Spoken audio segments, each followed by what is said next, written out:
Alright everyone, good evening, welcome to the channel. Tonight we are back in our multiplayer stream, in our SMP server. Let me bring everything back up. Where did it all go? It is... there we are.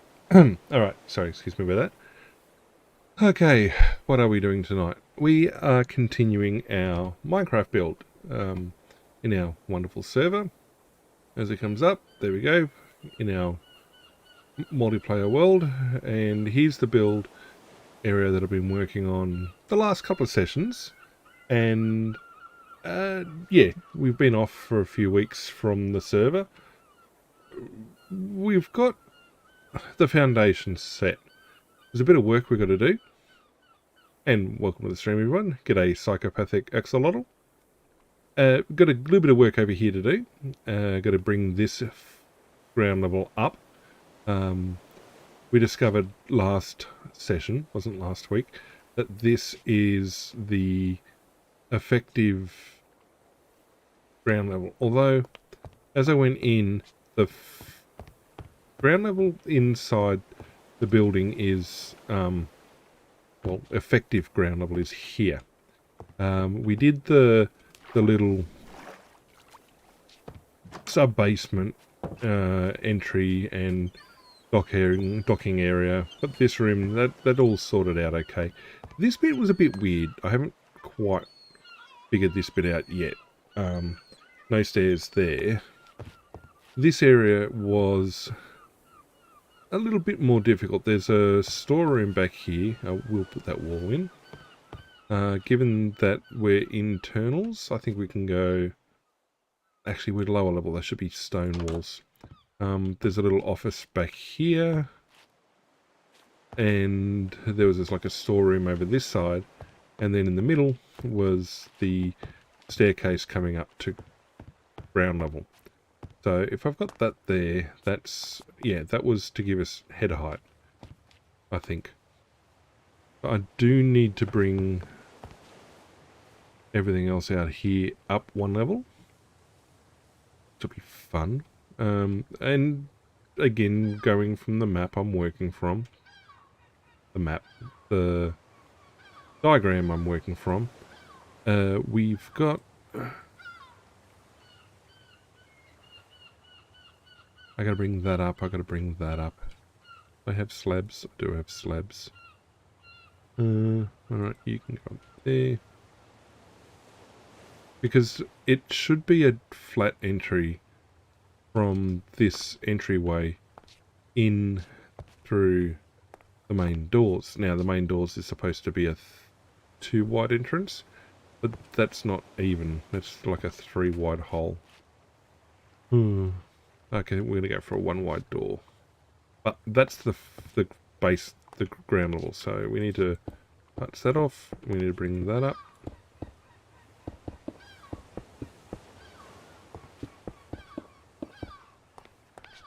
That was a slab. And the benefit as well is I can then also work on the other side of the building, knowing then where the ground level's supposed to be. That's a brick. That's an inverted stair.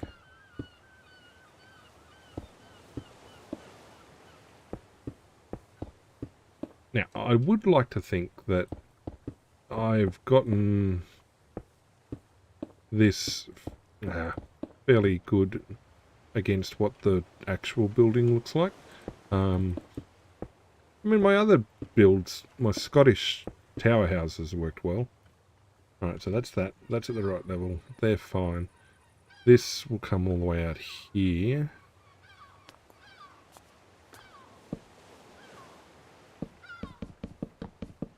So yeah, we've gone from Scotland, left the British Isles altogether, and this is actually on the continent.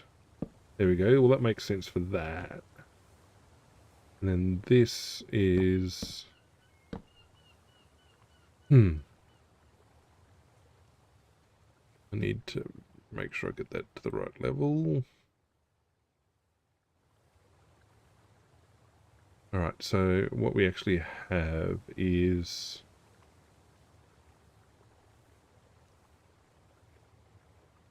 the wall, the outer wall actually stops there.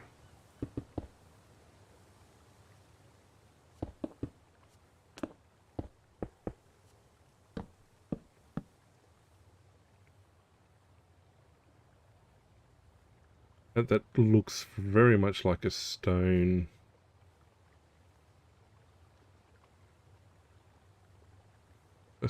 wall, although in the design there is like a 1 or 2 layer. We'll bring it up 1. Put in stone bricks.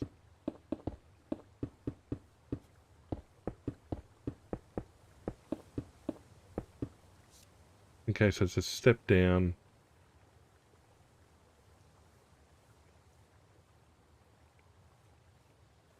It's actually a step up from the internal. It goes to there. To there.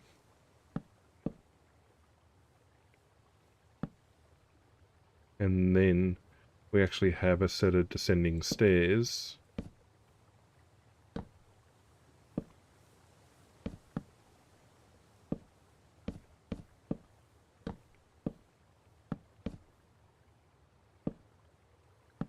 I'll be honest, I have no idea how I'm going to simulate this properly.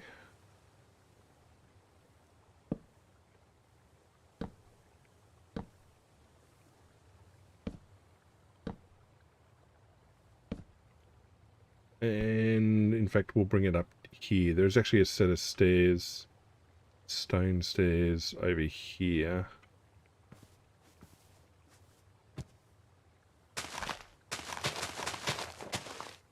Right, let's sleep first.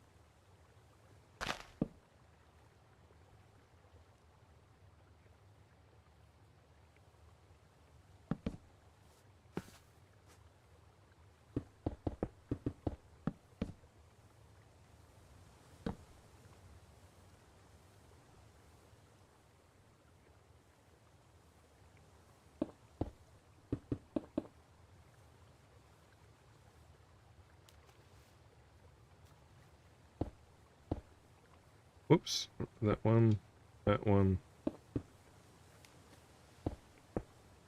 that one, and then run that across there like that. No, it said stairs from the side. It did. There we go.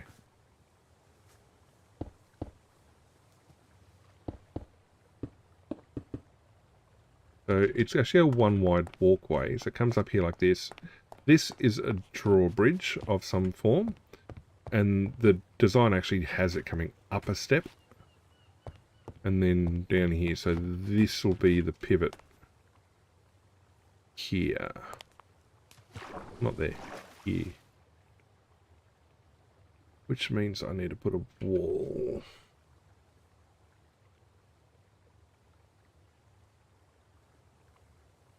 Stone brick.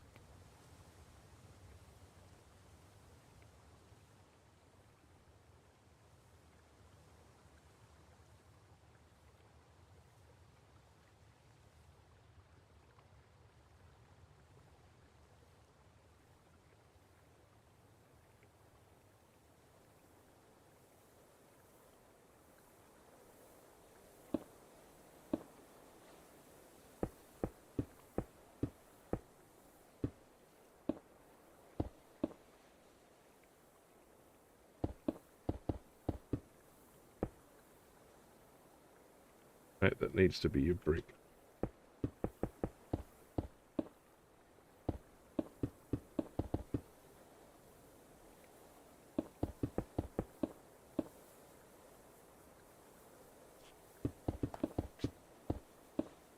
Alright, and then we make this nice and wide. Fill this in.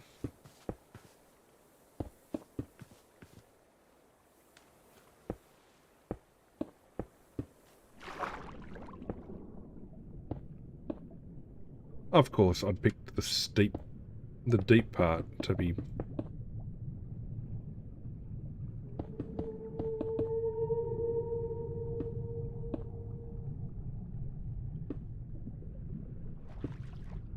Alright, so we're coming back up.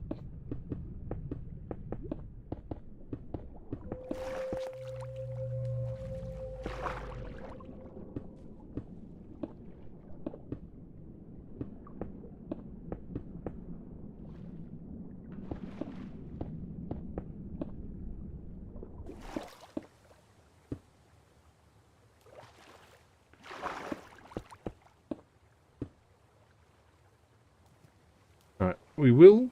The other thing to do here as well is we will connect that part there into the road system over here. So I think I'm going to bring that around down here like this. That is definitely only one wide on a stair system. That should probably have rails as well, probably.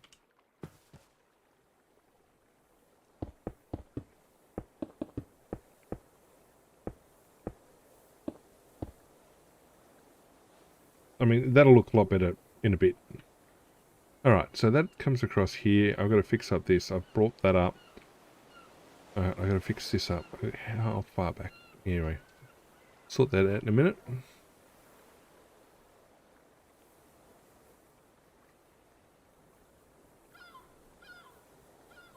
Actually...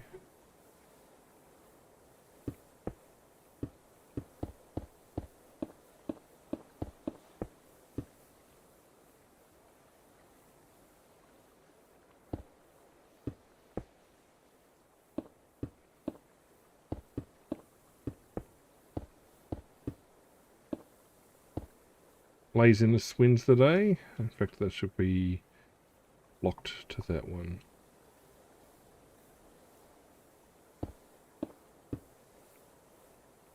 I'd say I meant it like that. Yep, that looks better. That looks great. Where's my shovel? There. Get rid of the... hang on, you.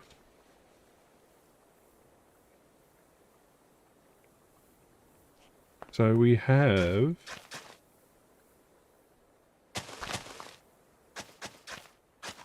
in our wonderful above ground highway system, the idea that we can ride anywhere in the network, visit all of our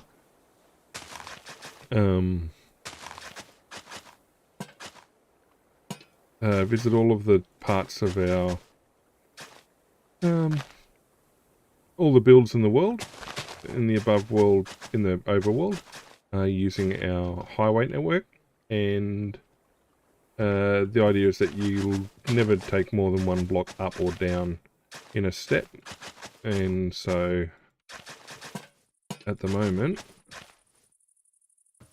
connecting this build in now, that goes down there, that'll connect there, there'll be one on the other side. And in fact, that connects... Nope, too far out. There is a connection, I'll fill that in and just run a connection straight along here, because there's a village and there is an overland connection to these bases out here.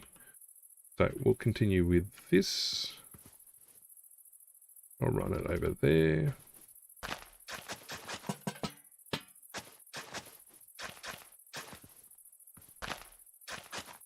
And one point or another, I do have to put my NPCs in the Department of NPC Affairs. I spent all that time building it. It's just sitting there vacant. Like good office, good government buildings. Spent all that money building it. Haven't used it yet.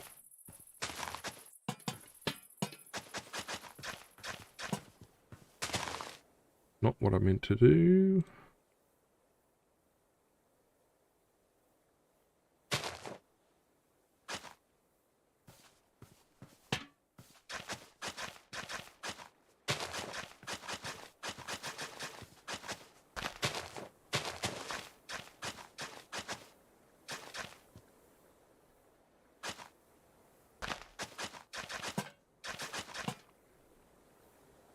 Okay, they're down.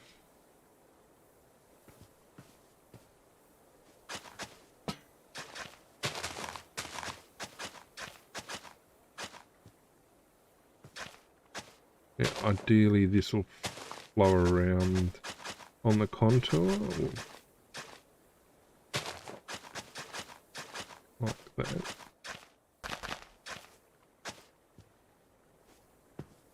Where is my connection?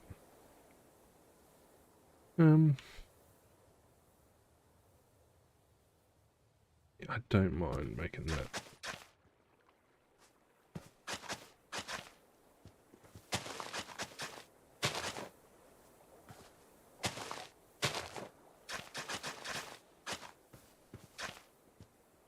Up.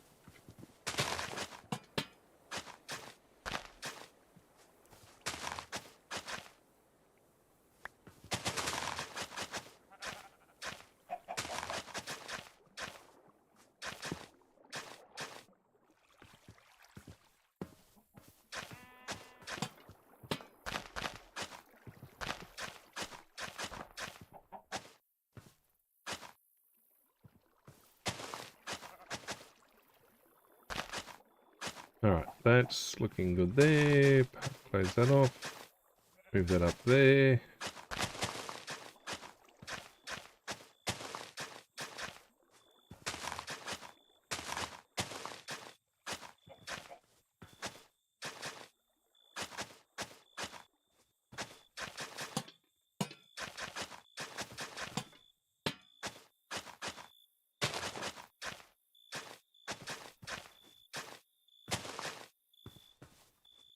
Alrighty.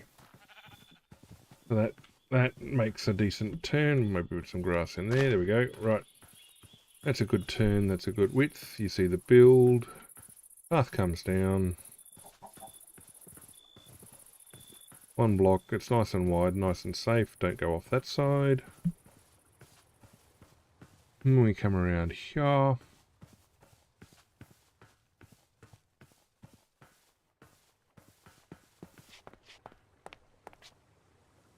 I mean, in the real build, it goes down to sea level. Well,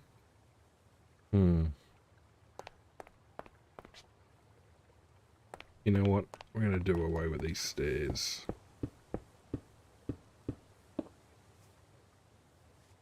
I do away with my... nope.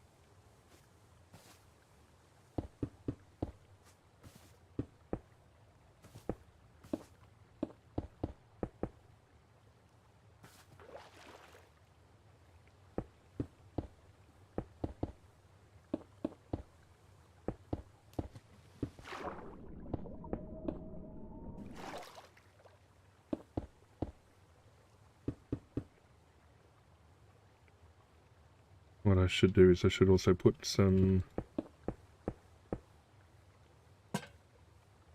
lighting. There we go. That looks a lot better. It doesn't feel so forced now. I mean, it felt forced if you went down... If you had to go down the stairs, so down the steps, to only then to turn around and climb back up again. Yeah, no, that felt weird.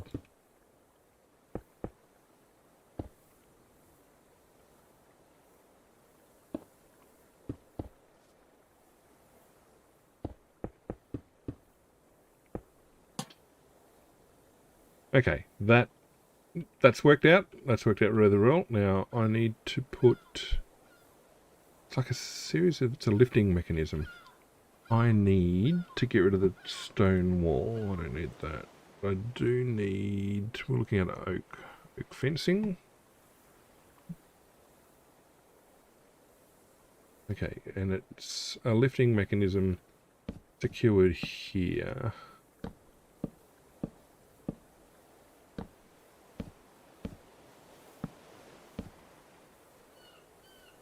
Maybe not so high.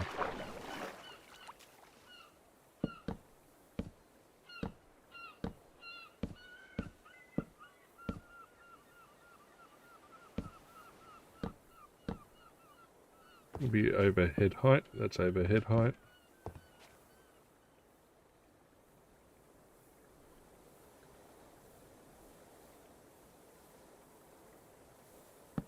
How do I represent a pivot? using standard Minecraft blocks? That's a good question.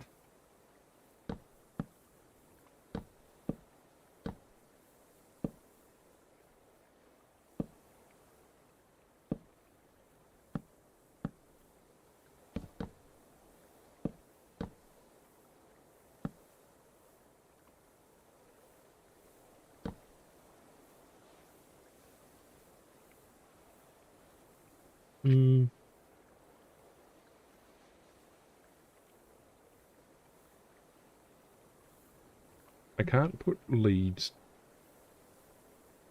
No, it's not the right version for leads. We use cobwebs.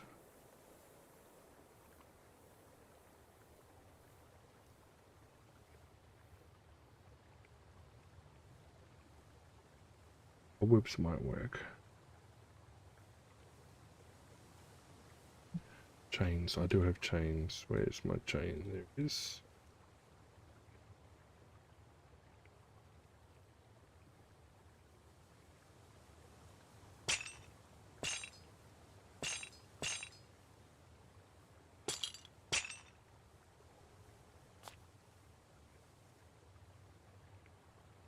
Nope.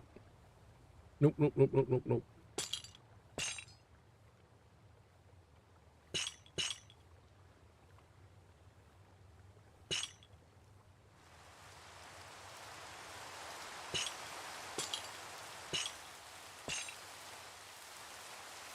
I know what I'm going to do.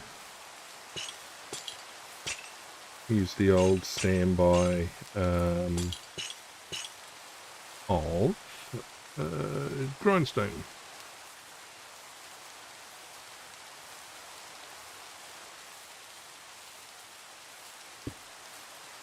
Not that way up. Not like that either.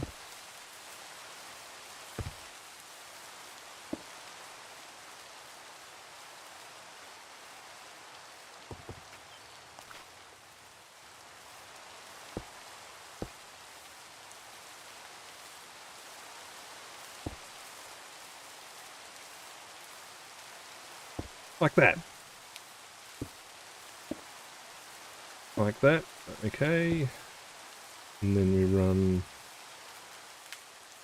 a chain from like that.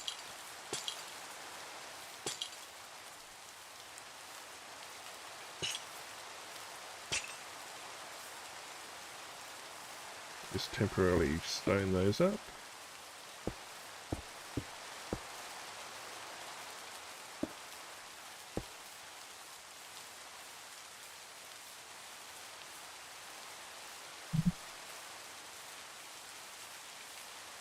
And I should be able to do something like an iron bar almost. I mean, an iron bar should work as well as a chain, but doesn't give the horizontal effect. How about we go horizontal? Like that. And it's meant to be timber. I mean, indications are that it's timber on the design, so we knock those out.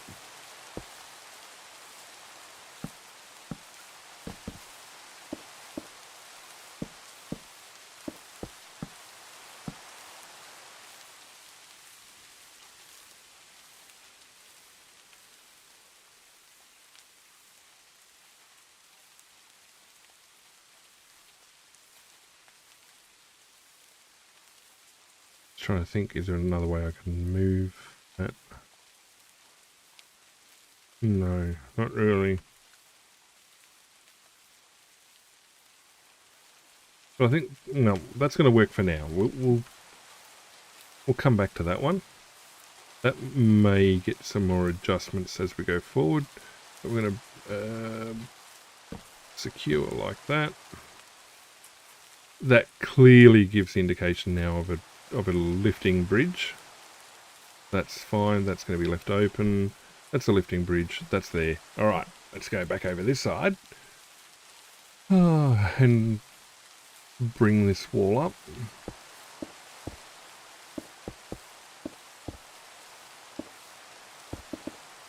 So the problem I have here is how far back I carry this. Now, this took a lot of filling in. That was fairly deep.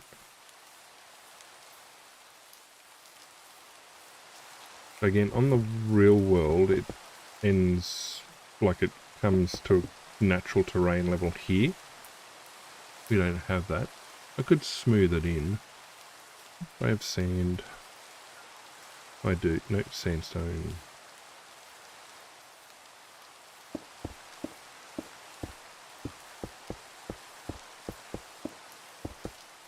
At a minimum, this needs to be to this height. Just double check the map for the design for a sec. Yes, that's right. So in the design, this wall, the stone level on this side, does come up to the first layer of windows ground level of the quartz of the white wall surface.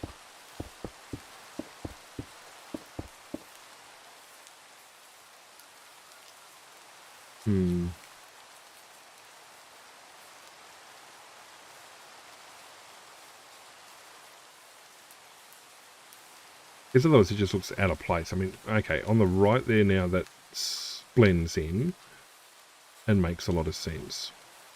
On the left here, you're going to all this effort to build a big retaining wall.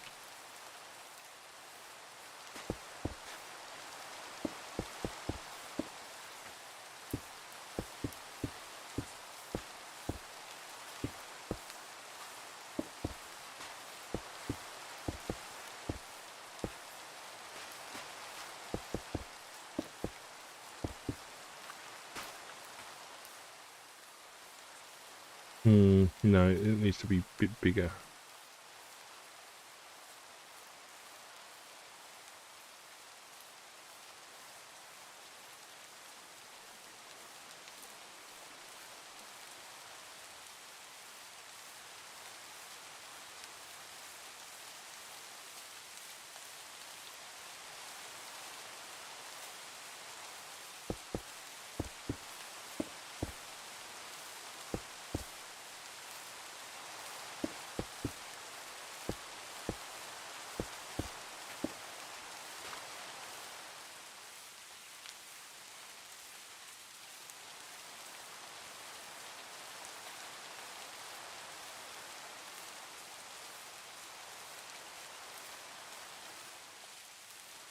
Yeah, that's paved brick up here.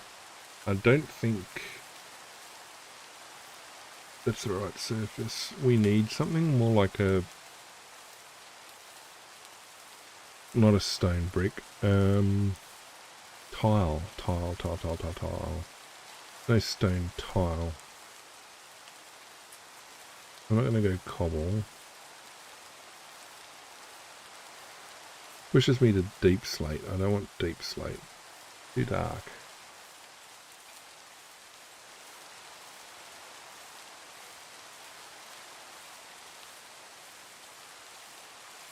Yeah, no, it's only deep slate that's tiled. I don't want that.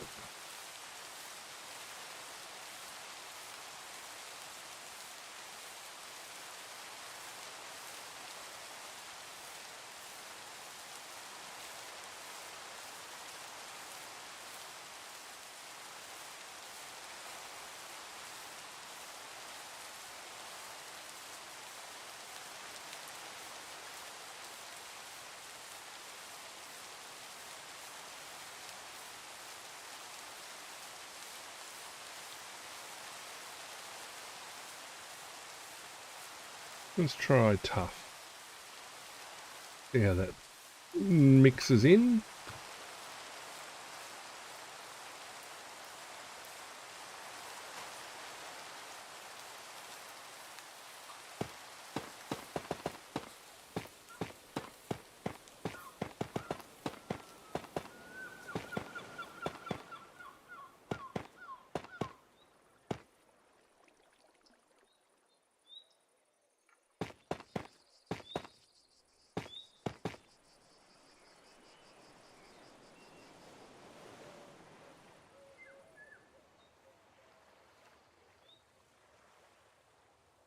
No, that's wrong. That's not right.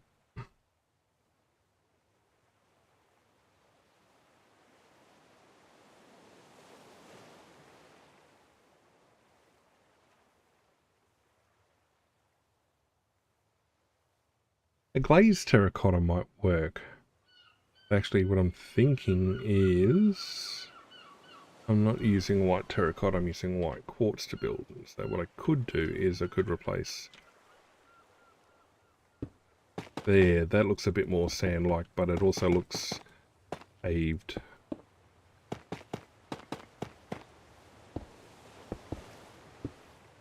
That is a much better colour, and in fact...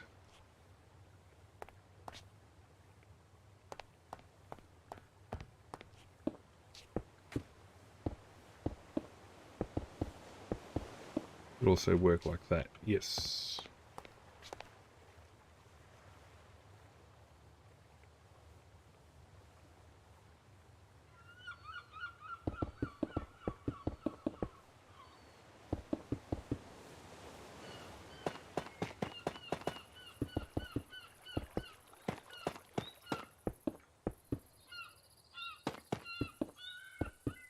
And of course, when I blend this in, it's going to be blended in with sandstone.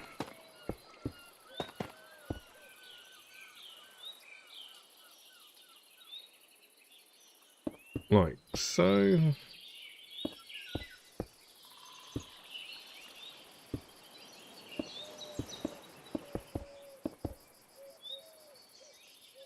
Alright, so let's bring this wall all the way out here.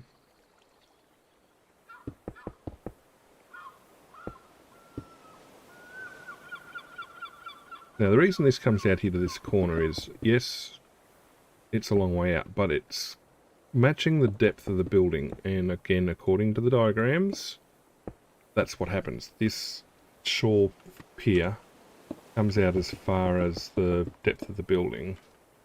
And we start descending, so I can descend like that.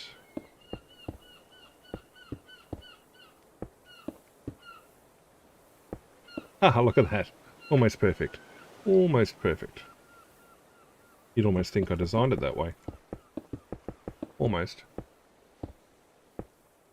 I mean, anyone who's actually seen me building for a while would have worked out that no, there's not that much planning that goes into these sort of things.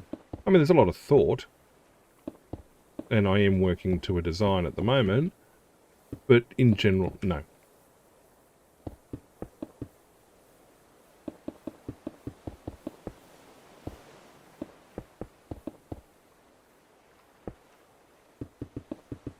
And in fact, what I will do as well is put some walls along here, sort of as bollards. Well, actually, there's no shipping coming.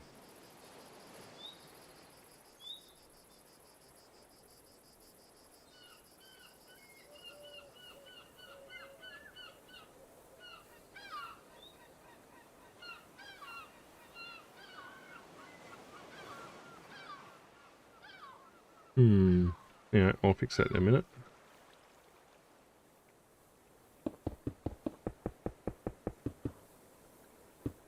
I mean, I would like to, if I don't finish the main building, get most of the shape done, certainly get onto the roof line.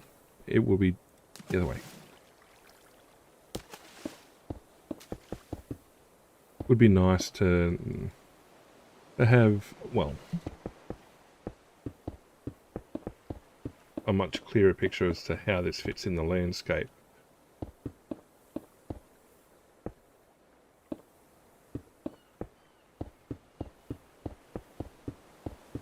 Because the issue I had last time was trying to find the right block palette. I didn't want to use the white terracotta because it looks pink. When the diagram that I'm working from shows the walls to be very much a white colour.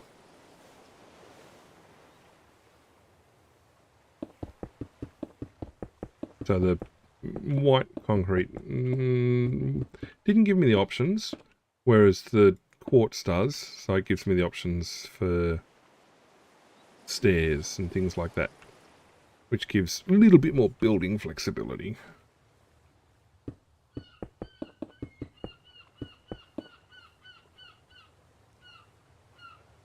True, true. It's beige. It's off-white. It's bone. Well, even bone doesn't have... I mean, the issue is not having the ability to have building blocks in the right shapes. I mean, most of your terracottas are limited to square only, and same with your concretes. If we could cast concrete into stairs or slabs, it would make life so much easier. But no. No, can't do that. Can't have that. That would actually be useful.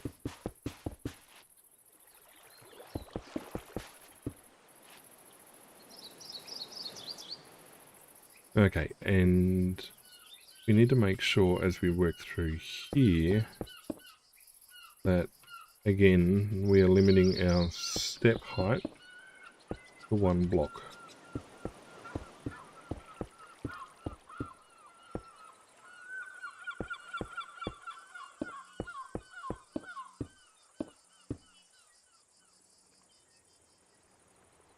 As I say, it's going to look awfully weird if I push that all the way back up. There's no hill. And I was struggling to find the right amount of gap anyway between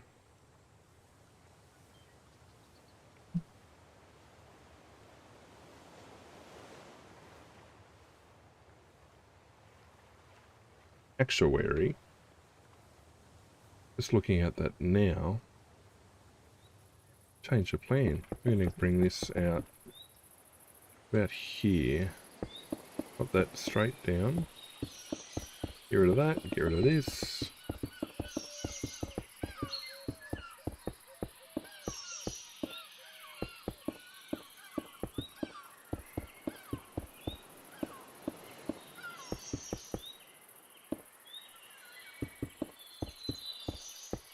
About it efficiently fitting into the landscape. We are going to bring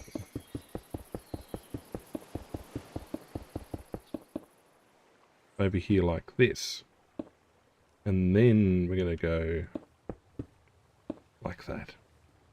In fact, we'll go 3 wide.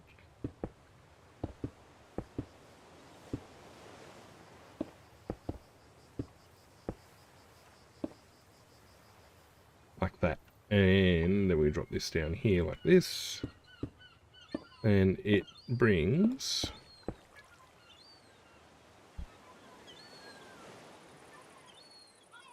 So that gives us a flat workspace. Gives us the climb up, an easy climb up.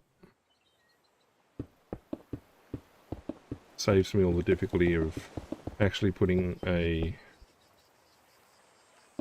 in a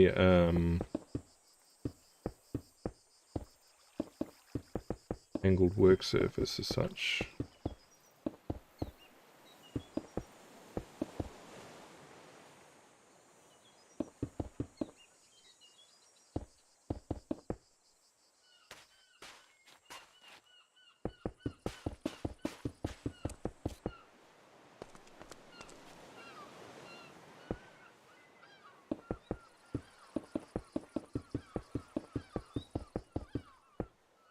And so when I connect it to the road network, there is a very defined connection, a very clear boundary between this elevated pier and the road network. Ah, there's thinking for you. I got a feeling I've got to bring that out 1.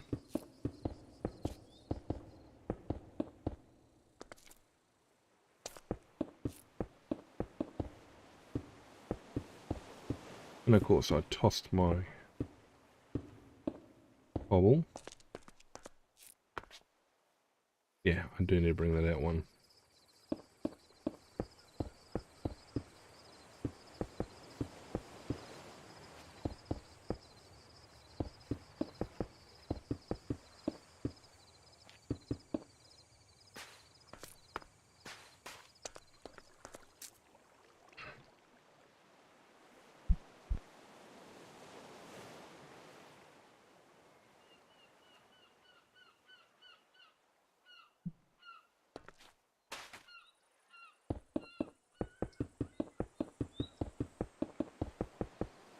Now, the question after I put this in is, am I brave enough to get rid of my stone bricks?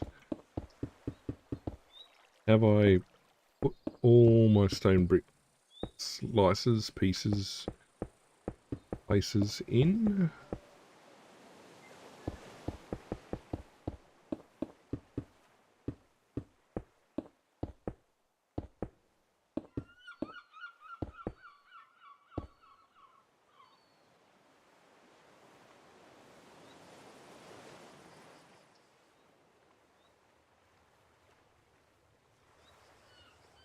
I think I have. I've raised everything. That looks right. It's going to be cobble.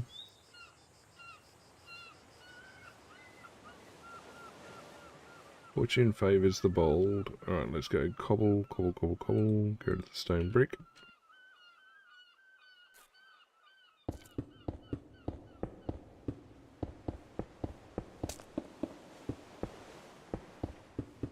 Now I could just do a fill command, but it's a little cheaty. Yes, I am running around in creative mode while building, but still.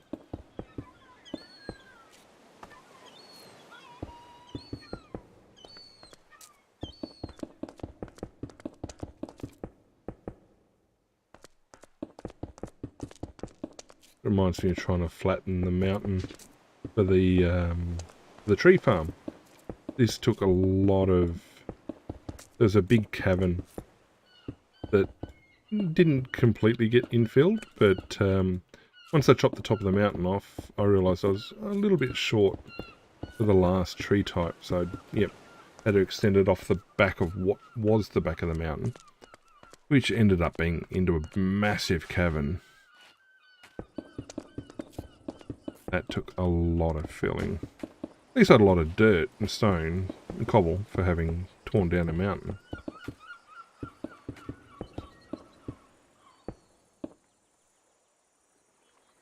That would teach me for getting rid of it, wouldn't it?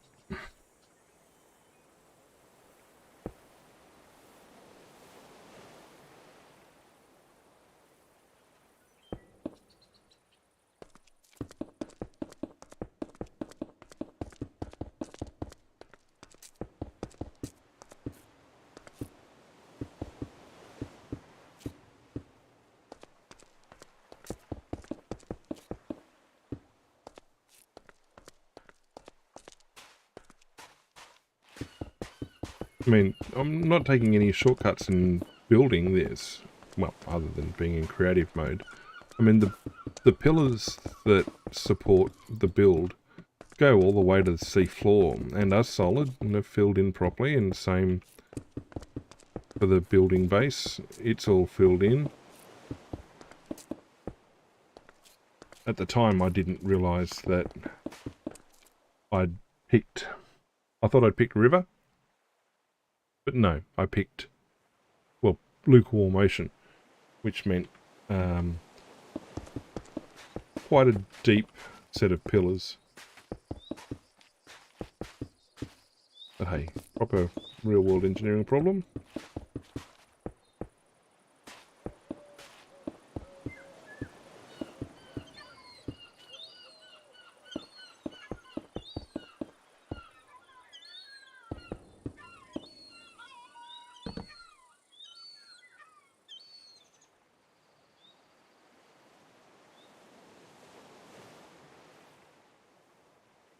Now, it wouldn't let me put shulker boxes in the backpack before. So let's just get rid of this.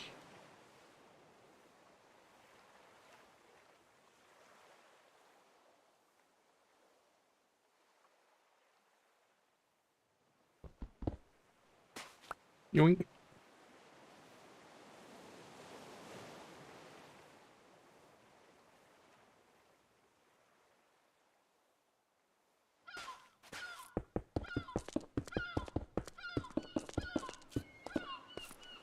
Alright, a bit of mind-numbing busy work.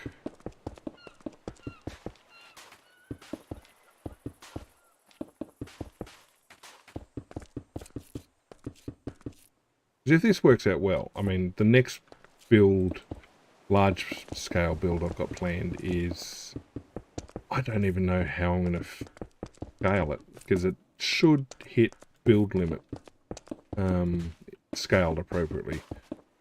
But I'm going to work out what the correct ratio is going to be, because if I get the ratio wrong, it'll still fit to build limit, but it'll look awfully compressed. I don't want to do that. Probably the sort of thing that's better off being built in a flat world, but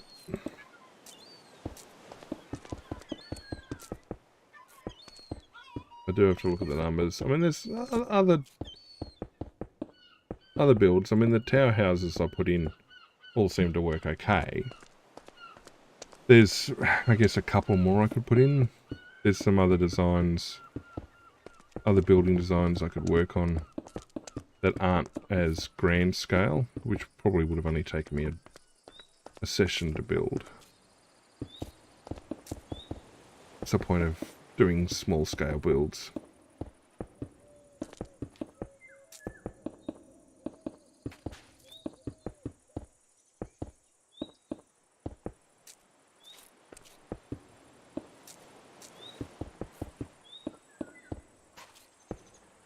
And the other part too is finding, if I'm using real world designs or real world builds that I'm inserting into the map, having ones that fit the overall feel of the world and the map. I mean, I don't want to put, like, say, the Sydney Opera House, for example, wouldn't fit.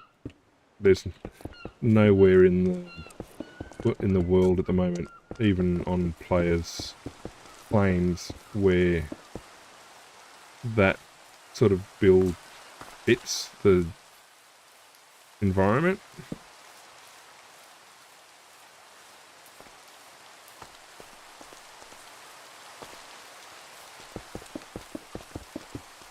But there probably is space for something like the Vienna Opera House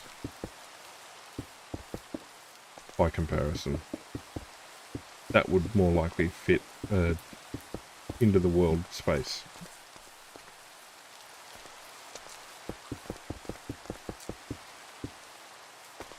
Yeah, I'm sure there's space for it, but I don't think the Sydney Opera House is going to fit.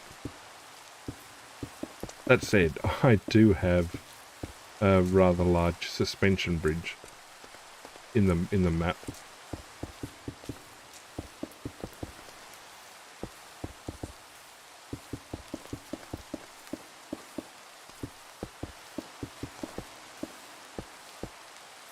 Oh, well, yeah, I'm not sure if I've given you the further tour. What time is it? Okay, well, after the next sleep, when the weather's clear, I'll teleport over to where each of the bridges that I put. Sorry, let me start that again. There are bridges connecting the overworld highway, and whenever it crosses water, and each of the bridges is unique. And so we've got everything from covered bridges, wooden covered bridges, to a very large suspension bridge, arch bridges, girder bridges, pretty bog standard little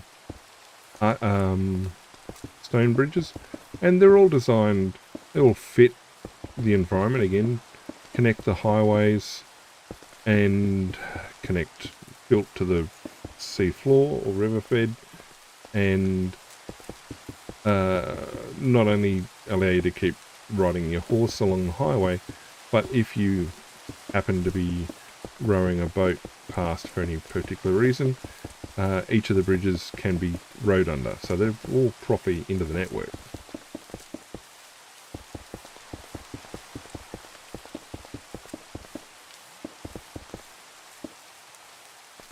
So yeah, we'll go west to east with our bridges.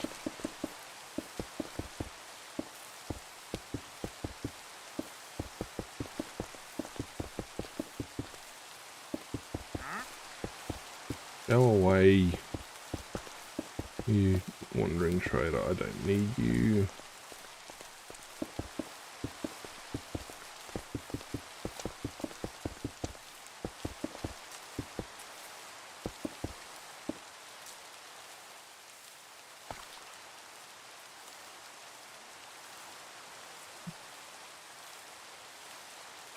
Right.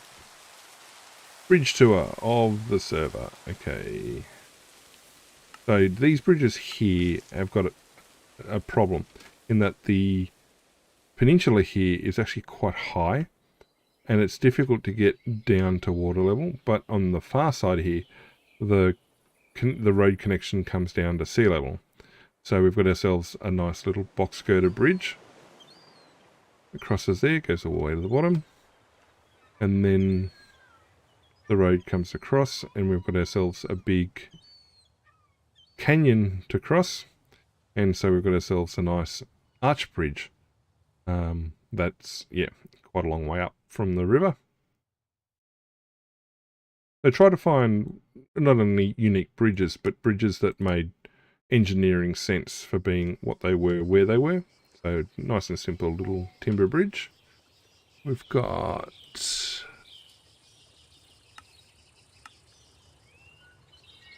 just a straight little beam bridge.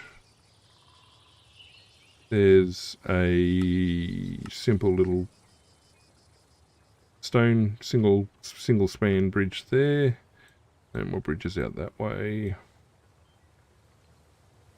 This bridge here is pretty ugly. Nope, not that one. Past this. I like the one down here because if you wind your way, let me find the path. You've got an NPC fishing, hanging out and fishing down by the bridge. Then there's a bridge down here. It's a long basic span.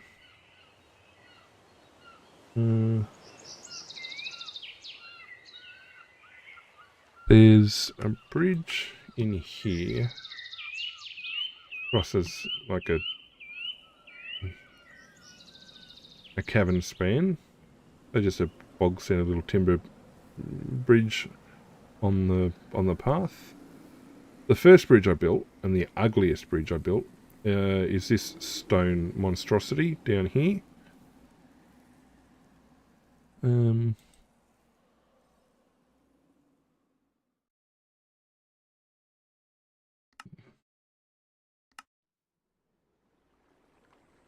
A bridge, nice timber bridge connecting world spawn areas to server farms and food production areas and stuff.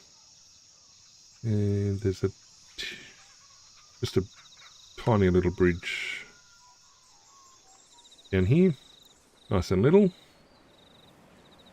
Thank you.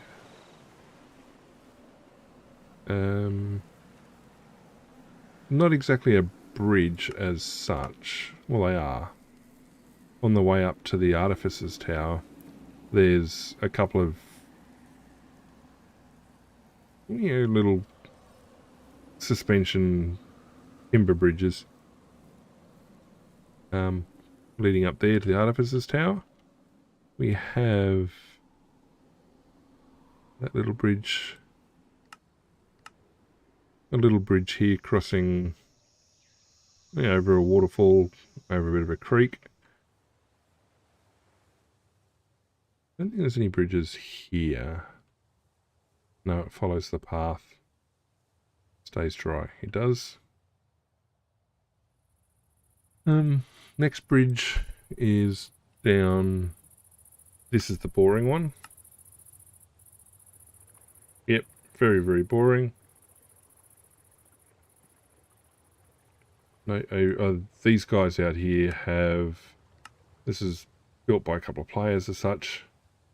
They've got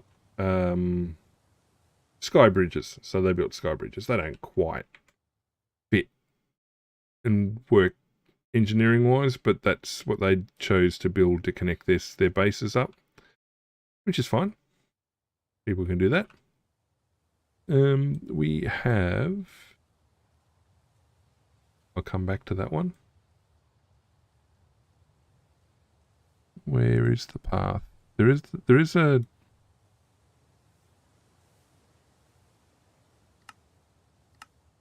Not exactly a bridge, but when I was building the path, I found this massive double canyon, double cave setup.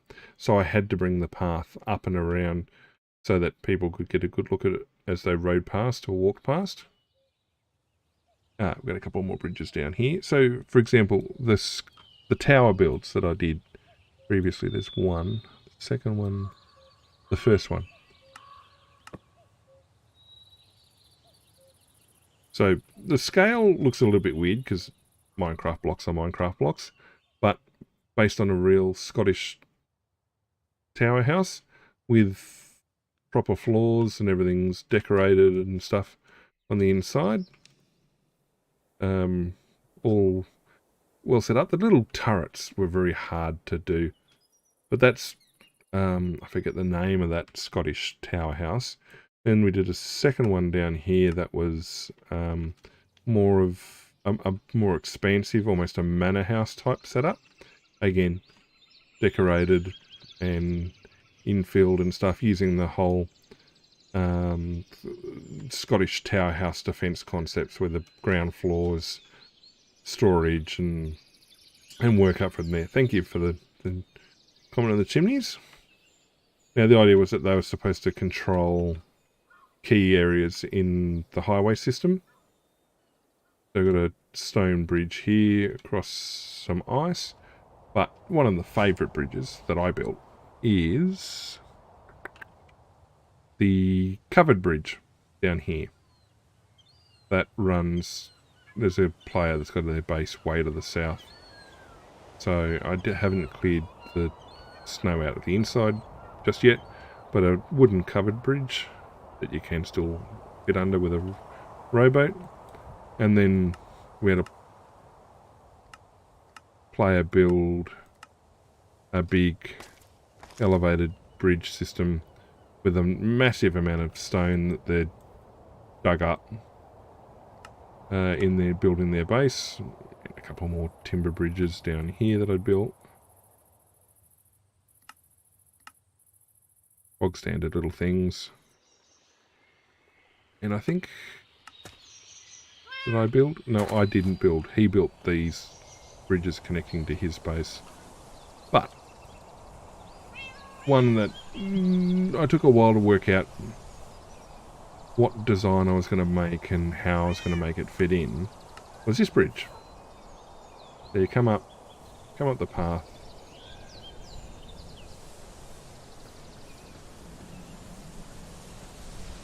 And you hit a massive canyon that has a stayed cable suspension crossing it, leading into a cherry grove. So yeah, whilst it's not necessarily fitting in with the design in the rest of the server, it fits for the terrain. It's a sensible engineering solution given the terrain. Well, since we're flying around looking at things, what's some of the other design work we've done that's got interesting solutions? So here's this tree farm that I've put in. Here's the cavern under here, so you can see all the dirt I'd been backfilling to square off the tree farm to allow for each of the overworld tree types. And the idea of this server is that you've got all the resources available to you, but there are NPCs that farm the resources. So you go and talk to the NPCs and shop with the NPCs, and they'll trade those resources for you. So what we have here is the forester. And yep, come around the back. His trades aren't quite set up. But the idea is that you come in and you trade sticks and a log of a tree type, and they'll give you a stack of saplings. And there's his little place set up. This is the first building I built on the, well, proper building I built on the base, on the map. Haven't finished decorating. But then you've got, because you've got all the tree supplies here, here's all your timber products, or your, so here's a sawmill, a water wheel to drive it, so your sawmill generating, turning logs into planks and wooden products, and then there'll be a guy here selling timber products, etc. Then over here we have our mine and metallurgy factory, and because you get metals, we have our weaponsmith and armourer that'll hang out here. So the setup here for the kiln and the smelting and everything else, and you bring the horse in for the horse armour. It's night time, let me sleep before bad things show up. It is pretty chill. I mean, that's the thing, it's just been kicking along. Players that come on don't need to interact with anything. You can set up your own little world and never interact with anything I've built, or you can spend the entire time interacting and building with the world. So in here will be the traders for each of the metal types. And you'll have your stonemasons down here. You've got your ores coming in from the mine, getting processed, turned into metals and stones and gems. Your furnaces and stuff, and up here's your gem dealers and processors. Got your overseer up there, and because there's a mine in through the miners' access, so the miners' change rooms come up, enter into the mine proper. There's the portal to the nether mines, and 4 chunks carved out. And there's a spiral staircase all the way to bedrock, and a ladder all the way to bedrock. It hasn't fully been built in as such, but again, because it's designed to be a living world, the top is fenced off, and there are warning signs, warning of deep pit mining. Yeah. And there's the big chimneys from the smelters at the mine. You saw the Artificer's Tower, that's Wizard's Tower, where they've sell redstone gear. We've got our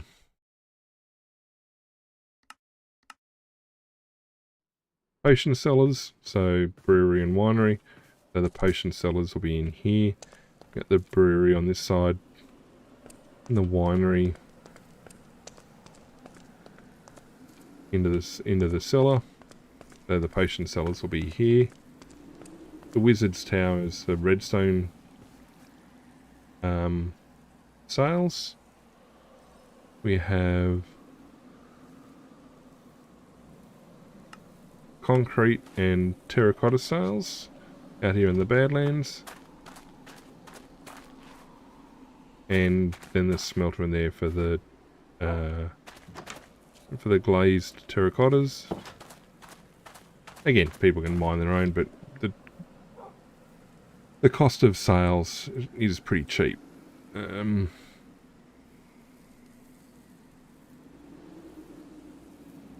Down here is actually world spawn. So kind of was the first thing I set up. But so it was the tower and hall was the first thing. Added on a bank, so a place to change currency in the server currencies. We have NPCs on board. And being a bank, there's a boardroom upstairs.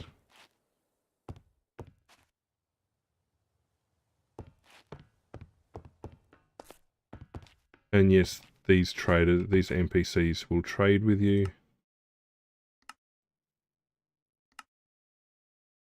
With the appropriate currency mix. We have an inn and stables,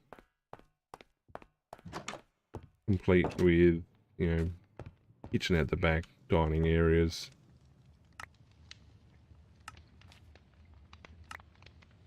Yeah, that guy's just testing his talk range. our rooms upstairs from singles to doubles. Can't escape that bloke. Yeah, I've got to get his trigger range filed back. Then this is basically my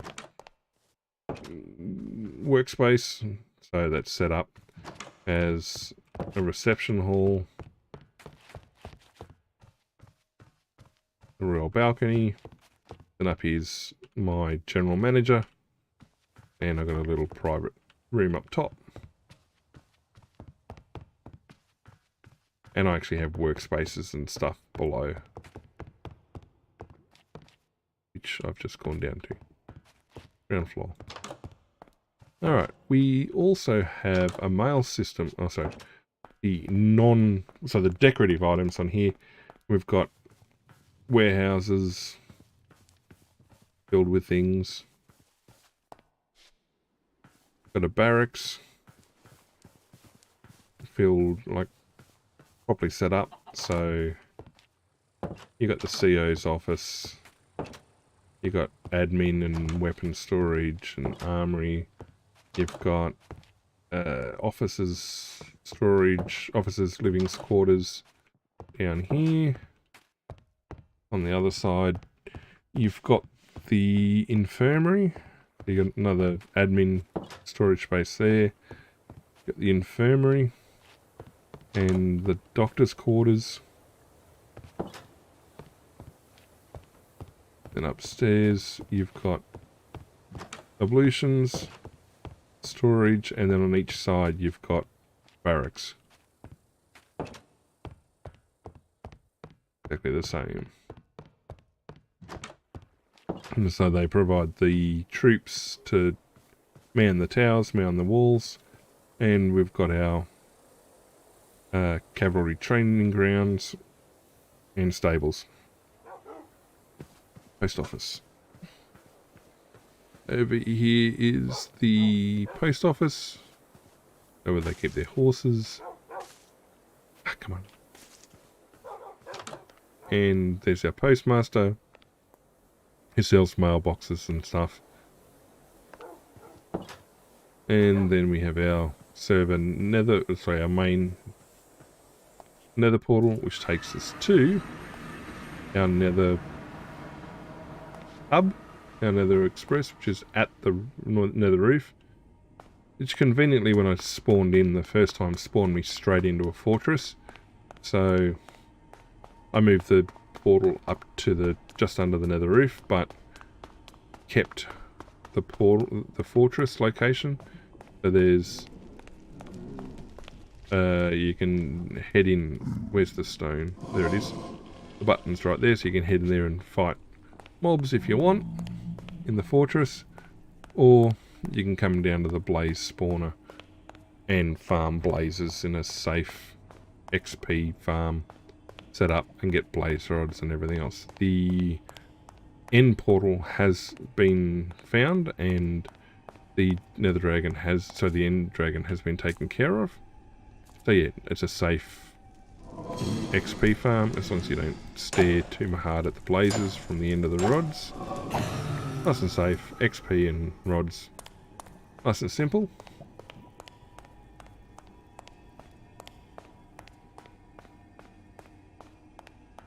Now, it used to be, we set it up initially as a highway, so just like tunnels like this that you walked.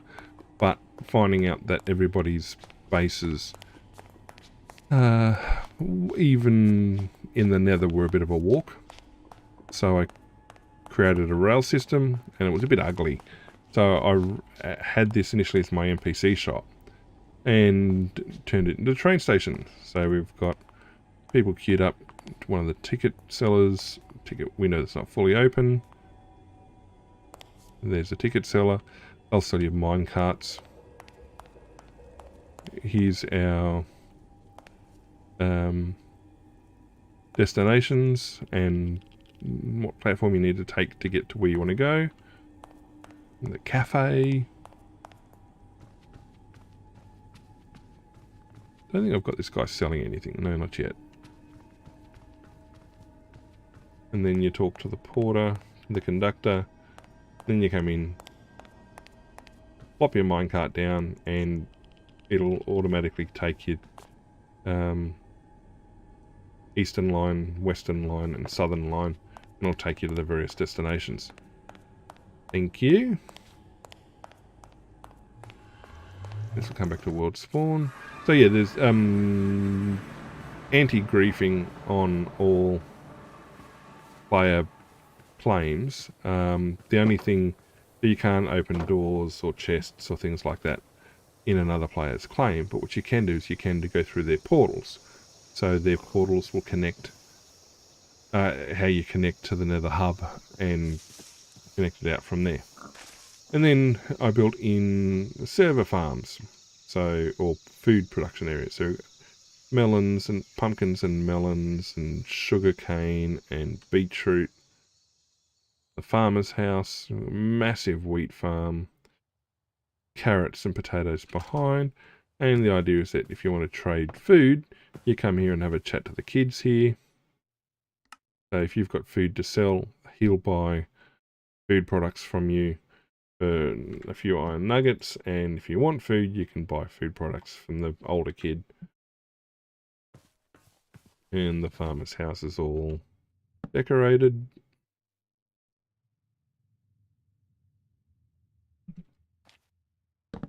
The crop fields are legit, like they're, so these sugarcane are all one block from a water block, from a source block. The wheat farm, they're all within 4, same for all the other crops as well. Because we're dealing with plants, we have the dye seller and the dye trader.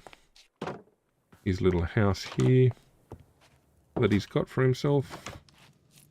He's got his little paddock out the back that he's got all the different dye. What are you carrying? Each of the dye plants, and then he's got his workshop where he's generating, drying the flowers, generating the dyes. And out here we've got the bakery. A few NPCs hanging out in it. This guy will trade for baked goods. And it's not just a front end. There's the actual kitchens out the back and storage. The reason the bakery's here is because we have our silos and our mill.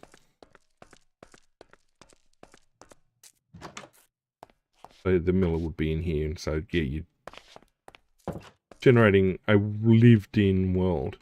But yeah, the idea is that you're going to have a big enough wheat farm and sugar farm and everything else to make sense for, you know, a big lived-in world. You better not be hurting my crops. So carrot field. It took a while to cut these down. And then out the back here, you've got our animal farms. So paddocks of sheep and horses. The horses have shelters.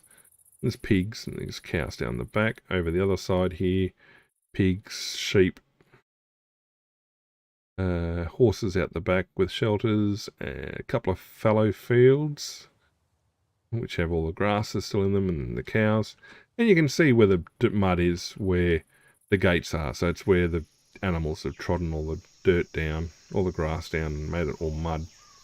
And the idea is that these paddocks all make sense too. So if you theoretically needed to move the pigs from here to over there, for example, you'd move them through the gate into the path, through the gate, through the passage here, through here, and there's the gate entrance there. Got ourselves a little shearing shed for the sheep. So through the holding pen, onto the shearing floor. Yes, there's our grading tables, and then they toss the sheared sheep out the back.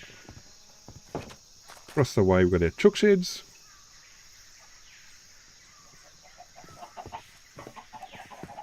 And as cows do things as well, we have our milk sheds. And then the rancher's house. It looks after all our animals. He's got his little clothesline out the back, his stables. And because we've got all our animals producing animal products, we've got traders to work off that. So we have our booksellers, which makes sense because it's leather and paper. These will trade paper and books and quill and empty maps. But there are also our rare books, who has a lot of very, very powerful enchanted books for quite a lot of diamonds. And then they've got, you know, storage space out the back. This one actually also has, you got an alley down the back to supply all the shops. This one also has a little room to let out the back. Tiny little flat. Alright, so that's the bookseller. Next door is the miller, the wool miller.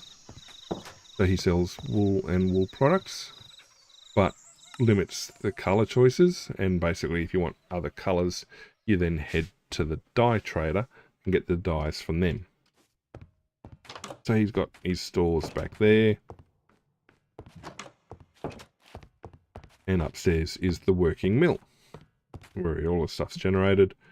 And he's got his cranes, goods crane, and to lift the goods in through the door upstairs.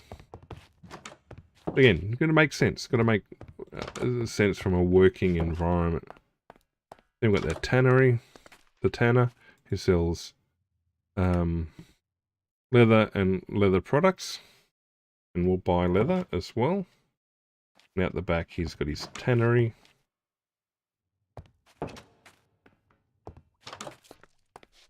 And then you got the butcher, who actually has the best food trade of all, which is a stack of cooked steak for 1 gold ingot. So he's got all his stuff. And then he's got his workspace out the back. Going all the way out the back. Now you've got to get all those animal products in somehow, and what we have here is an abattoir. So obviously the animals are being processed after coming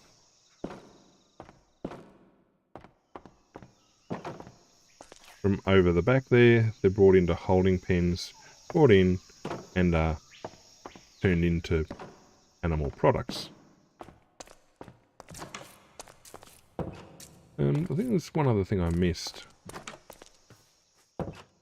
We've got warehousing down here on the dock as well. You know, give it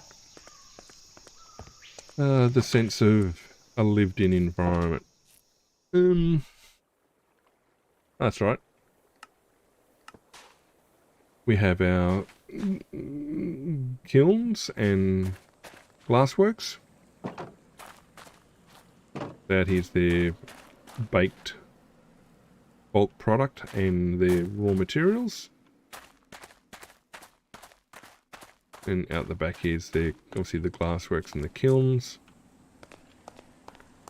And they'd have an NPC here selling various glass and clay products. Of course, it's in the middle of the desert, so you've got plenty of sand, but you also need clay and netherrack and to bake things with. So you come down here, we have off to the right netherrack mines, and we have our clay deposits and clay mines down here. So yeah, the idea is the world is meant to feel lived in, and I mean, I haven't populated some of the NPCs as such. Did I have any other NPC builds? No. No, and the highway system obviously connects it all. We do have... I've built some other things as well, like I'm building that at the moment. Build a couple of houses. to actual architectural design. Worked out okay. Scale's a little bit weird. I'll teleport most of the way across. In the nether, on the opposite side of the world spawn nether portal, there was an NPC showroom. Problem being, there's 110 plus NPC skins I've got, and that would lag people badly because it'd try and load like 120 NPCs as soon as they step through the portal, and it would often crash their clients. And I'd always planned to build the Department of NPC Affairs, which made me feel terrible when I finished building it, which I think is the exact intent. It's miles out of the way. Very horrible, very hard to find. You've got to trek through the deserts. It's not easy to get to. And when you get to it, you know that you're now dealing with a government agency that has no feelings whatsoever. Feelings don't count. It's a government.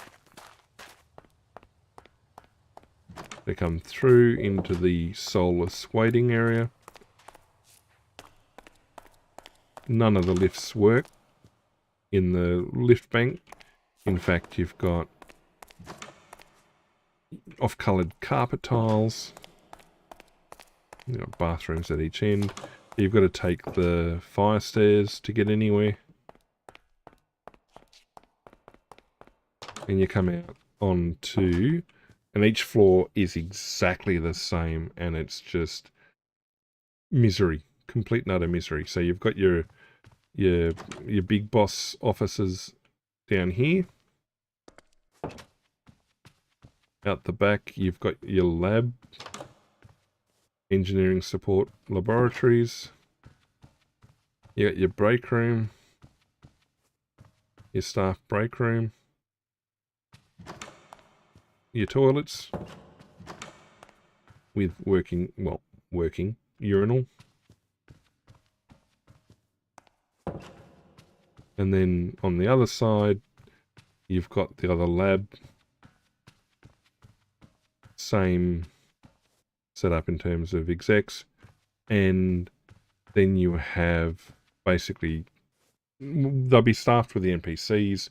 There'll be military NPCs over here, and they're basically the cubicle, all the same. Then you've got a larger workspace out the back, and it's two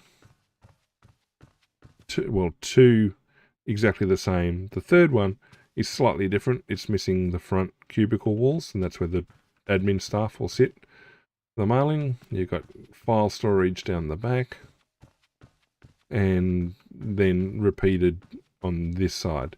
And they're all cubicles or beige walls. And the idea is that you'll come up here, you'll have your religious type NPC skins, your civilian NPC skins, your professions, and then your military ones. And then each floor is for a different time period. So, for example, people who are doing Roman or ancient era builds, there'd be a floor of Roman/ancient NPC skins. This would be, say, for example, medieval, modern, cyberpunk, all that sort of stuff, so that people can can basically place NPC orders, and I can come and place NPCs to trade for people, or to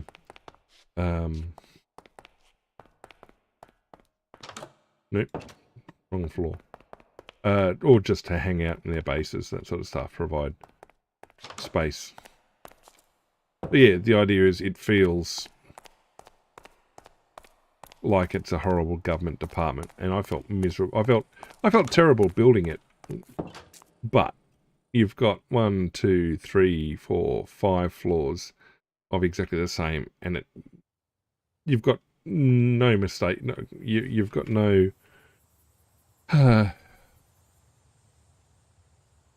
no doubt at all that you're looking at a government building. A soulless government building when you're looking at that. So yeah, they're all the things that I've been slowly adding to and stuff. So I do need to put in, obviously, the NPCs at some point. And I've just realised that that house is bigger than this build. That wasn't supposed to be the case. Anyway. It's, yeah, and so people who've, it's like going to the, going to get your driver's license or something like that, or talk to the health department or something, just soulless. And yeah, so it's, doesn't have a portal associated with it, so it's all the way out the back here. The only way you can get to it is this long, winding path that takes a good 20 minutes to walk. It's not meant to be user-friendly. And I was actually worrying when I was designing that building and trying to work out how to build it, if it was even possible to build something like that. And there was a couple of minor variations I had which weren't quite as effective, but I hit that one pretty quick, and I'm like, yeah, you just get this feeling like you've walked into some government agency that hasn't updated since the 1970s. And I'm like, which is exactly the feeling I was going for.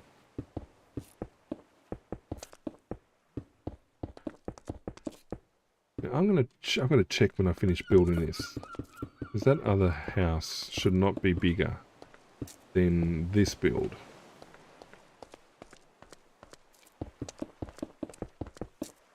I mean, that said, a lot of what passes for rich people houses from a couple of 100 years ago are pretty small and pokey by modern standards.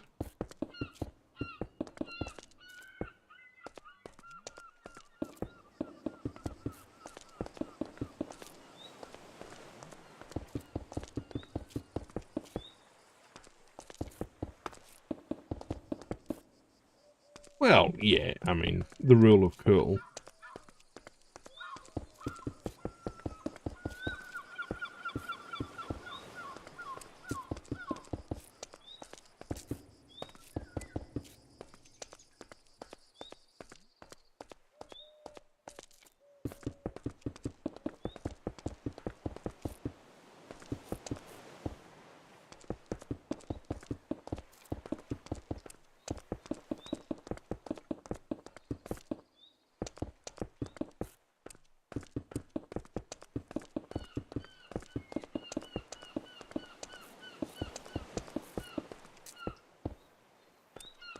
Actually, there is another smaller scale build I've got that I want to get done before I do the big...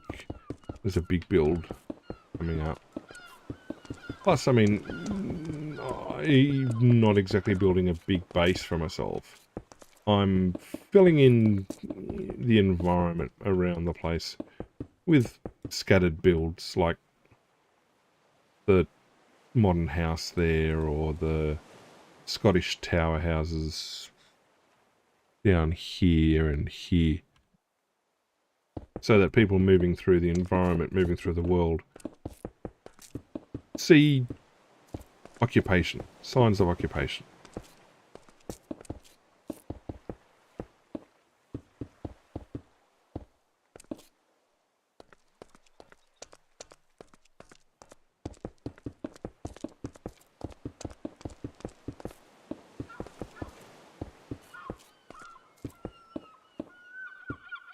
Yeah, I saved that one.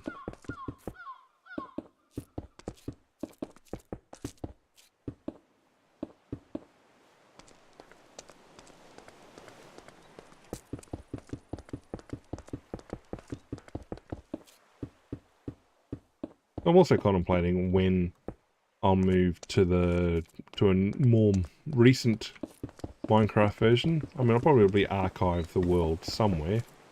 Maybe on like my Google Drive or something like that.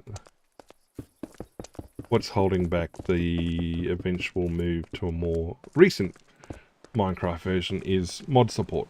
I mean, we're not heavily modded, but some of the mods are kind of a bit, well, the authors struggled to update them. So this is what, 121.1. I think the mail system was the difficult one. The author was struggling to update it to anything in the 121 series. And so I think 122 is their next major version they're going to support. Or whatever the latest is.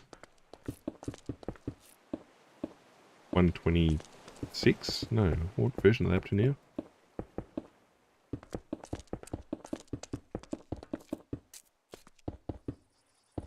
So yeah, it'll be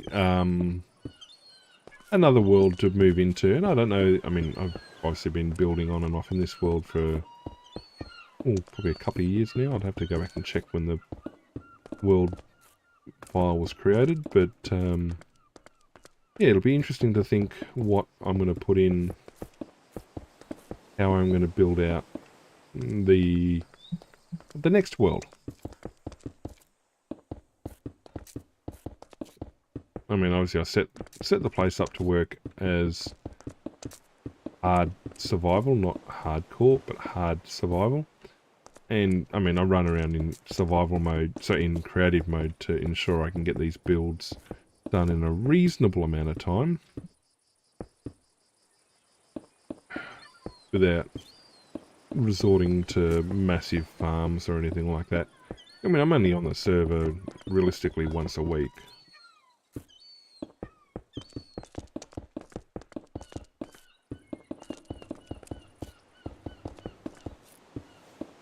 And the drawback would be to get to mine some of these resources without use of farms or duplication would create massive holes in the environment or impact other players' ability to move through the environment and set up their own farms and production areas and things like that.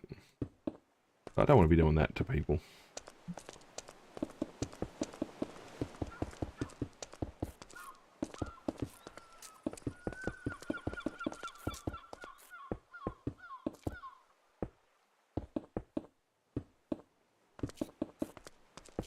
Because I've seen what it does to people who have done it by hand. And in fact, we had a player who was building a massive ancient Roman themed era claim. And they played continually for months and got to the point that basically they burnt out. So this was their initial,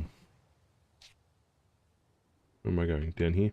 So this is their initial place. So they leveled off a peninsula and set their farm areas and stuff like this while they were doing things. They were going to flatten and fill in the peninsula here.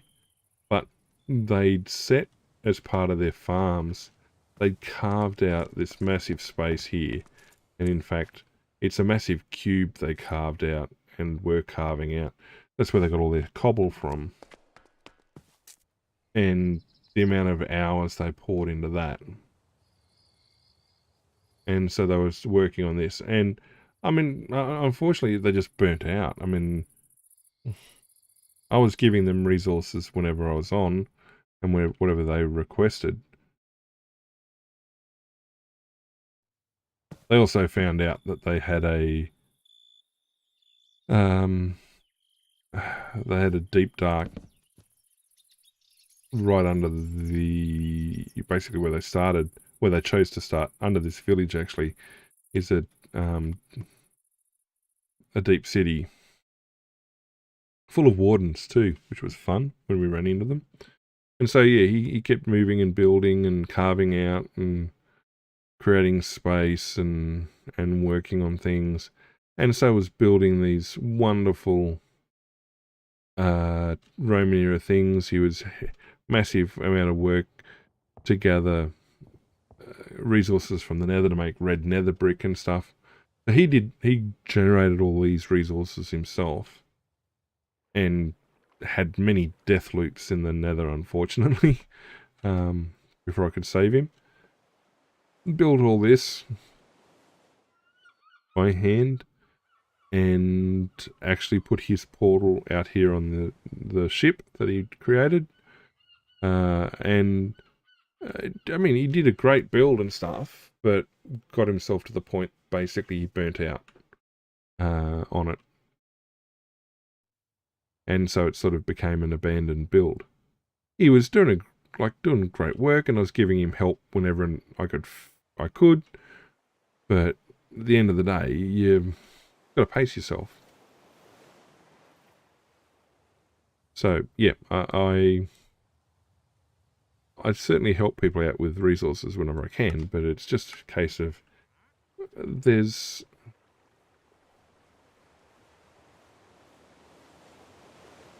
pushing too hard sometimes.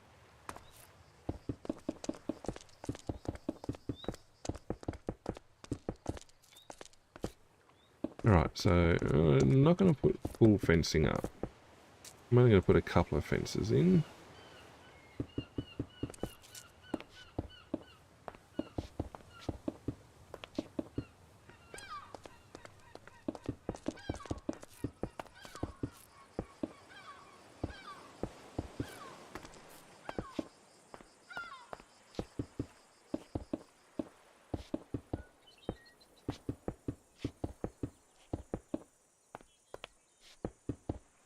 Now there's no gate coming on this side.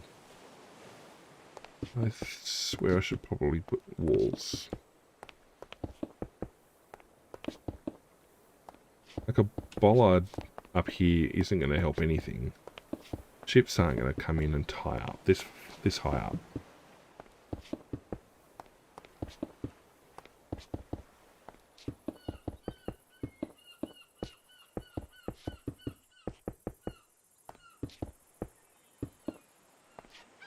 And in fact, once I connect the path on this side, it will connect the whole way through.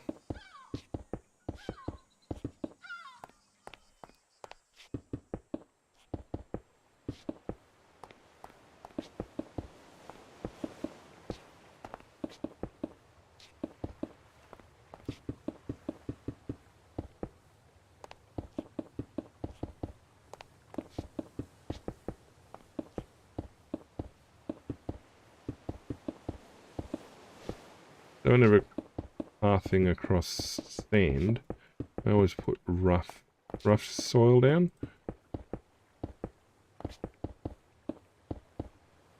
Because that won't... coarse dirt, sorry. Because that won't return to... that won't grass up.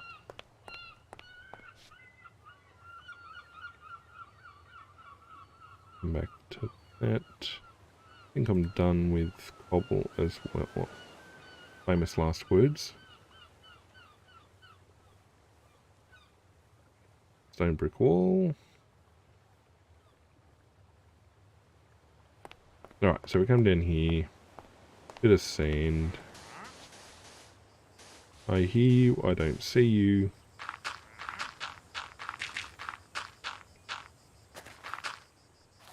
Ah, there you are.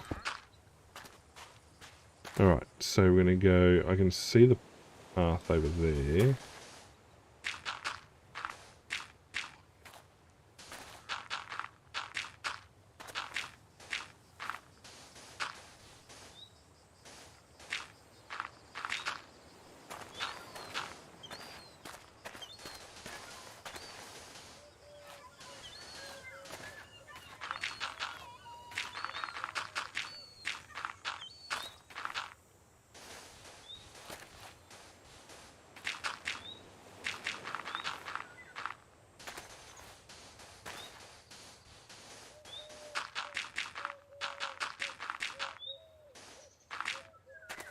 Alright, so we'll run straight line from there.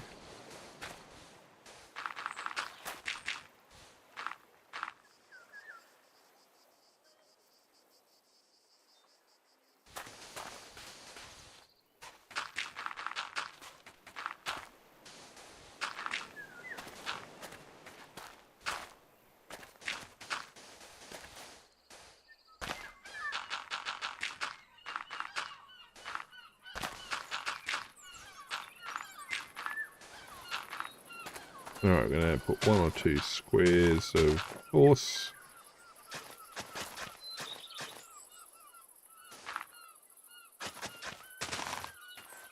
Come on.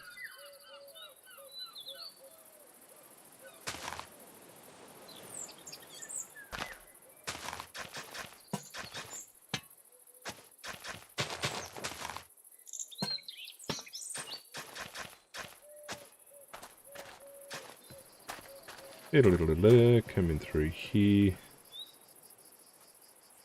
Where is the easiest? Oh.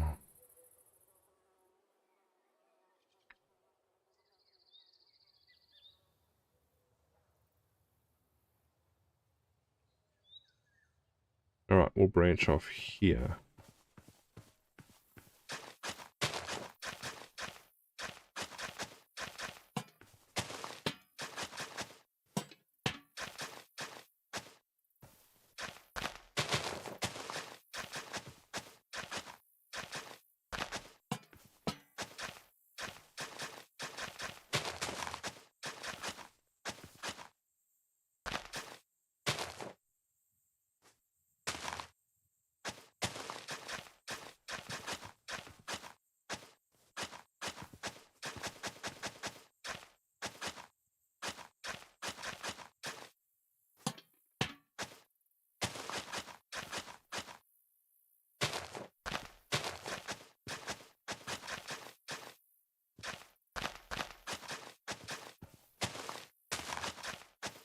Alright, that way done.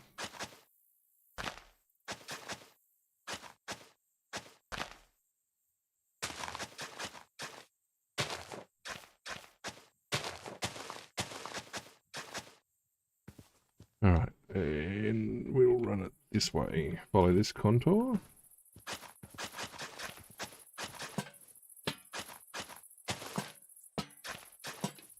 Stop it. That was annoying when I kept putting torches down. They're even lanterns. They're even more annoying.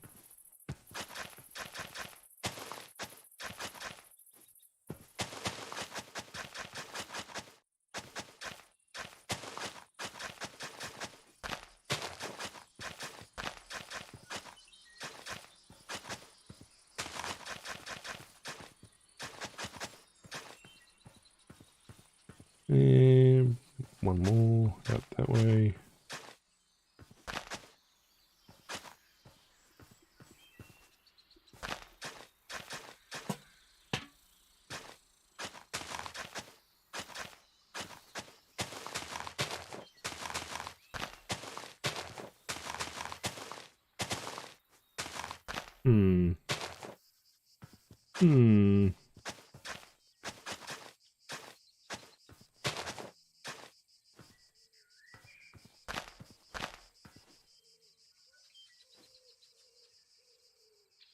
Yes, I'm practicing my villager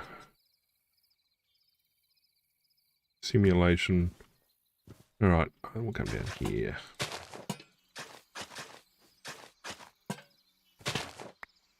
The problem when the brain and hands don't line up quite.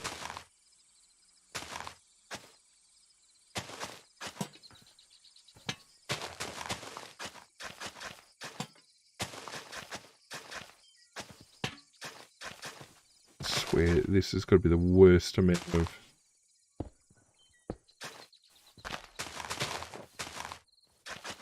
grass.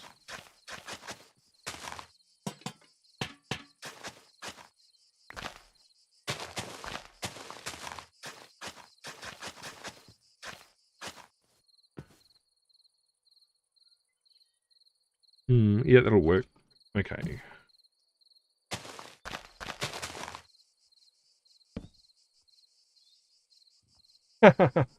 Well, I was,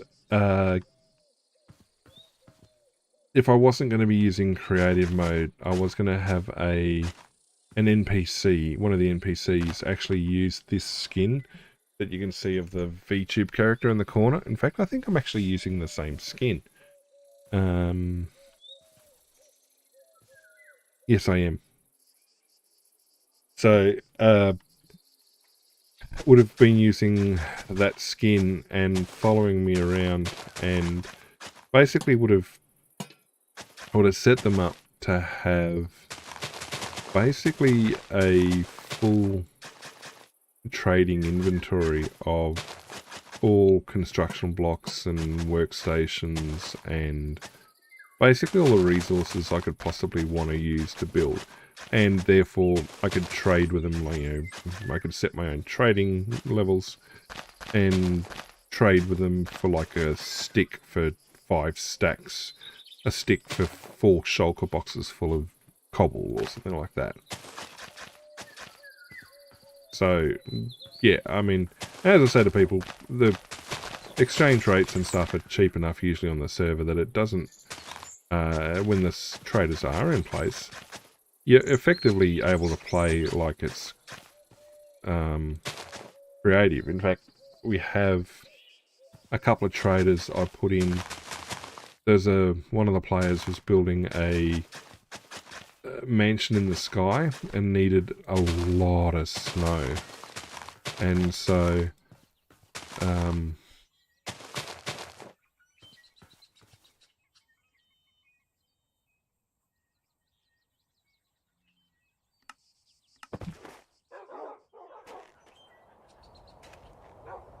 where's the trader?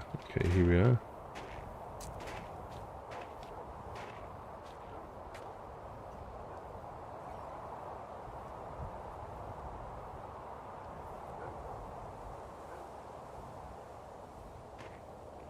Alright, so Jack the Frosty Trader and Frosty the Jack Trader.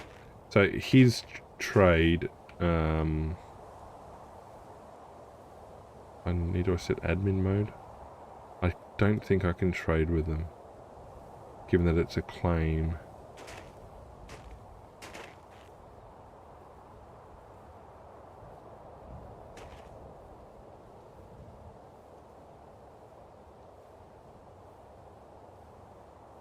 Alright, now I should be able to trade. Yeah, here we go. So 5 diamonds for Dead Bush, or a stick. So he's Frosty the Jack Trader. But Jack the Frosty Trader, 1 snowball for a stack of snow blocks, stack of white concrete, a stack of black concrete.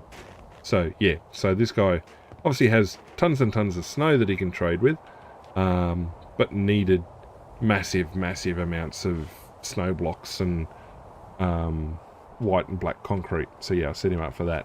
And this guy, yeah, was like that. Now let me just teleport out here. Then I actually had, I think I moved the traders because this guy was getting real frustrated. He built a end portal, his own end portal, but in order to do that, all this stuff, this basalt and polished blackstone and everything else, because this is all black stained glass as well. So I set up, what I did is I came in here and put 2 traders in here that constantly talked to him whenever he went past. And it irritated the living daylights out of him. Well, the constant begging for stained glass was getting annoying. Just trying to work out where he moved the traders to.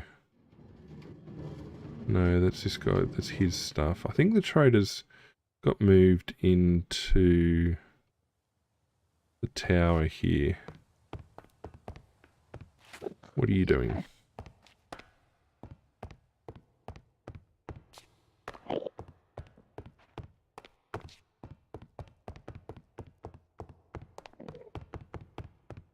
I can find them. Yeah, here we go. Here's one. Kiss my glass. And he's actually got like several. My glass brings all the mobs to the yard. Too good for my glass. Oh, come on, he's got several. Kiss my glass. Alright. And so, yeah, he'd trade half a stack of cobble for a stack of white glass. There, and then the big black glass owner. Once you go big black glass, you won't go back. My glass is big enough, thank you.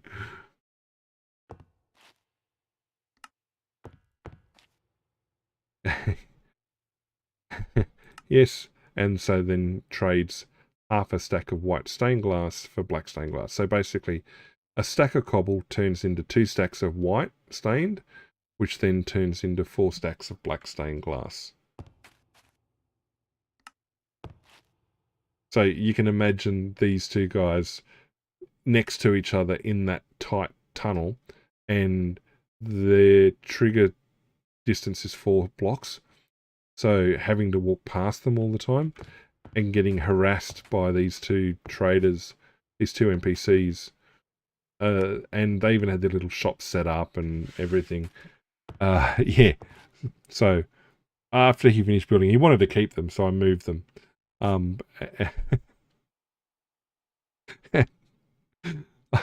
I forget what else I gave him in terms of chat. Annoying? No. Entertaining?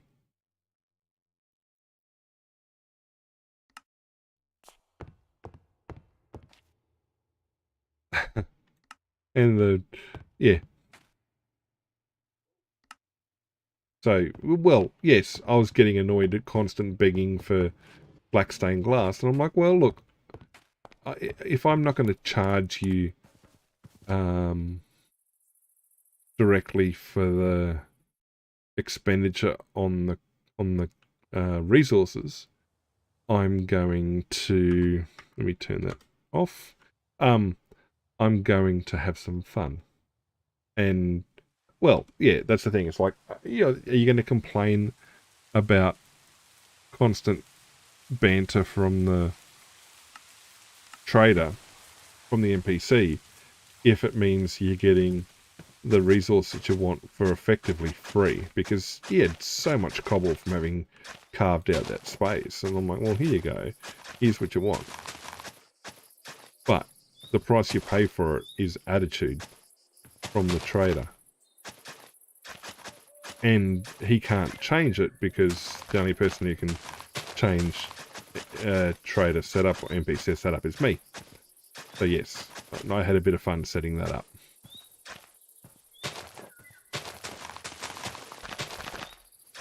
Plus, there was also me working out if it was possible to set NPCs with multiple dialogue chains and set up like that.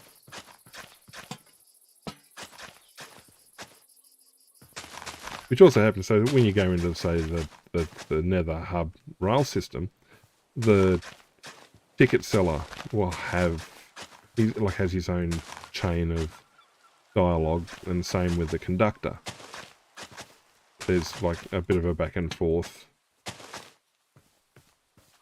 Alright, that's connected. Now that will actually take the player all the way through now to the other side.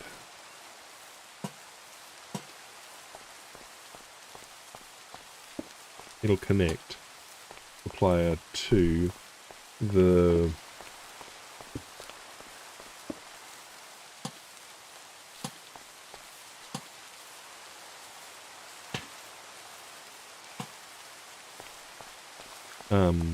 path over the other side. Now what I should do is path out, so wall out here.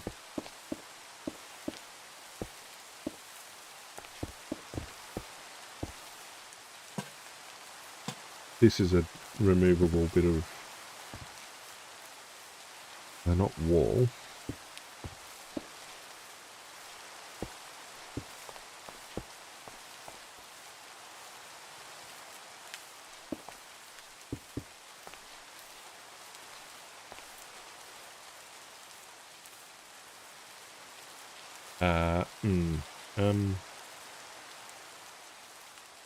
Which one did I say was the right door? The middle one.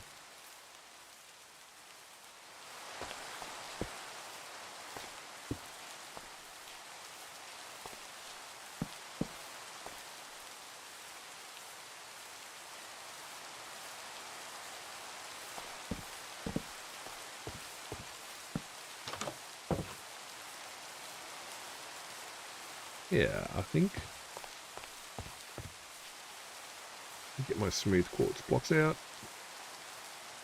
Alright, so that's right there. Let's light up that. Okay, I've connected. I've done things.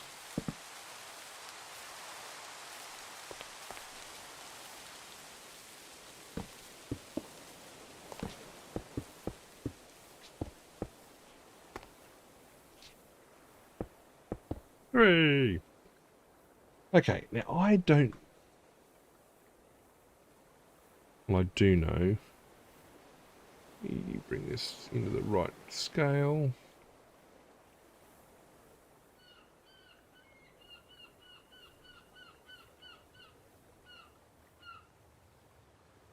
Alright.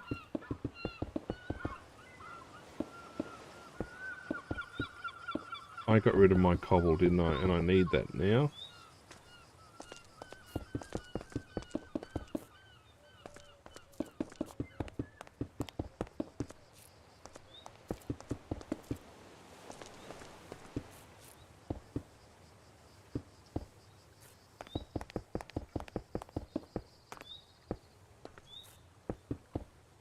Well, actually, I need one level of cobble.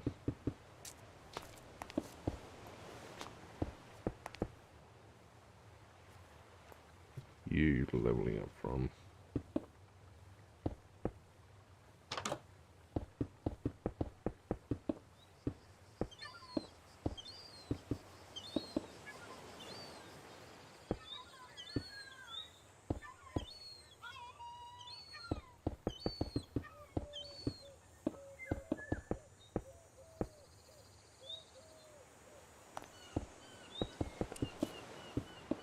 Now, as far as I can tell, these lower levels, do I have torches? I do have torches. These lower levels do not have, I can get rid of the smooth sandstone as well, aren't well supplied with windows.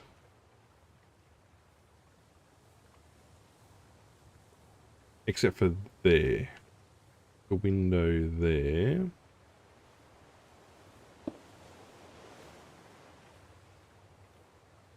Oh, no, window there.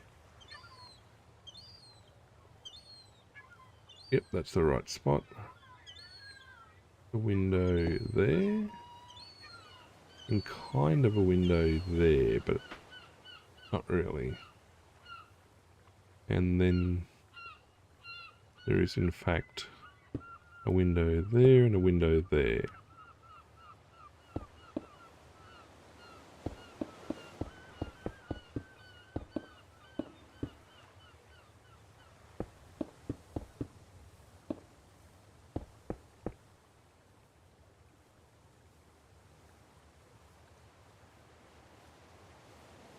And that is correct. I do have glass, I do.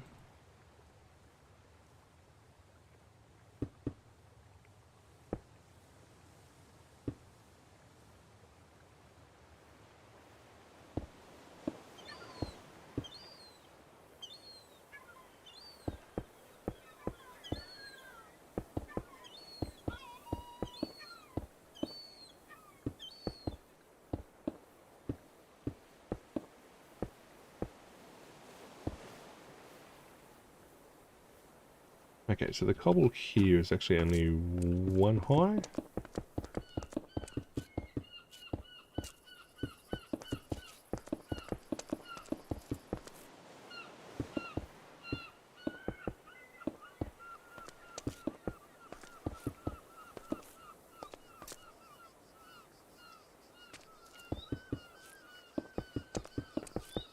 And likewise, there's only one high over here as well.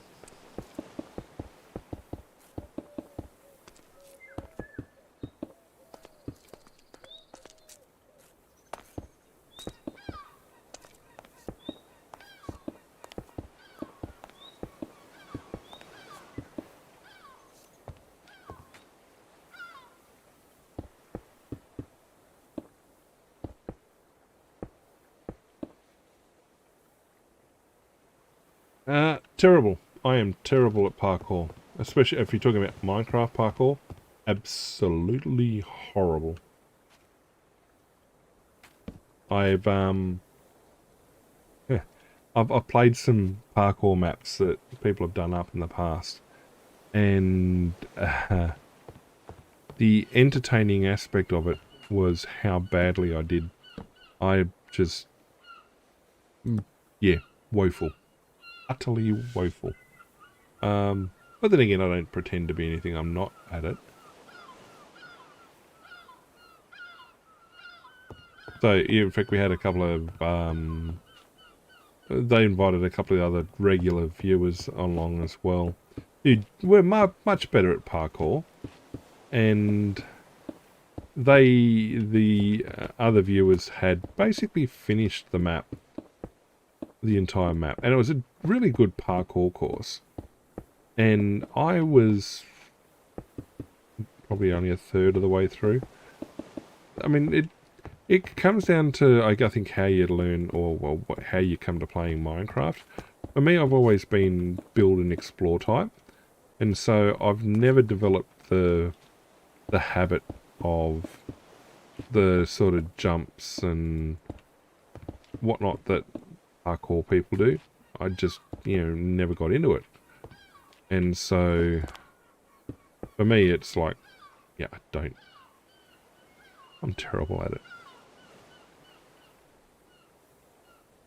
Which made for very entertaining content, I will give it that. But at the same time, I'm like, yeah, no, horrid. Horrible, horrible, horrible, horrible.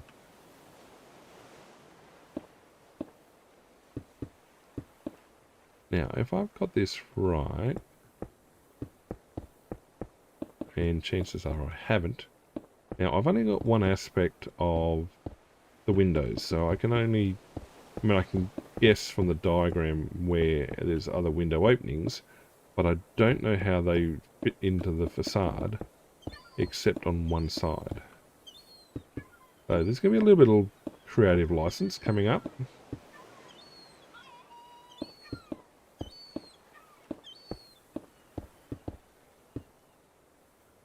Alright, so...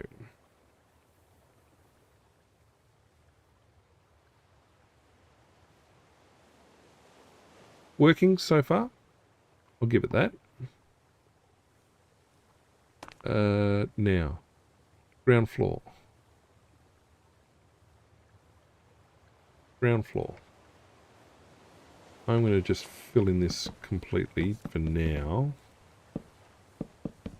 There are going to be walls, there's going to be staircases.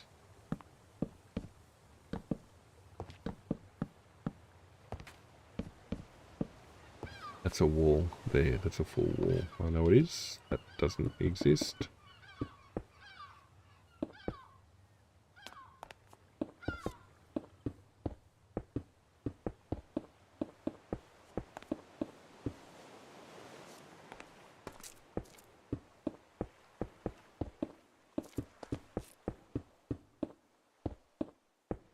It's my rubble infill.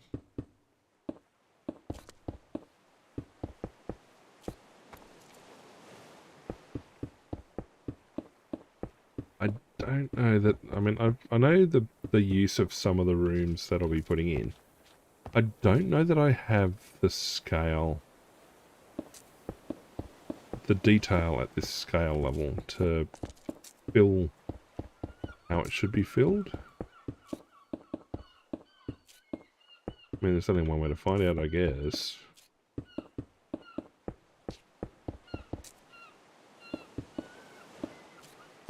Hey, you idiot.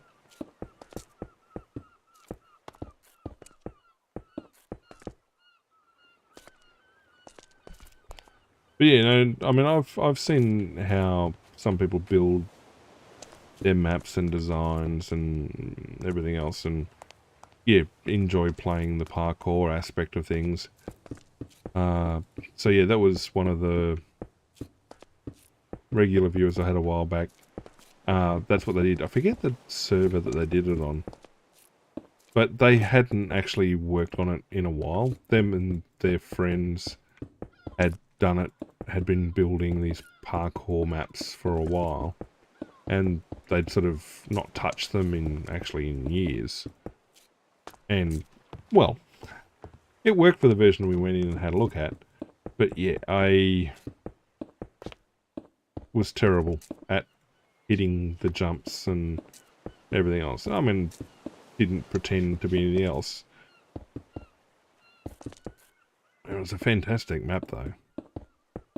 And in fact, on another SMP server I've got, we did there's 148 level parkour world.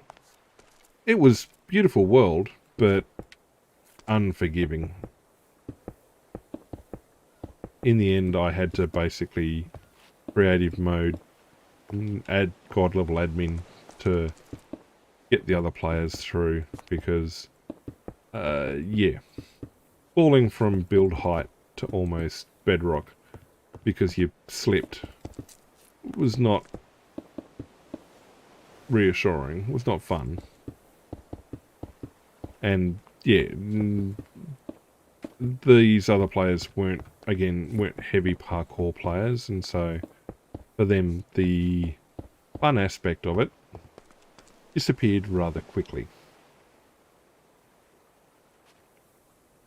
Okay, so we've put in the right thing. Well, I think we've put in the right things. Now we put in our floor.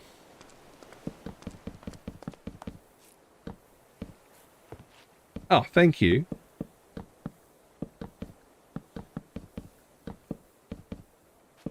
Well, the thing is, I mean, like, I'm not ashamed to use creative for these big world level builds. I did do some of the builds entirely in survival, and it took ages to do, and that's fine. And then I was like, you know, I'm building these things for the other server players, the other players on the server, to make their world a richer world, so I'm going to stick creative to do it.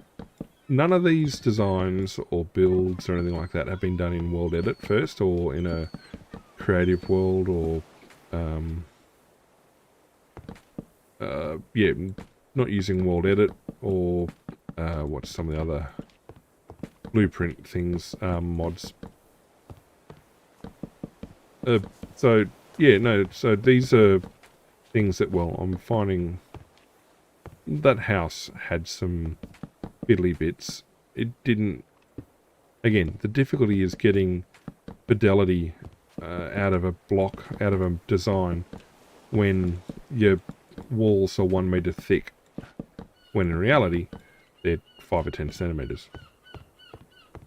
Okay, so that's correct.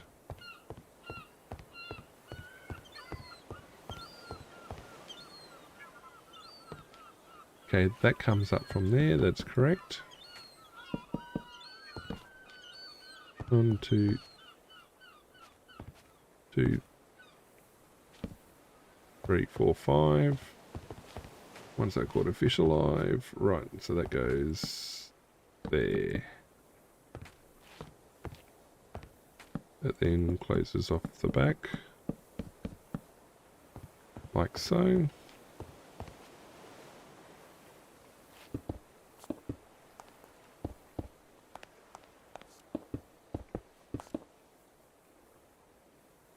Actually, no, that doesn't go up there. It goes there like that. Alright, we're going to put in torches. Not lanterns. I swear there should be a window for that, but there's not. There's a window there, there's a window there. This comes up, goes across. Not 100% sure what the point of this little space is, but anyway. Torch goes there. I have to double check my space. Definitely going to put a torch there. A torch there, torch there.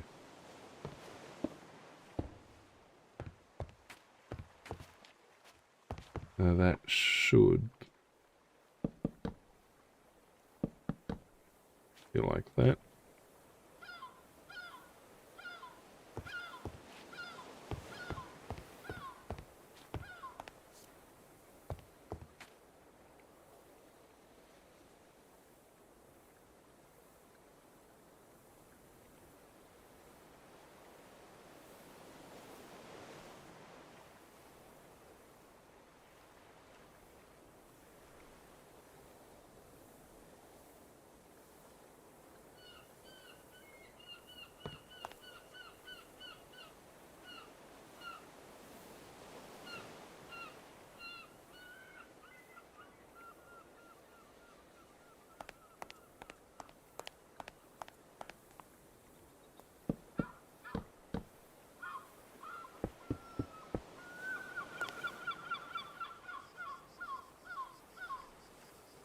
There is actually flooring.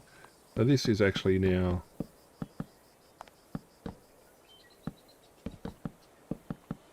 internal, which means that comes all the way back through here.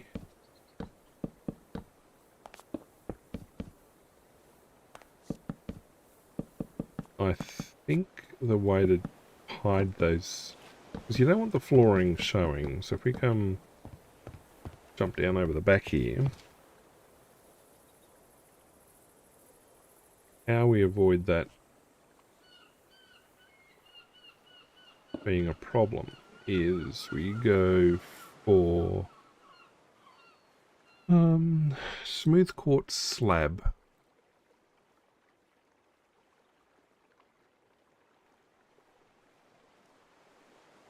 Smooth quartz slab like this. Well, so the problem is, okay, underneath everything else is your smooth quartz. So you've got your stone, your stone brick is effectively your wet pillars, and your land-based piering, and then you've got this white quartz or plastered walls from the dry line up, except this side, the main entrance side where the stone brick goes up to the entrance level on the piers. Then in the design, this level here has a gap. So this flooring isn't represented because it's the next level up. On the design, you've got this bit here showing. Then you've got the docking here showing. But this bit doesn't. Now, if you come and have a look underneath everything else, you don't see timber flooring. So you're not going to see. So you see a timber bridge, and take that out. There's your safe on that side. You've got your drawbridge on this side. You can pull that up. You're safe on that side. Each of these arches is stone / up to the quartz underneath. So the issue then is this bit here, where the next level up is actually flooring, but you don't want someone to come rowing through here and shooting fire arrows, for example, into the bottom of your flooring. So what we're going to do is not do that. Put down quartz slabs, which will make it appear intact. Like, you're not going to see the flooring, but in fiction, in work, it's going to basically support the work. So you can row your boat through your arches and have your quartz arch above you, and row your boat through this gap and have your quartz roof above you too. And I think this definitely needs, if not a set of torches, it'll need a, really should do with a lantern. Alright, so that's a bit better. Okay.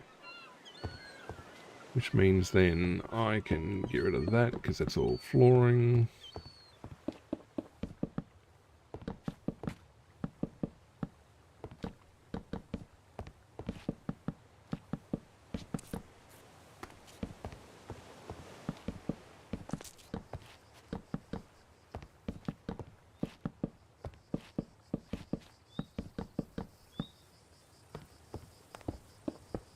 And get rid of these bits as well.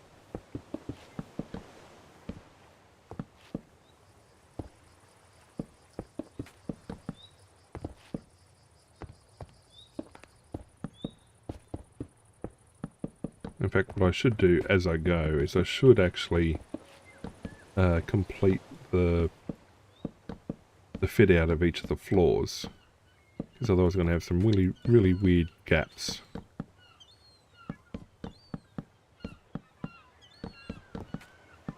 And I think these lower floors are really interesting. I honestly don't know what they're used for in the main building, in the actual building.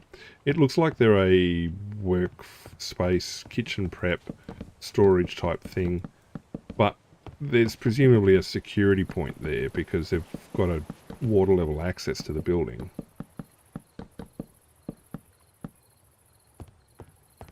Alright, so that's basically done. There's the front door. Alright, so we come down. Let's come across here. Okay, so let's have a look. The dock is...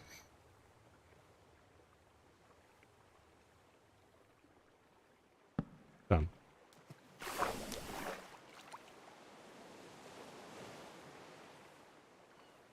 Timbered, yep.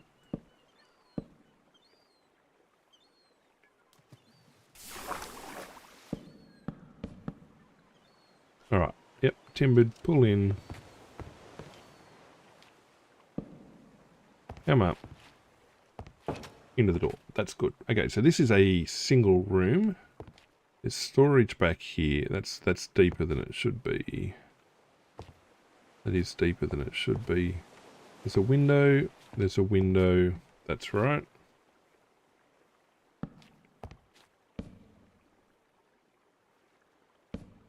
There's no beds down here, but there is storage.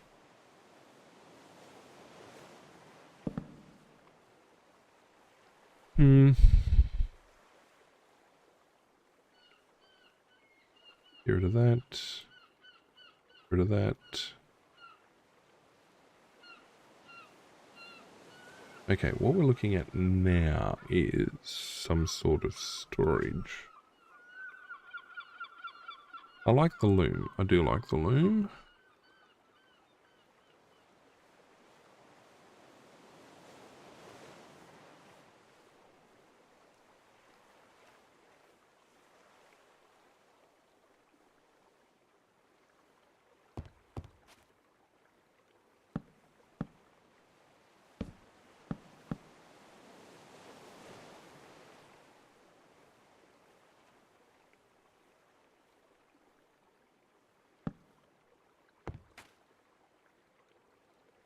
We're looking at a long bench there. We've been using oak as the flooring, so we're going to go birch.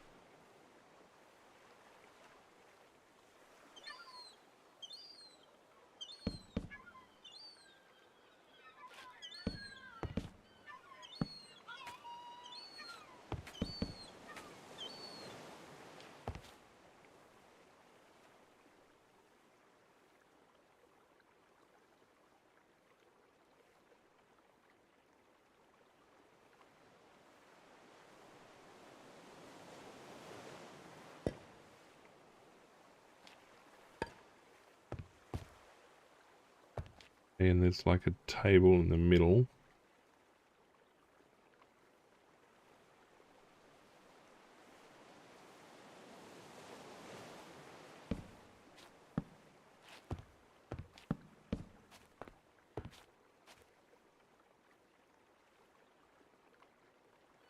Yep, okay, so that room is now completed according to what I have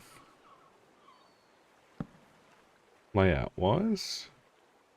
I mean, a lantern wouldn't go astray. In fact, I probably should put a lantern.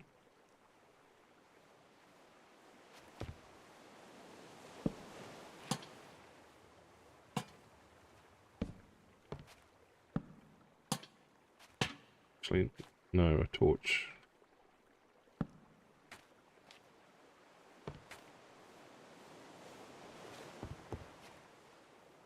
Actually, lanterns do hang from the ceiling because these are full-size ceilings.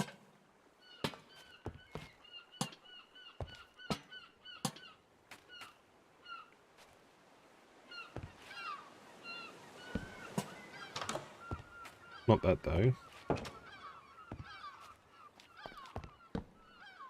Alright, so that room's done. This little thing is... I have no idea. And that's actually an inverted stair, so that's not going to have flooring. But what I can do is I can take a brown carpet,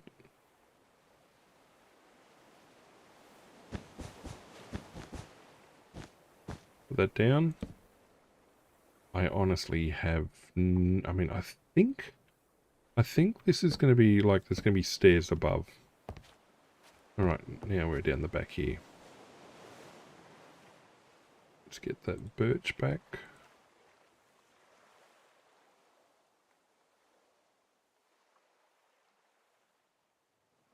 Smooth quartz slab can go there.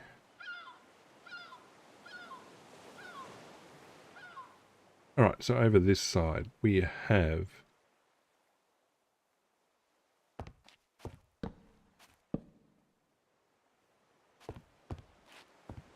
a table there. We have ourselves a long table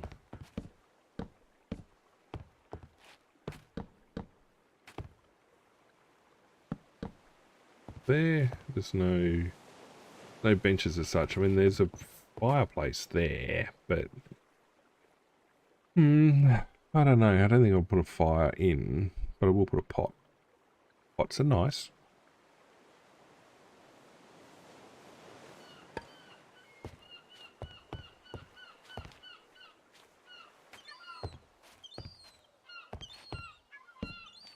Yeah, that sticks out too far. It needs to be flush with the wall. I don't have things that are flush with the wall. I don't have wall sconces. I have...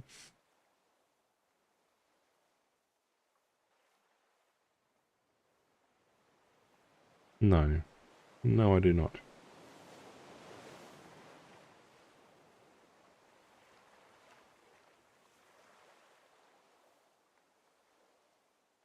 I'll take barrels, though.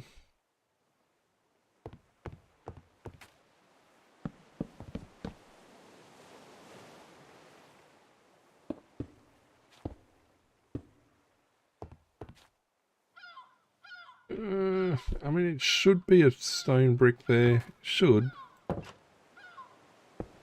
By rights. Yeah, I probably should.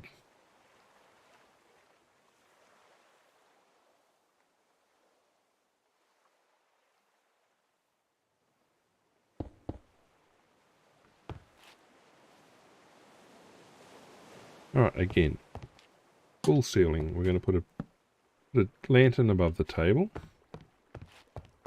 We're going to go lantern above the table.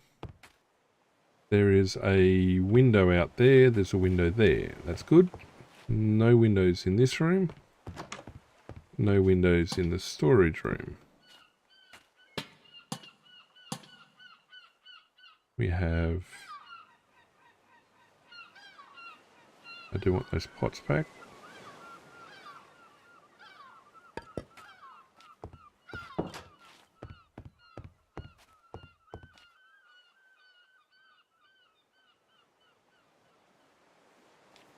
This isn't even a door.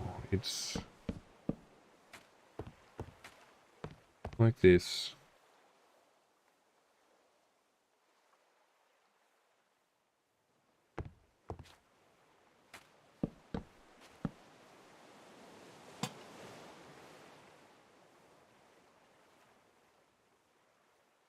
Now, according to the design, it says there should be a window.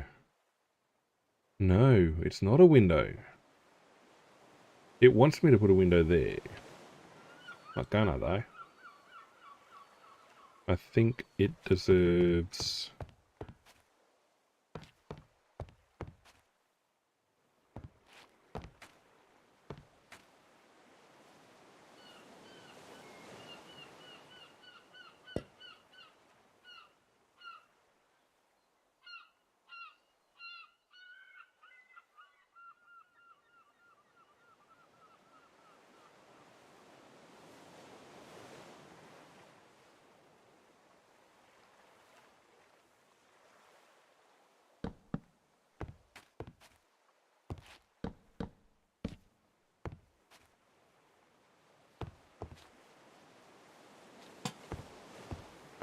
There we go. And in fact, I should put an armor stand in the corner, I think.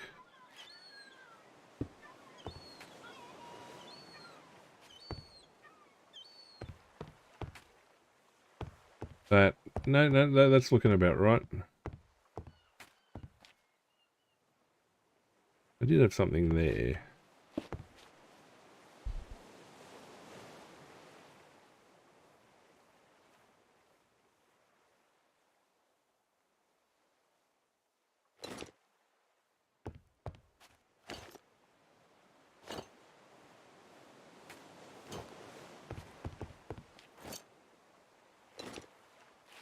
Okay.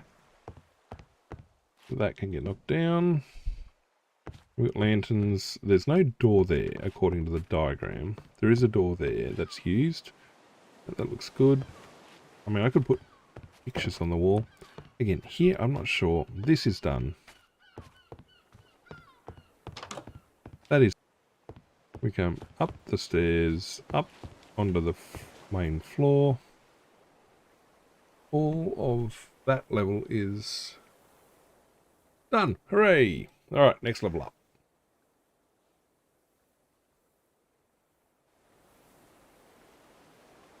Okay.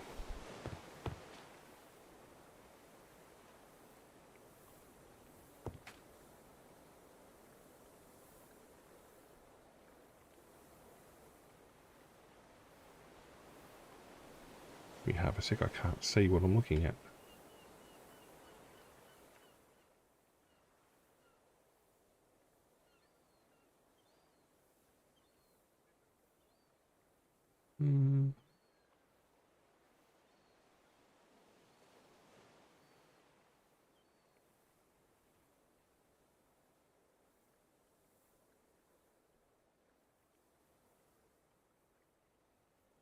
Down.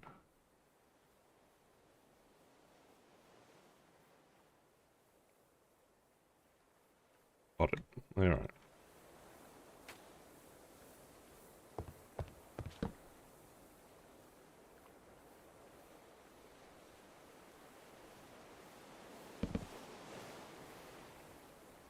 Let me just zoom back out again. There's 3 floors to go.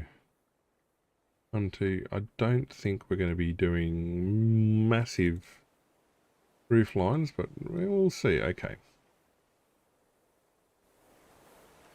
We have our door. Are we going to go quartz interior? We are. There's 1 wide door inside. 1, 2, 3. It's like a... And in fact, there's a doorway there. Not 100% sure what the point of this doorway is.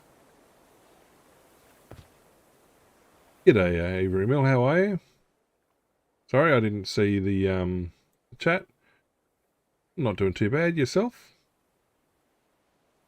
Why is that not going through? Ah, now it's going through. Alright. Again, we have this problem of thick walls. And that's really not going to work. Anyway, like that.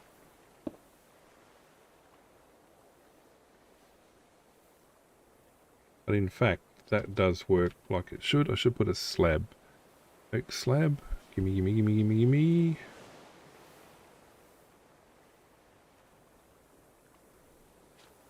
If I come down, I still hit my head. Still hit my head?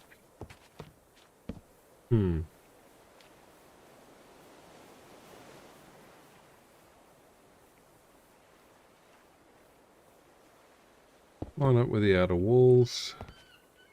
There's a doorway on the far side like that. Like that.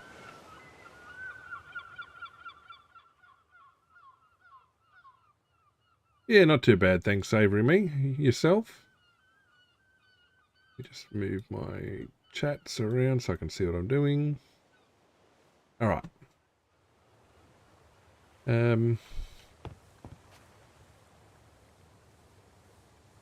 Yeah, that's the right spot for the door. And that comes up there.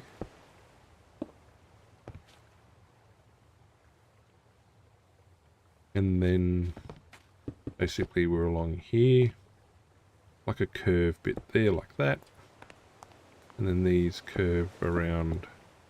We start introducing windows. One there. One there.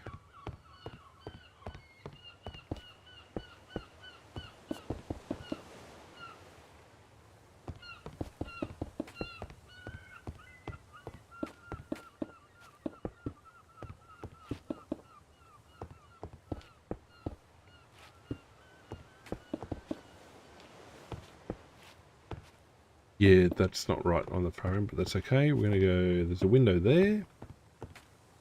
There's a window mid.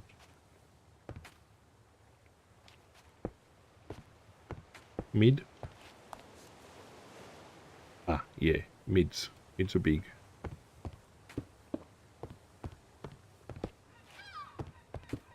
They need to be glass blocks. Those ones, but that's alright.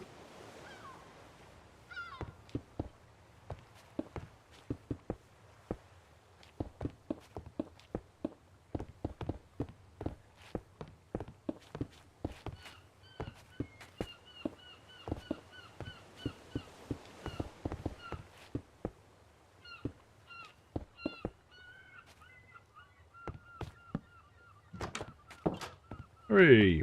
Alright, let's... I'm not sure why that's like that anyway. Whatevs.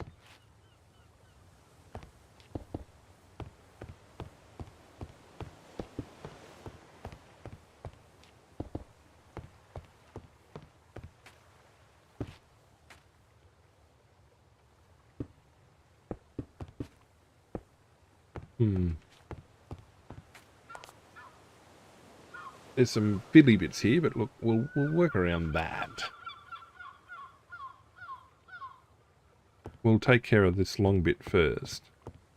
Was that supposed to be centered? Ah, it wasn't. As such, no.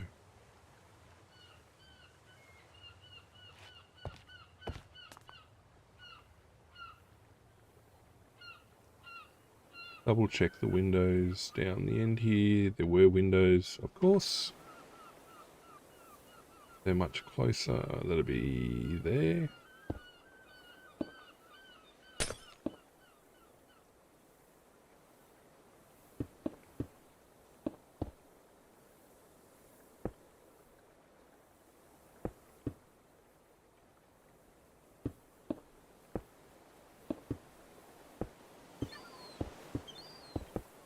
I want grey stained glass blocks, don't I?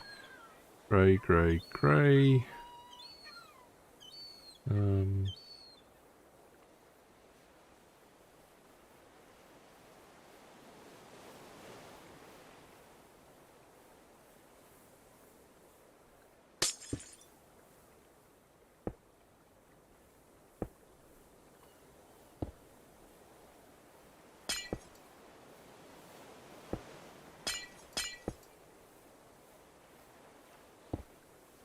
Not like that.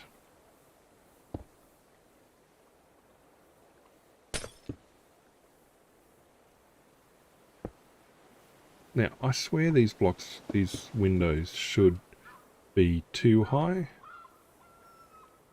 We've got too high down below, and part of the design is, yep, definitely tall.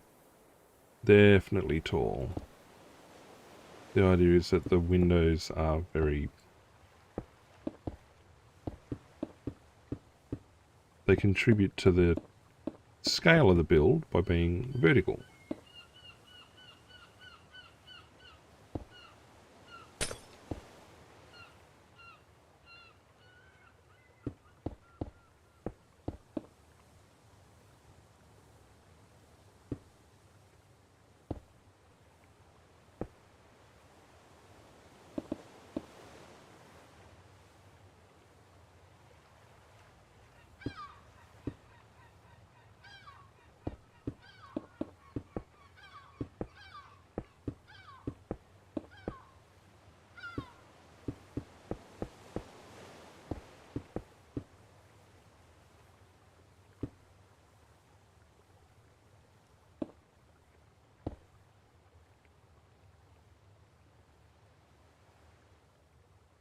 Oh, now it's taking shape.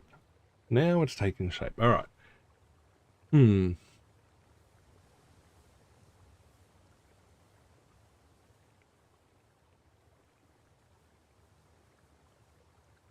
Let's see if this works.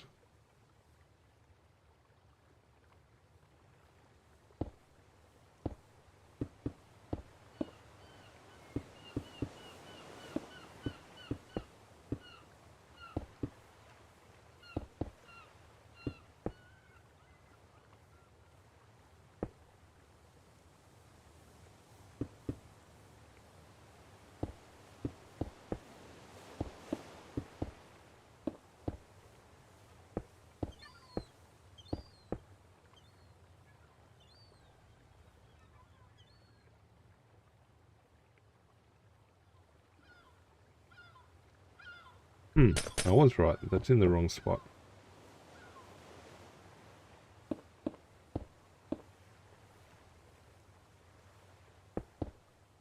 So that means that's floor level, floor level, floor level, floor level.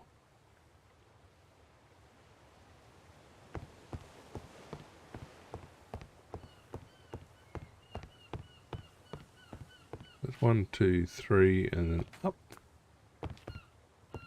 1, 2, 3, then up. Yep, that makes sense.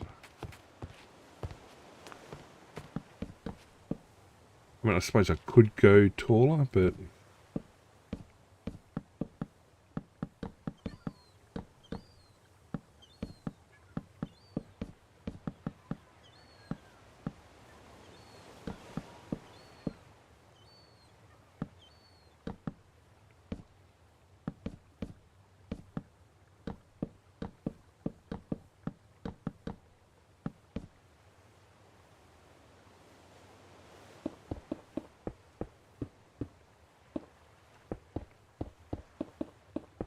A dolphin. Was a dolphin. Now these lines should actually be... It's got a pinstripe. It's not a... Let's have a good look at chiseled maybe. Okay, there we go. Up again.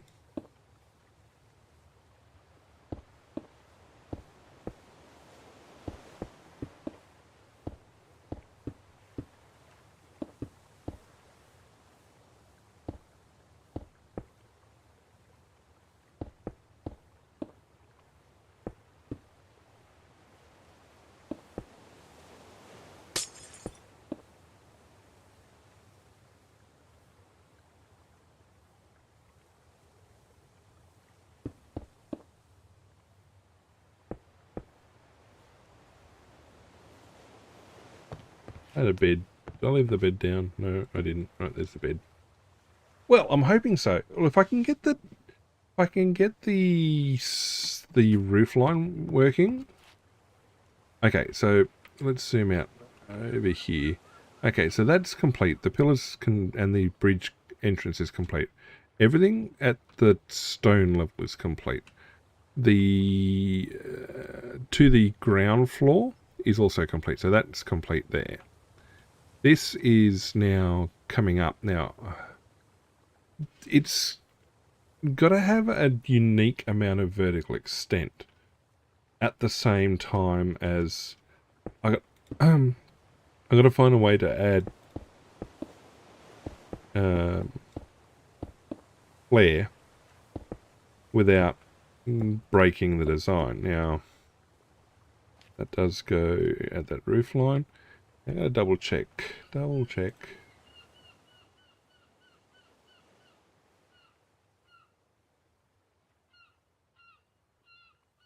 Oh.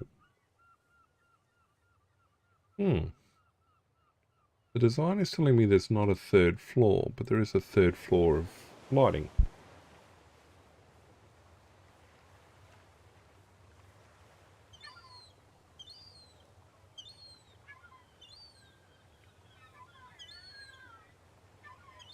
Oh, I've also got it wrong. Ooh.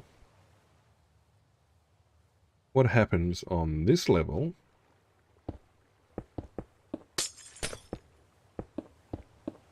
is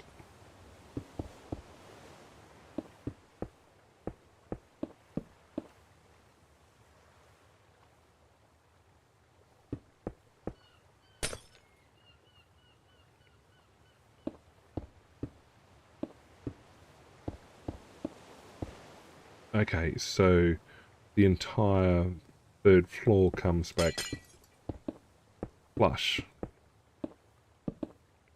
like that, and then there's windows like that.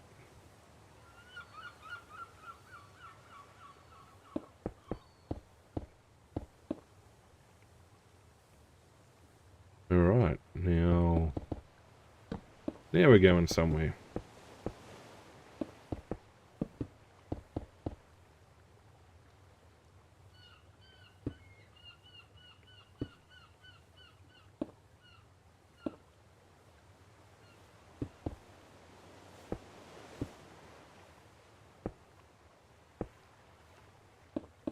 Now if I can get this facade done,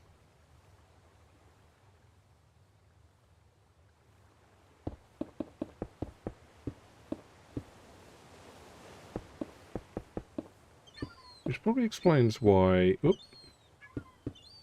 there's no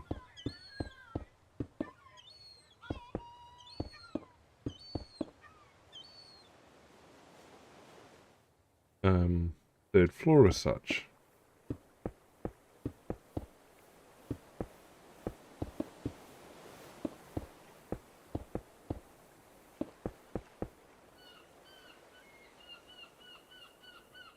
Yep, okay, so what is going to happen is this line here is going to be changed to something to give it a bit more pop.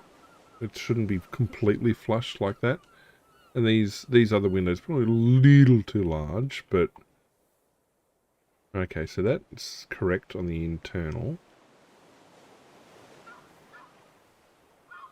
Now comes the problem.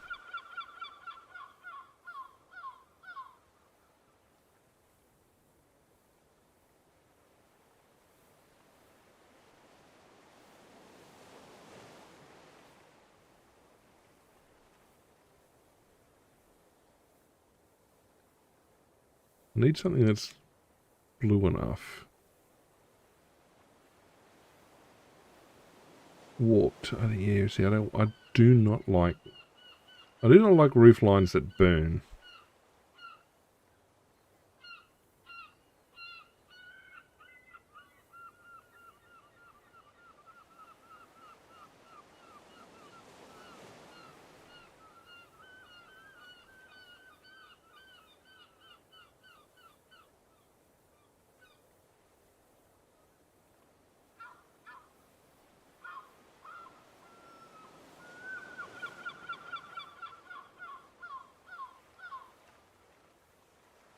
Okay, we're gonna test.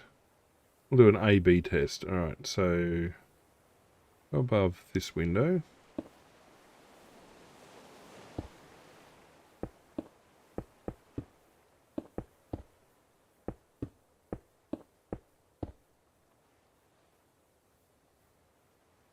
Okay, that's definitely green. I don't want it to be green.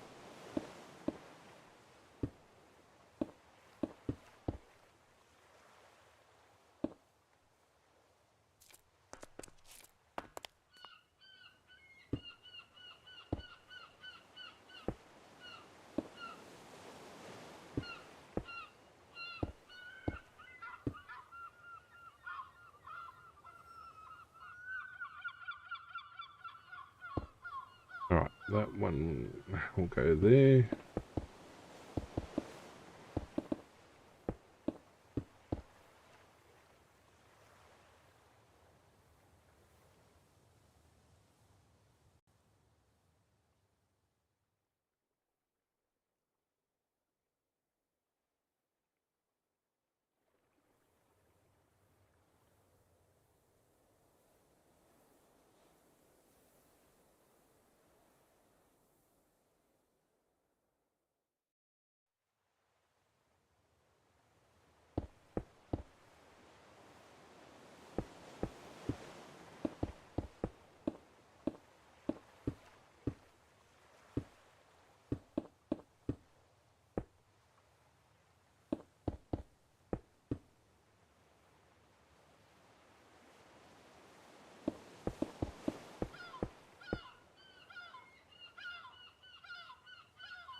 Let's bring that straight up.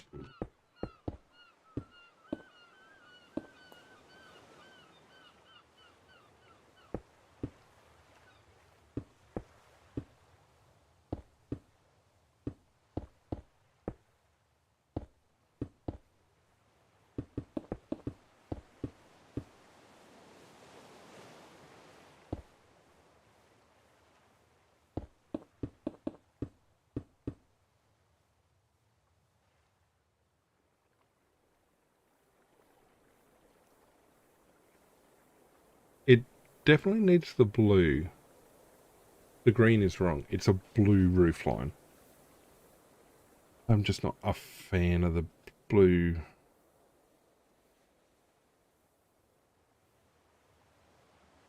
Alright, so if I get rid of the prismarine,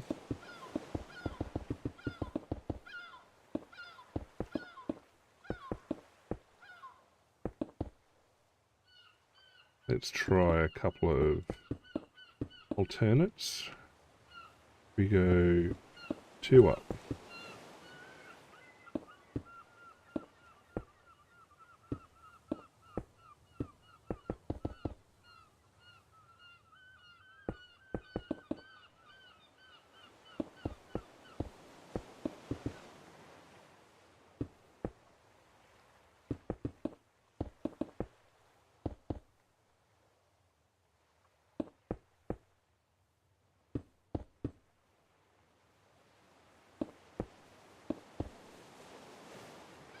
Alright, let's come out and have a look.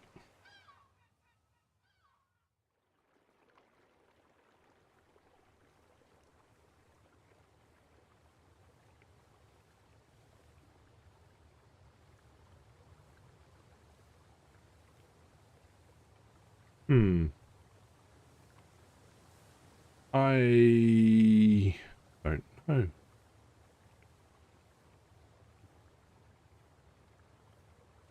I don't know.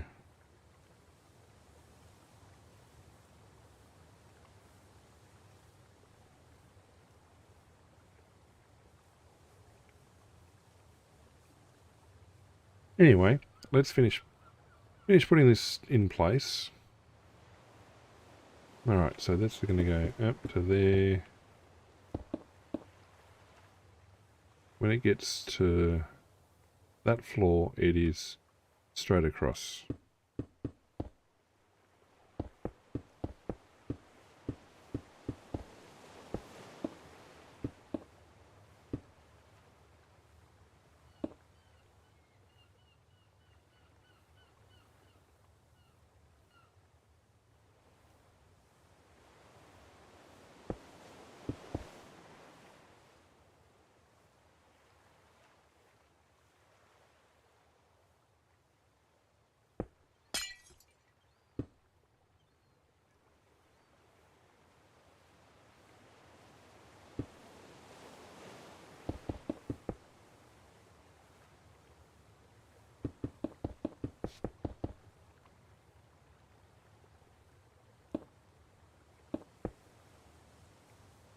gonna say, where's my bed? What I can do is, they're all roof lines. How about I hang lanterns in each of the windows?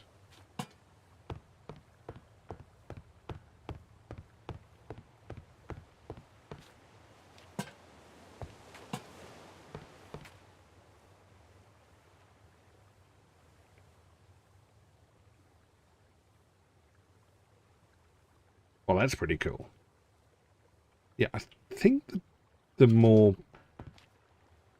steeper roof line is what I want. Whether I should do it, yeah, separate question.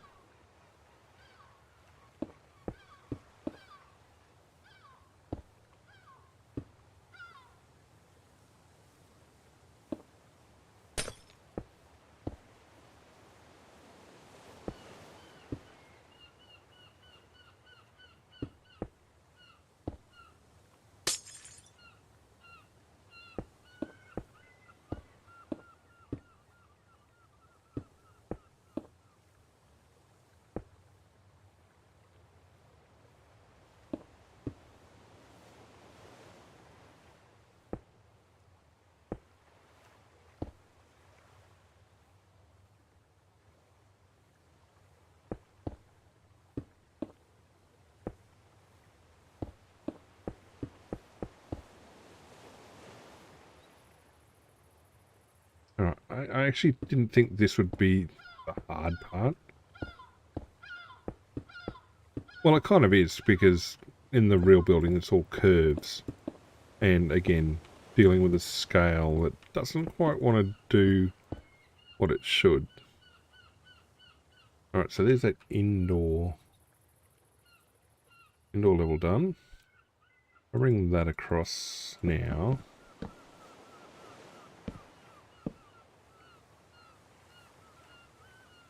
Now I'm leaving this end incomplete for now.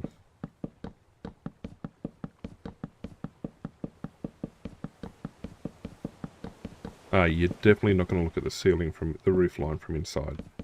Okay, so maybe we do definitely want to go taller. Now, I'll be honest, I don't know what the use of these rooms or space is. I mean, I'm guessing it's all been used as a means to control access. I mean, I don't think it's a gallery. It shouldn't be a gallery.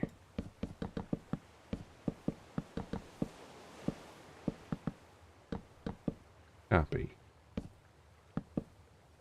Yeah, I might have to actually do a little bit more research.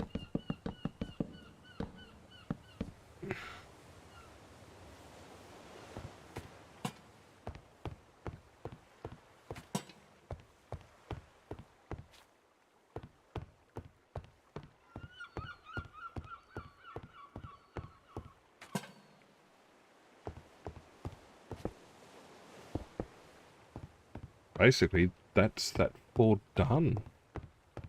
Basically. I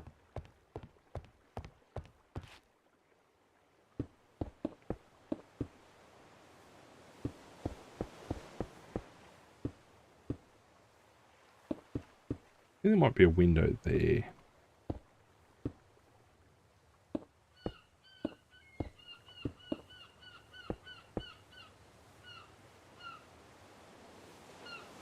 Okay, so along like this.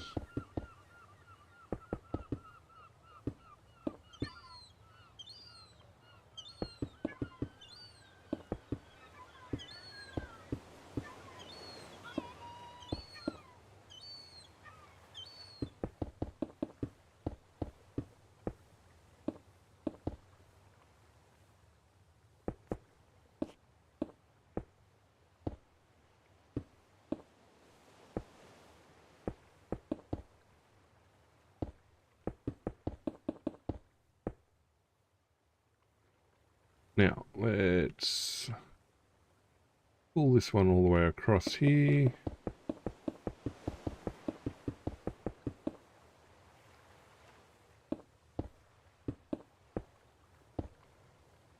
Again, I'm going to assume a window.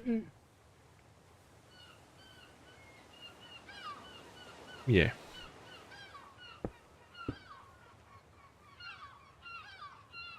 Now I can do panes of glass there.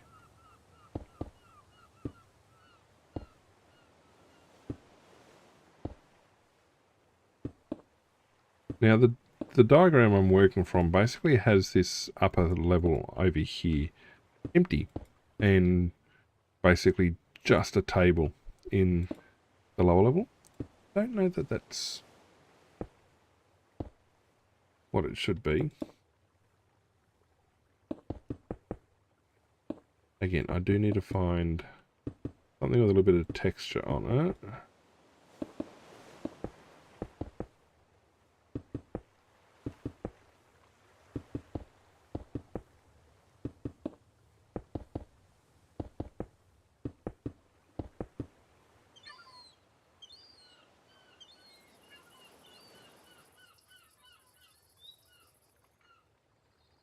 That actually makes that look really good over here too. It's supposed to be like a big chimney down this end. I don't know how that works.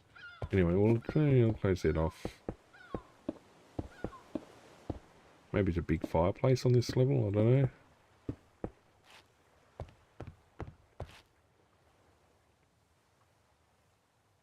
Right.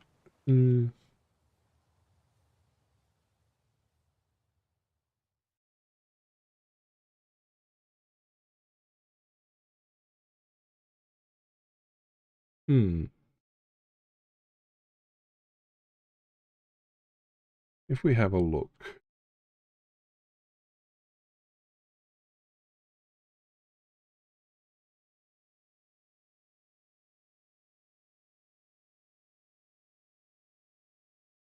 It brings to ground level, this level, and it comes out almost to like a balcony. So what did I have before? Had slabs. Let's put those smooth quartz slabs underneath.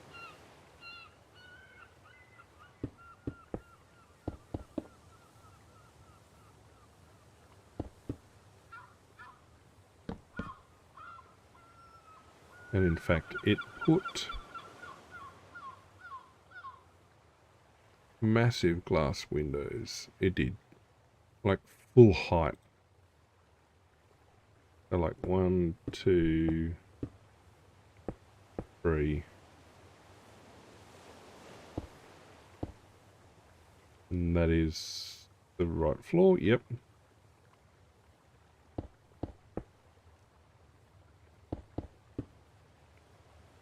And then basically every floor up has the same massive window, but the other ones don't have balconies.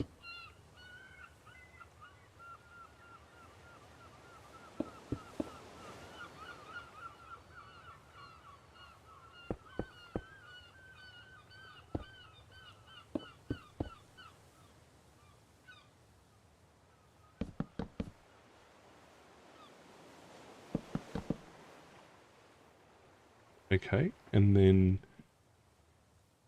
there is a slightly smaller window up above.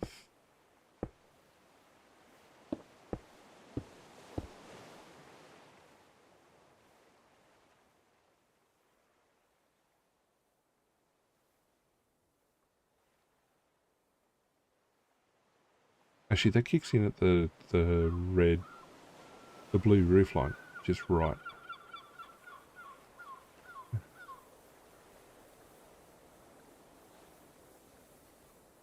And it has a smaller window above it too.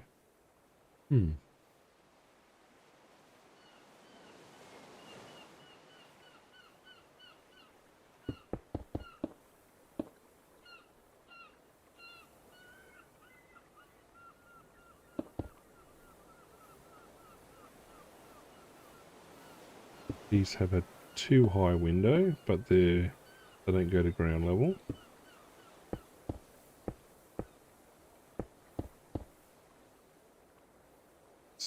again.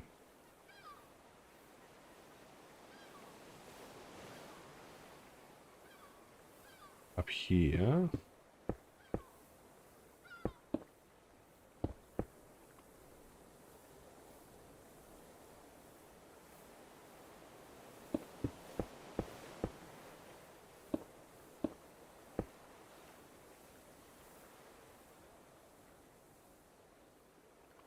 And then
yeah, okay, I think this is working. I think. I've got to get this facade right.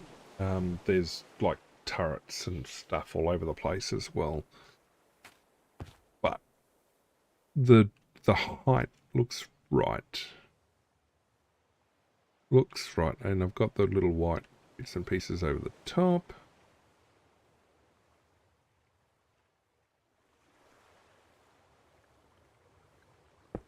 In fact, there's a turret just to the right of that. So I know now then that there's going to be a Forby.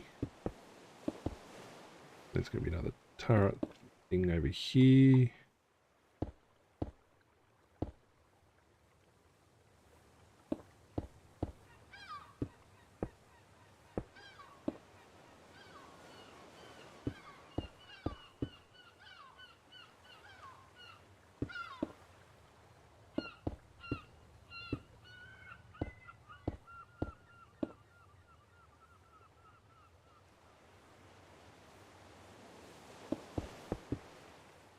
Now, I've got to be careful here because the roof line's going to tilt in from the edges as well.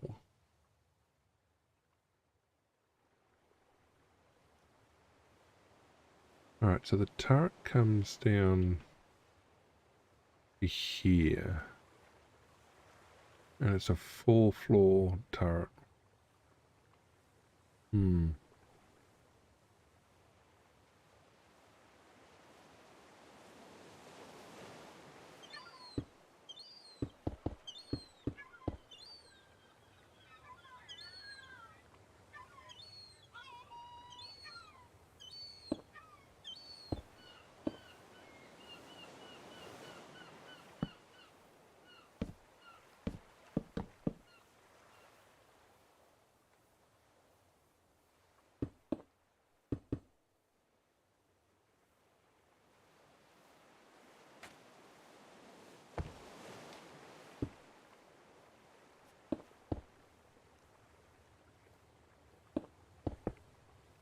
I don't think this is right. It needs to have a window.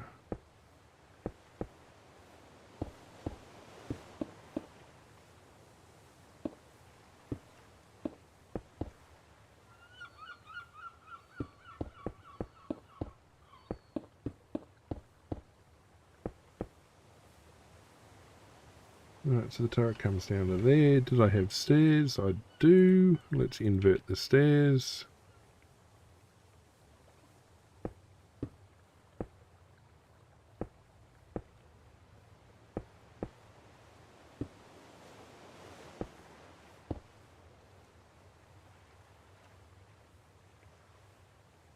Not the worst thing in the world.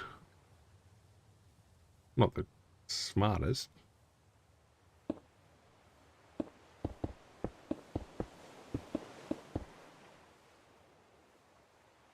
Okay. Well, look, there's a turret. There's a turret. And that works-ish. All right, so we're going to one there. That's 2 out.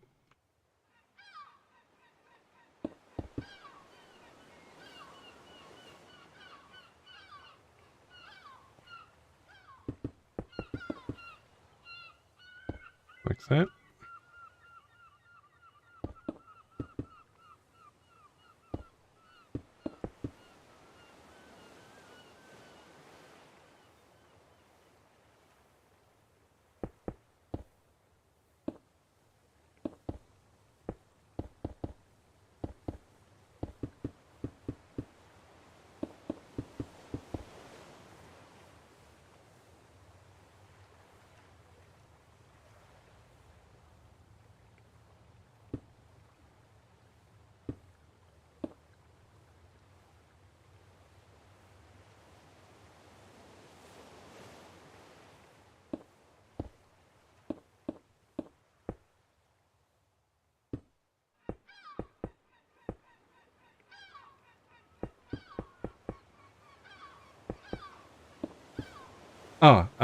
If you want to hit the giveaway, Psychopathic Axolotl, you got to head over to the Discord, which is follow that link, and then when you get there and have basically entered into the Discord, you'll find a giveaway channel, and head in there, you'll find a blue button, click the blue button, and you'll be automatically in the draw. And this week, the giveaway is for... Oh, it used to be linked. It used to... Oh, I missed somebody joining the circuit. What is it this week? Warhammer 40k Speed Freaks. So yeah, that'll get drawn before tomorrow's stream. Yes, at this rate, I'll be streaming.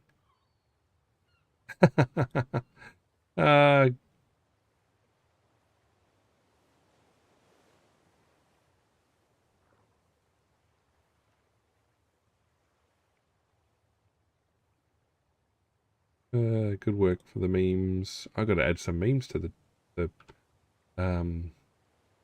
server. I should really do that. Yeah, welcome aboard the new people on the Discord. Let me find... Where was I? There I was. Alright. Okay. So, let's have a look. Towers. Towers are in. Towers are good. Now, I need to... basically... make them tall and pointy.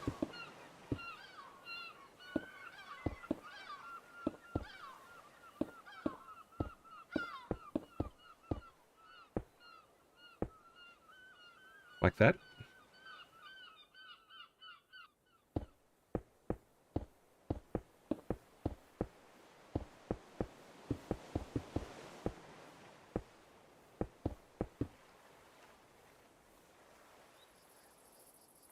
Alright, so if I've got that there like that, it says I should be pushing back behind it.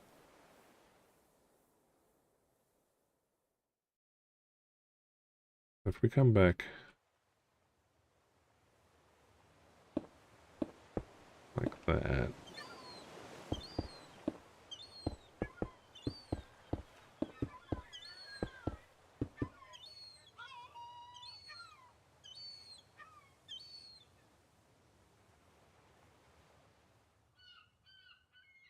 And yep, that one is definitely right.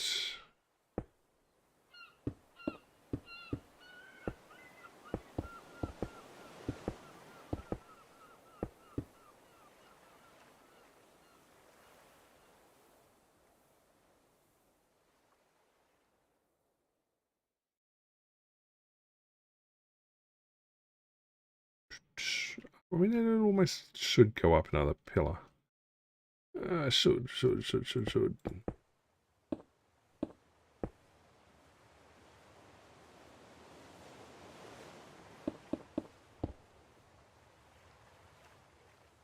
And then the main window part ends like bracketing. Yeah, like that.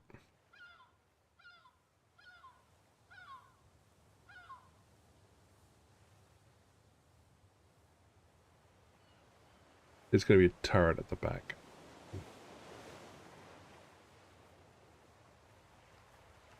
How's this going to work?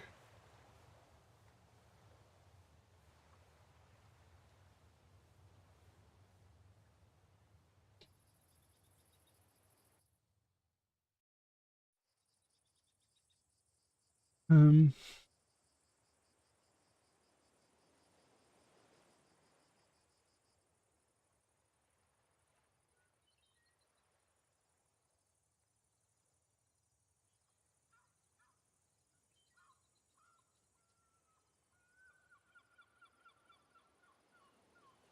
hmm.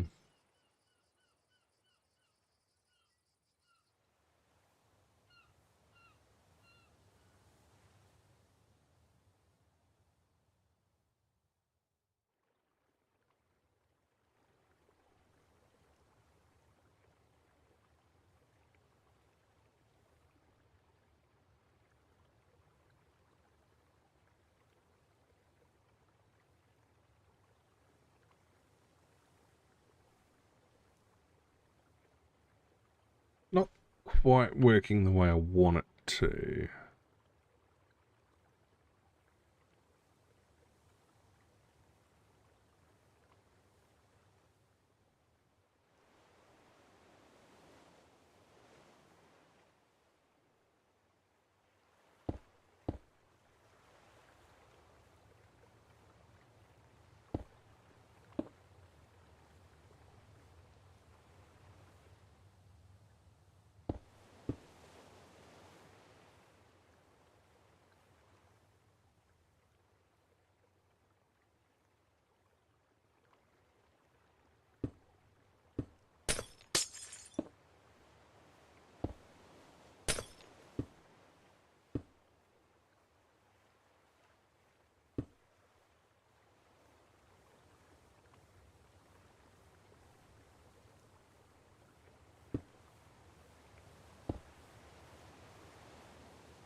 Yeah, okay, yep. I just can't get the scaling is wrong. I need to be scaled up several amounts.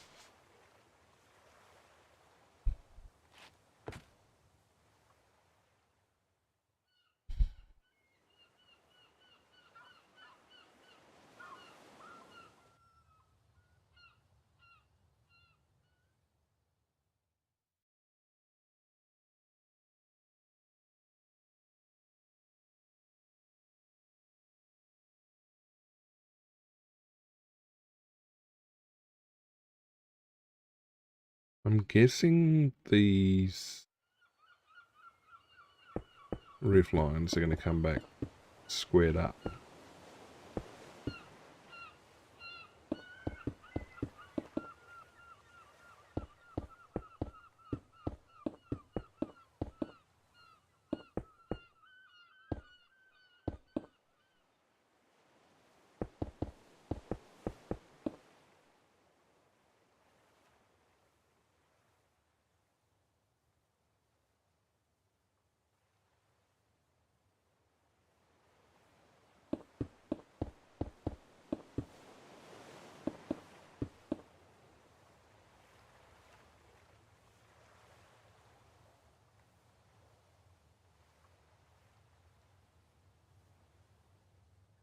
Again, I'm lacking in the ability to drive a lot of texture. Although I dare say this having a flat roof in the middle is actually probably correct.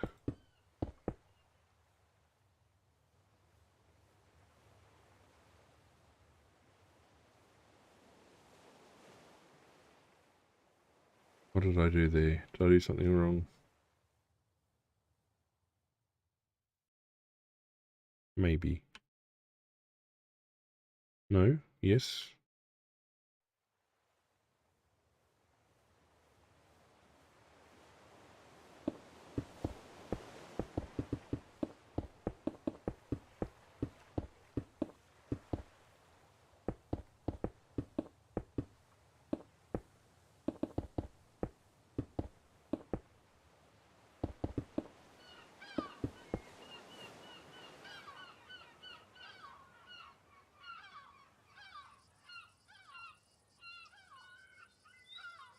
Ah, poop.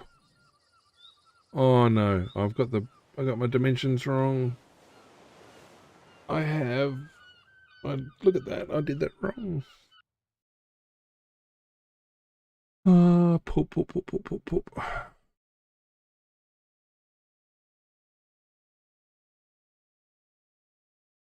No.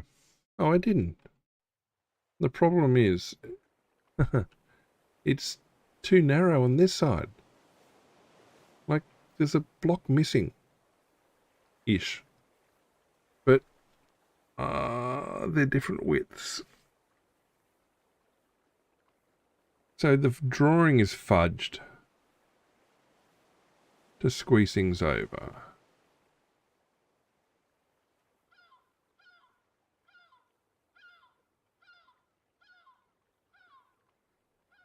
But the question is which one's the better alignment? Like that? Like a 2-block? Or like that, which is 1 block? Ah. Hmm.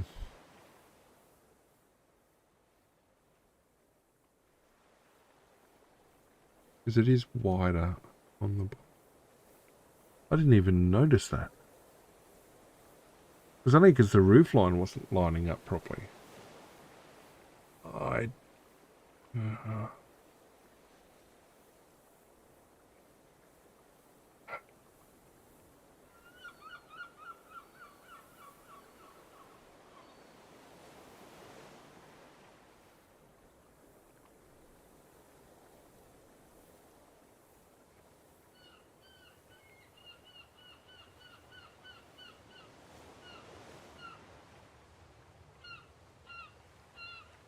To be honest, I don't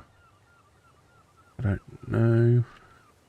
Make an executive decision. All right, we're gonna go once. We're gonna go 1 across, which means pulling this across 1, cutting that off. That's in the wrong spot. Let me grab a lantern. Goes there.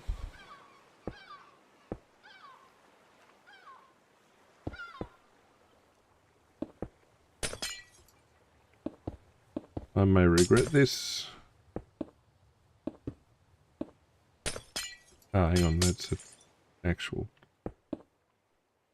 And I did need one of those.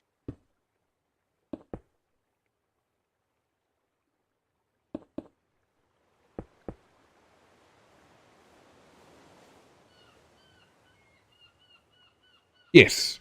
Yep, that gives the better indication of verticality. Oh, I was like, I know well, I think I've done it right.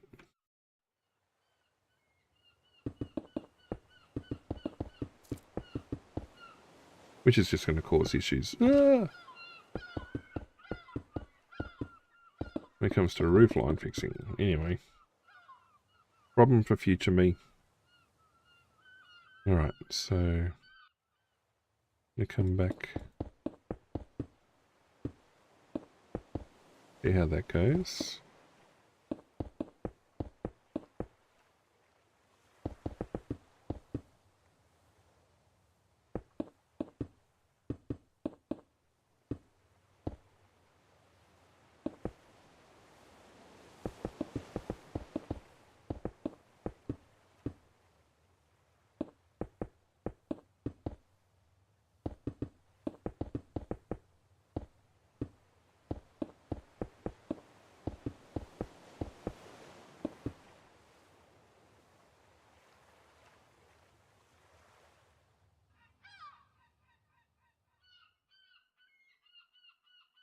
needs to be wider.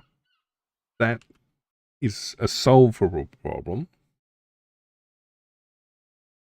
because we just step out one.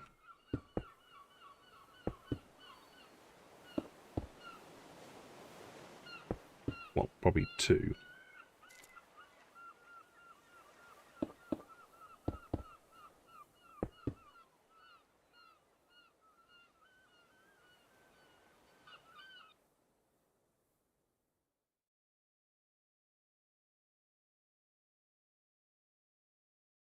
Better. Better.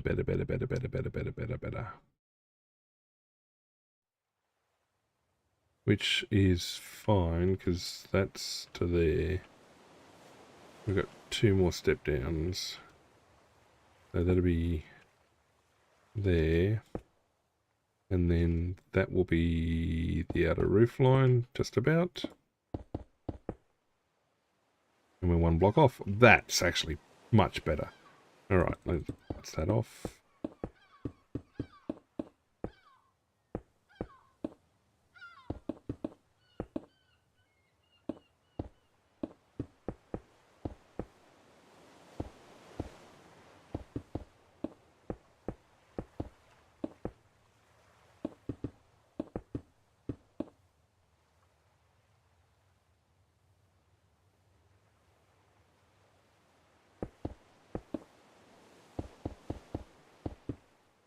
And because that's there.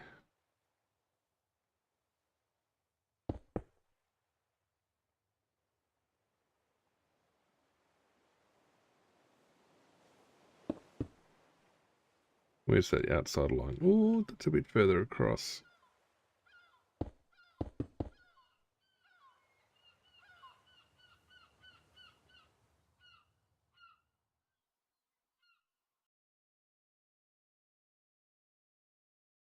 Alright, let's just fix over here first. Come back to burning that bridge in just a minute.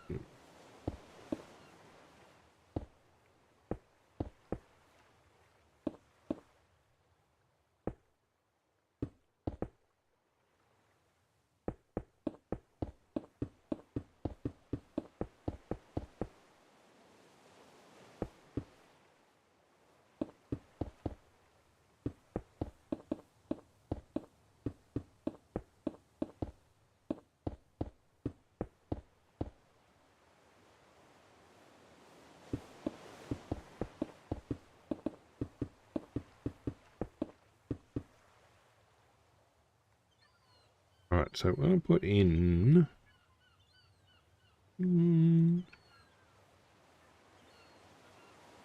Actually, I'll try something.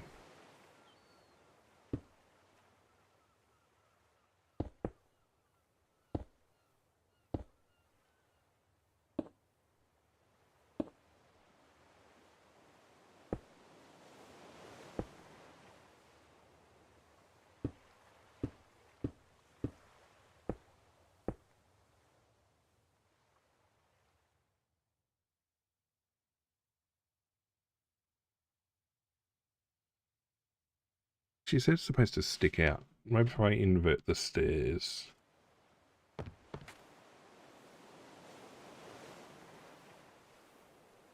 Oh, I'm going to be finishing up soon, I think. Anyway, let's just keep making a mess of this. If I try inverting the stairs... Yes. What it should be.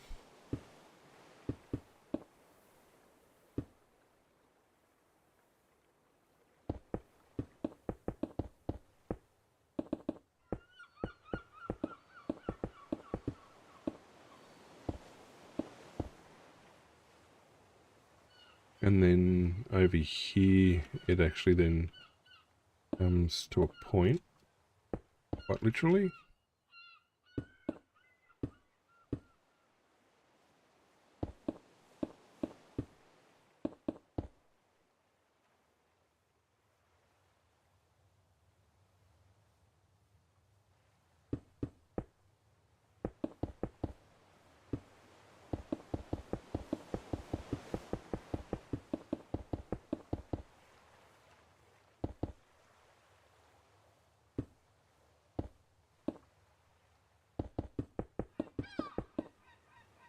Yeah, there's a sloped end bit down here, but we'll burn that bridge in just a sec.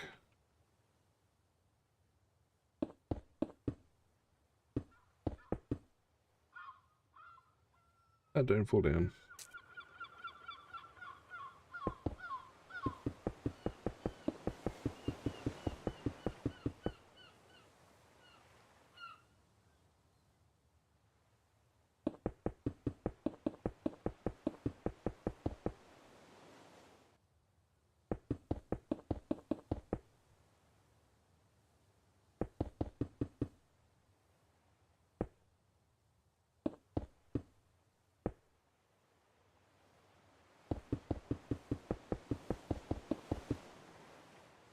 You know, I'm tempted to say I'm not out of this build right now. I think it. I mean, there'll be things I can do to finesse it, but I mean, it's coming along. Am I being a bit of a perfectionist? Yeah, probably.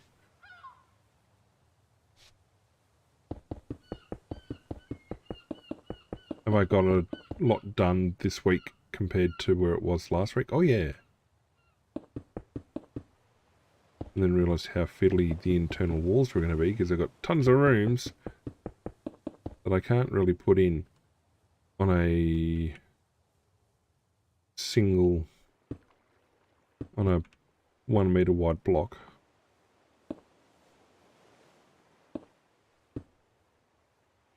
Oop.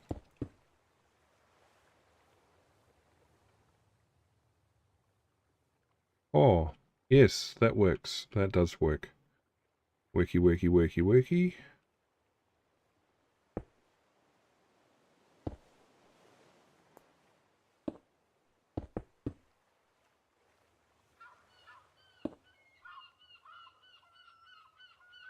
Yes. You know, proper words.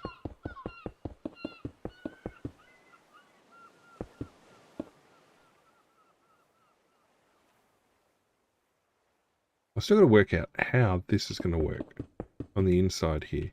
So the flooring, I mean, that's supposed to give like 2 stories worth of light.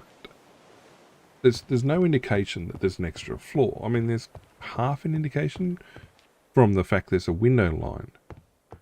But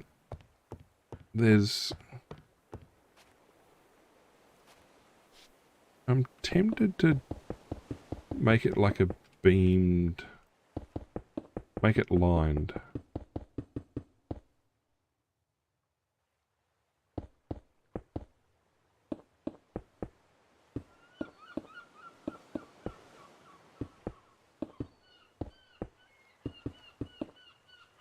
Like it's a medieval hall type setup. Probably what I think it is meant to look like.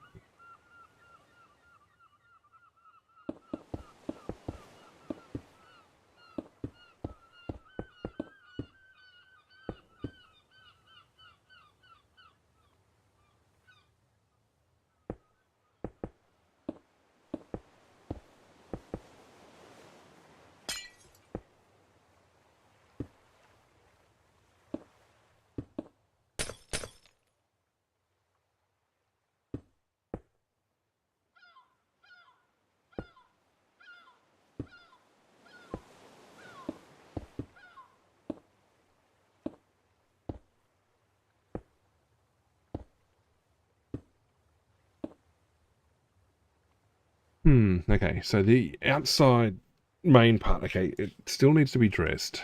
There still needs to be some work done on tidying that up. Do I have my floor in place? I do.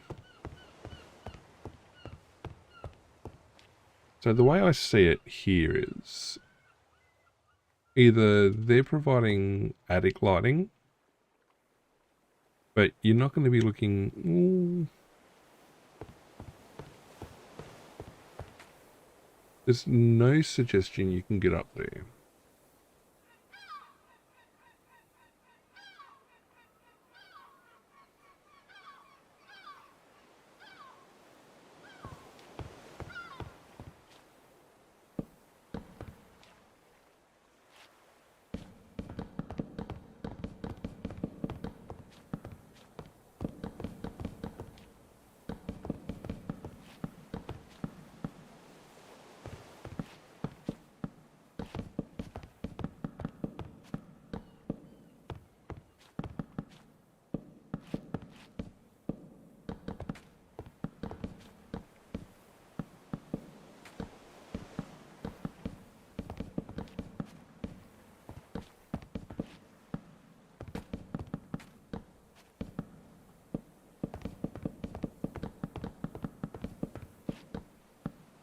So maybe if I treat it as like decorative, I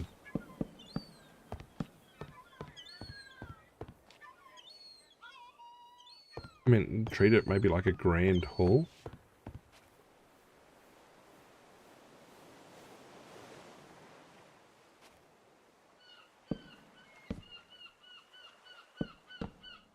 And, yeah, like stripped oak log.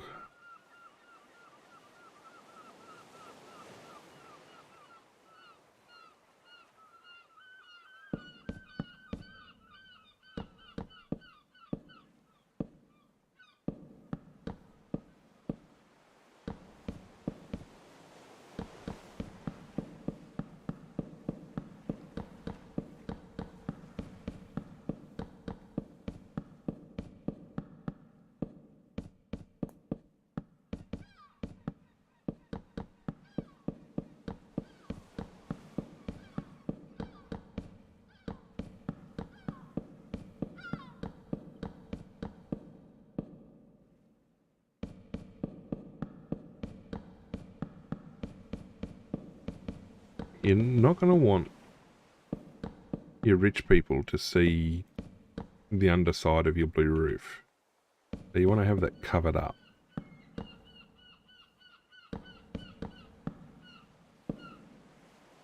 So we got beams like that.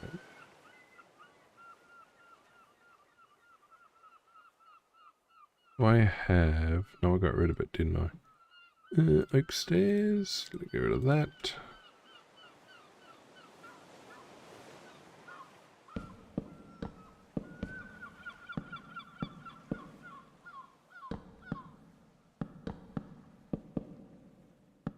So we still let light in.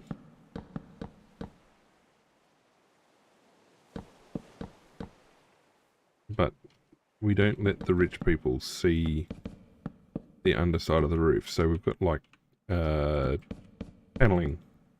That's the word. Oh, good. I kept it. That could have been traumatic.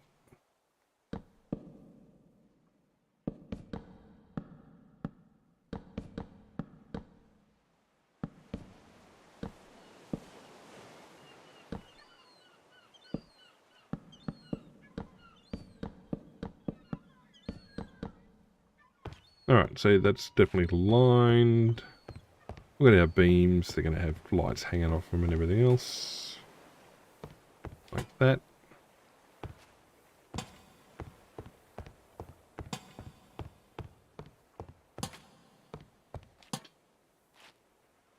And then presumably up above.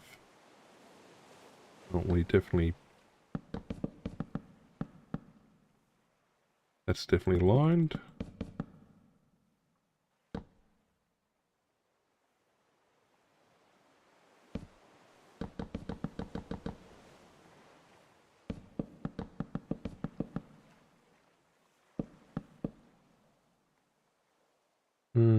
I gotta put 2 on, don't I?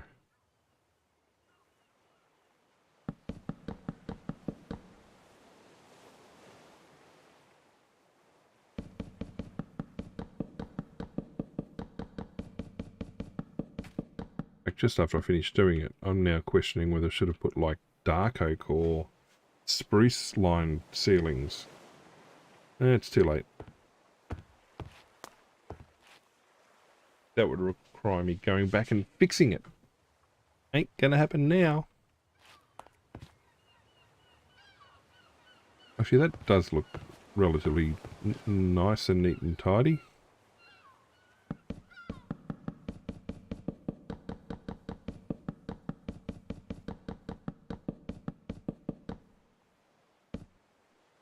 Alright, so now we come in and we do inverted stairs. Inverted stairs. I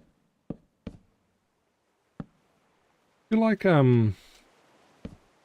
almost reminds me of like an old vaulted church roof where you've got, you can see the beams and stuff, but they And like there's not much insulation between the tiles and the inside, but they panel the ceiling anyway. And it good job me. Big high vaulted ceiling, but timber lined. Sort of reminds me of one of those. They're not exactly full vaulted and stone lined and things like that. So I forget what there's an actual name for that sort of architecture.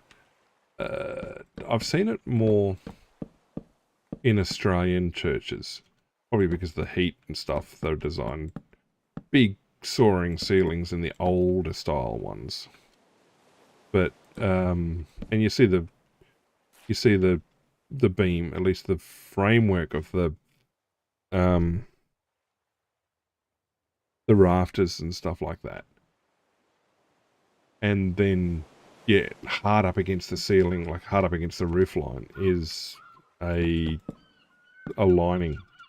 And like, seriously, it's only like 5 or 10 centimeters thick between that and the, they're tiled roofs? Might have been a metal roof. But basically, yeah, really, really thin. As a kid sitting in there on summer, you'd swear there's no insulation in it at all.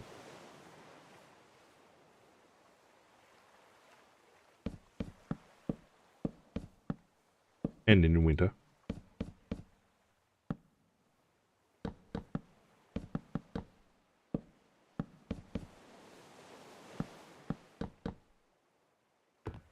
Okay, except for the occasional little blue blob. That works. That's my upper ceiling. Upper level. Okay, let's have a quick look. We're going to come down the far end and see whether I can't do something about this far end before I call it a night.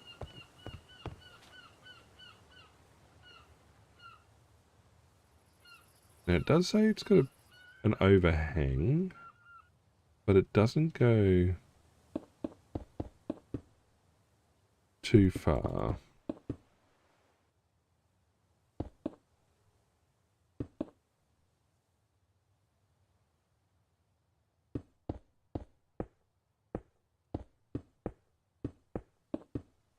Like that.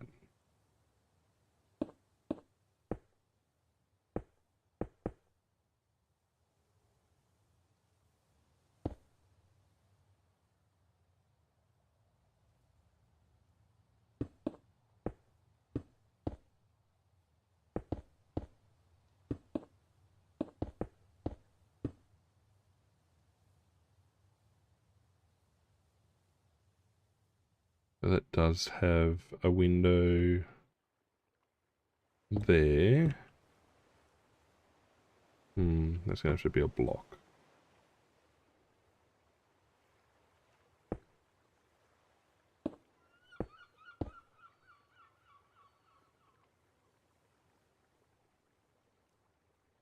And yes, it is offset by 1. Again, I don't know why it works on the paper. Alright, so that's the backside, which I have absolutely no idea what it looks like. Hello, dolphin. Yeah, these end bits aren't turreted, but they do have, like, shot holes, loops, firing loops in them. And in fact, it says it should go directly in there. In fact, what we'll do is I'll put ceilings in like that.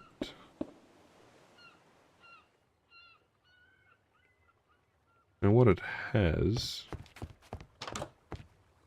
again, I don't know why that's a step up. Anyway.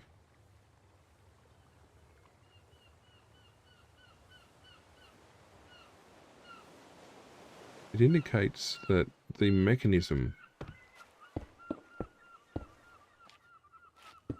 is through here.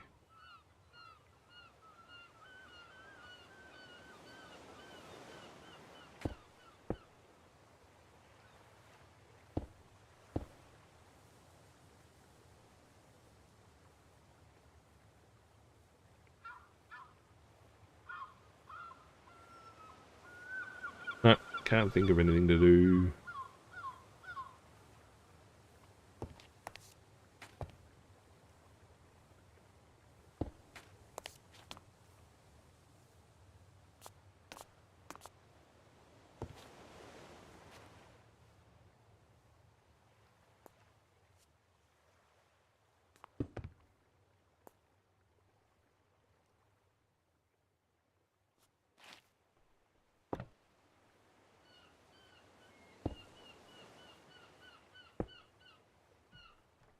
Oh, now I'm stuck.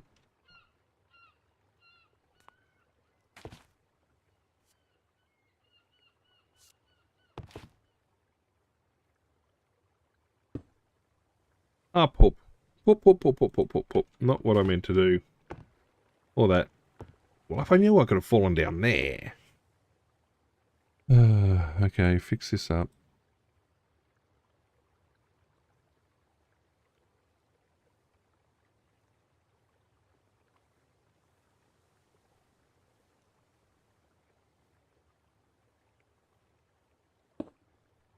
There we go, all fixed up. And there's stuff on the outside there to indicate, yep, okay. And you're not going to get the mechanism from in here, you're going to be upstairs. I can work with that. It did sort of indicate, though, there were like loopholes.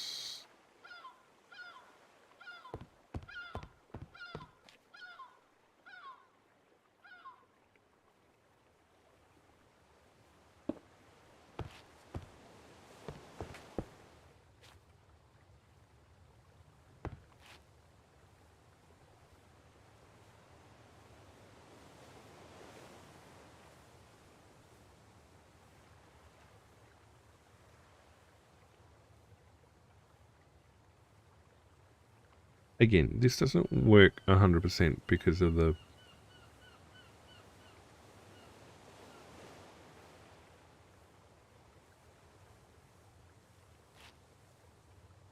scales involved. Blame, blame, blame. Whoop, don't do that. How about we're going to just put a firing spot, firing position on one side. And window it. There you go, that works. Not perfect. Done.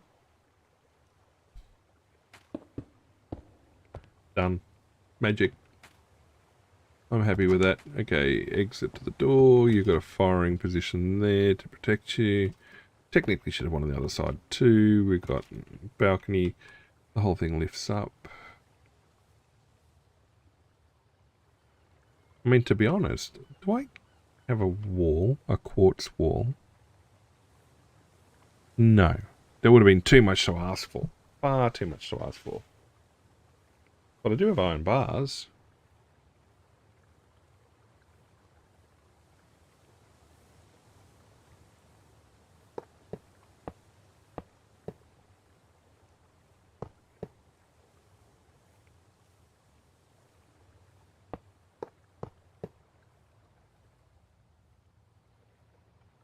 There you go. There's your safe firing point and everything else. Yes, magic. All right. That, I mean, okay, let's have a look at it now. Again, it still needs a little bit of work on the, there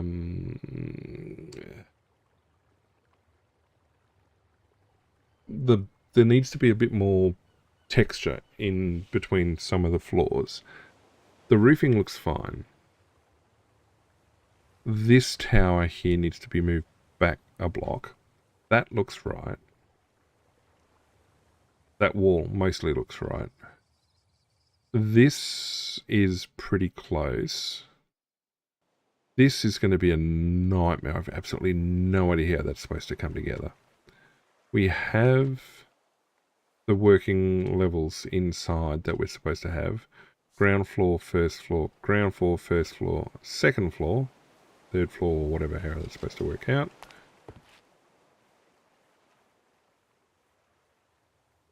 Now let's have a look back out here. Oh, So yeah, I haven't.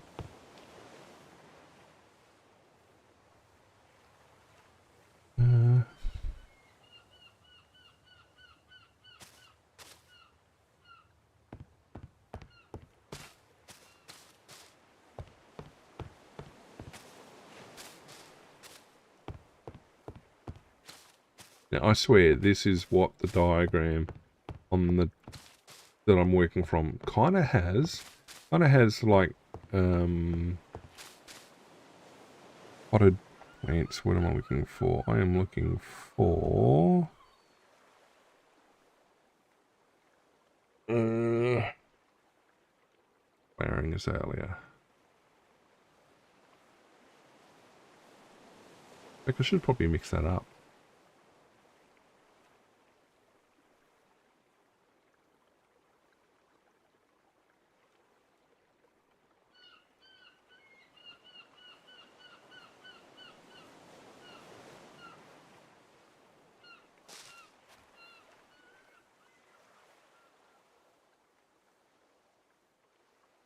No, I meant the sapling.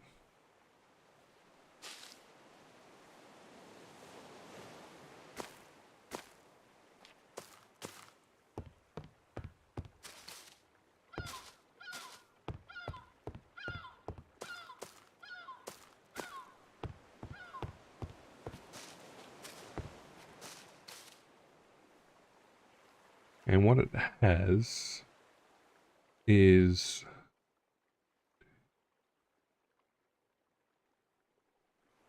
just after I got rid of it.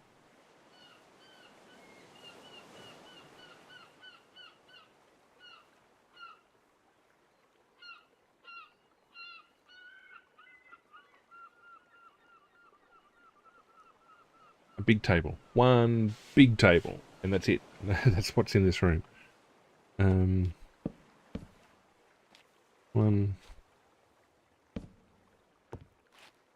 2, 3, 4,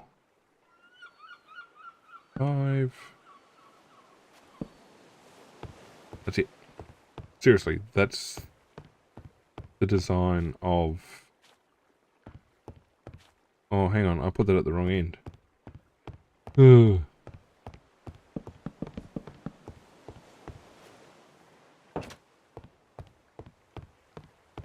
Not that it makes much difference, to be honest.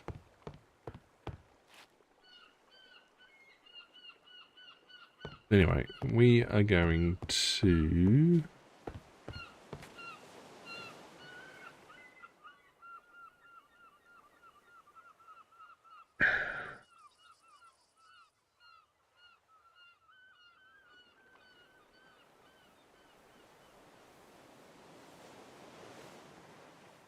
do some thinking.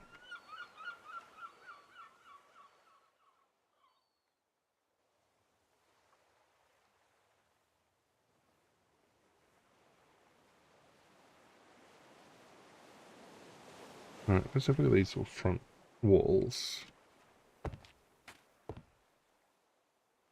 Alright, so there is an internal door that comes in like this. Allow someone to walk through there, like that. And so there is a single thing like that. Up over...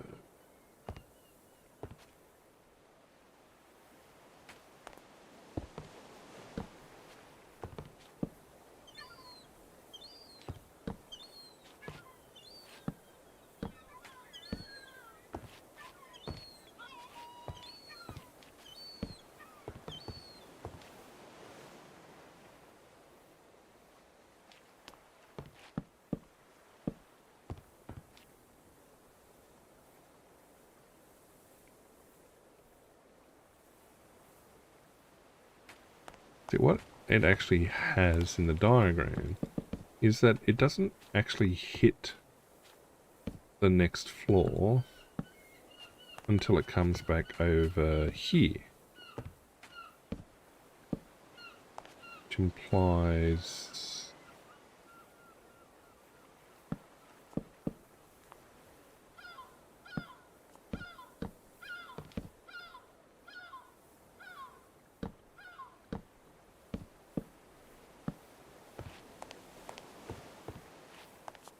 First stair is there.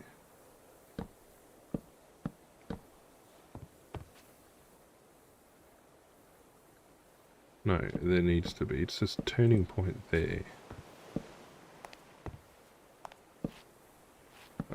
Bring it forward one.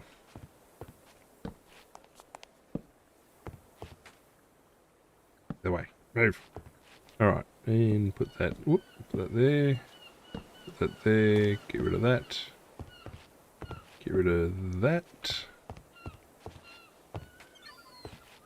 And it's basically, given a long landing in a way.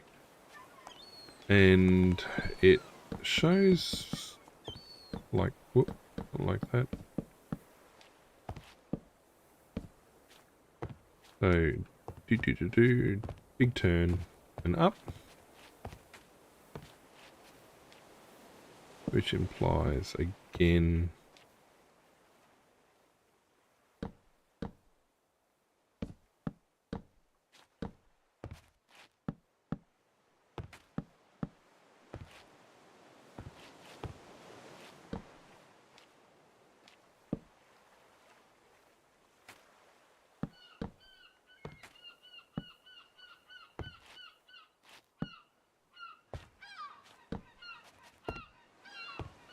don't fall down.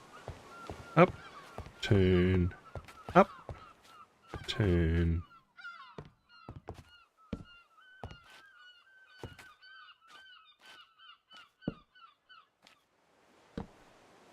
Three. Okay, and that actually makes sense. That makes sense from what I can see. Alright, so we come out into this level. Yep. Turn and descend. Yep. Alright, so the internal steering works.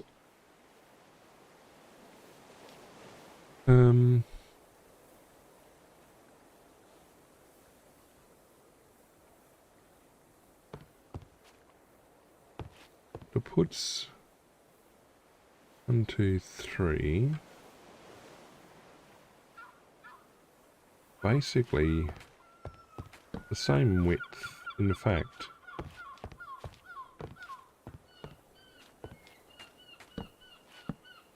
What it has is a very small balcony.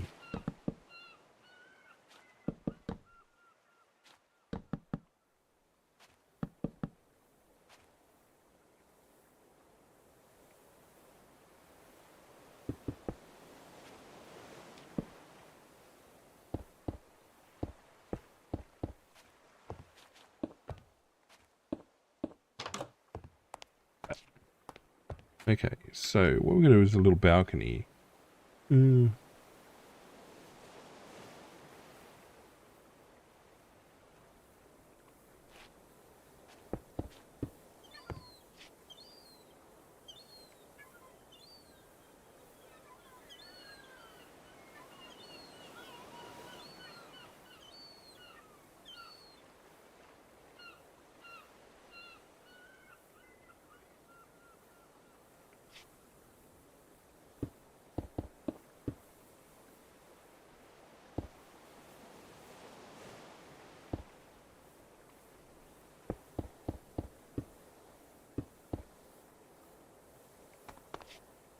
Right, that kind of works, but the question is,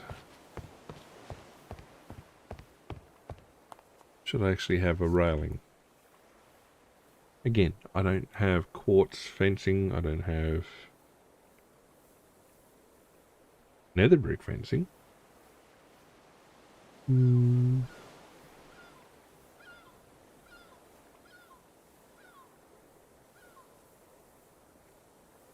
Chain, could make a chain rail.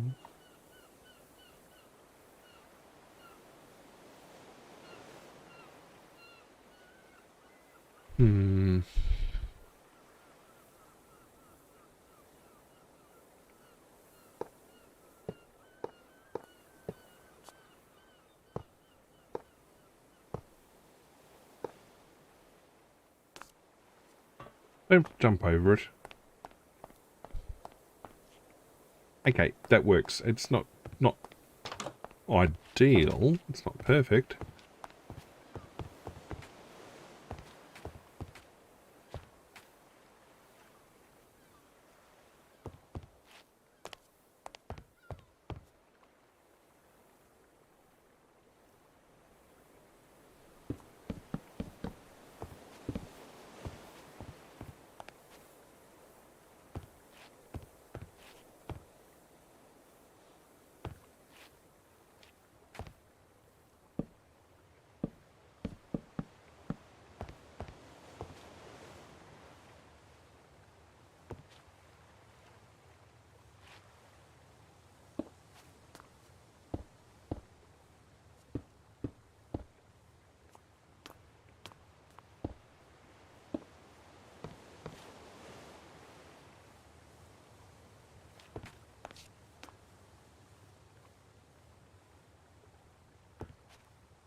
Okay.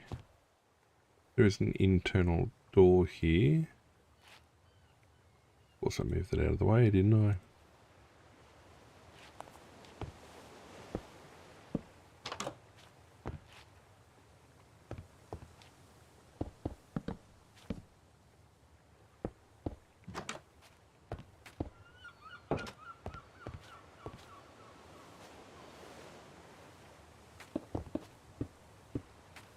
Yeah, so like blocking off the staircase is a bit difficult.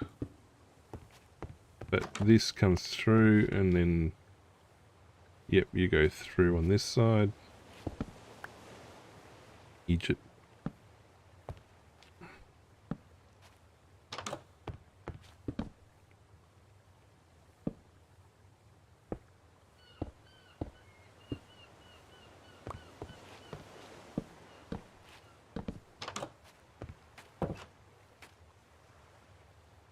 Just pretend you can't see that.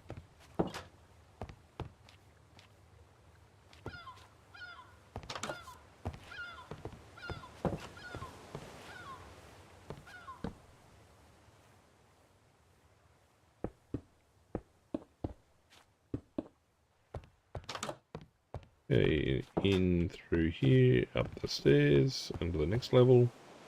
Yep, that works. Okay. So maybe we could put a picture up there. Yeah, I could try that.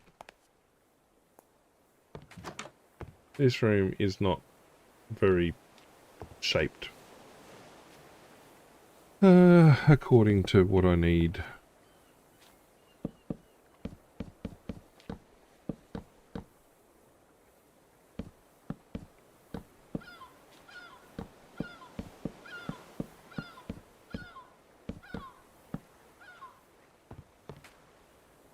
Very much not what I had in mind.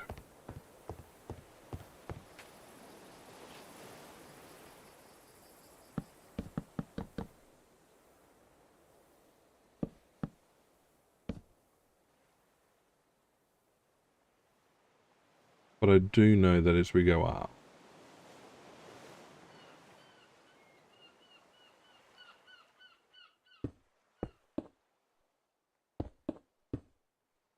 that turns into a window.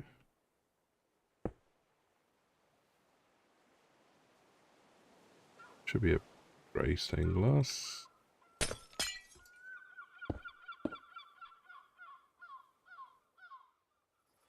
Eek. Got my levels wrong. There.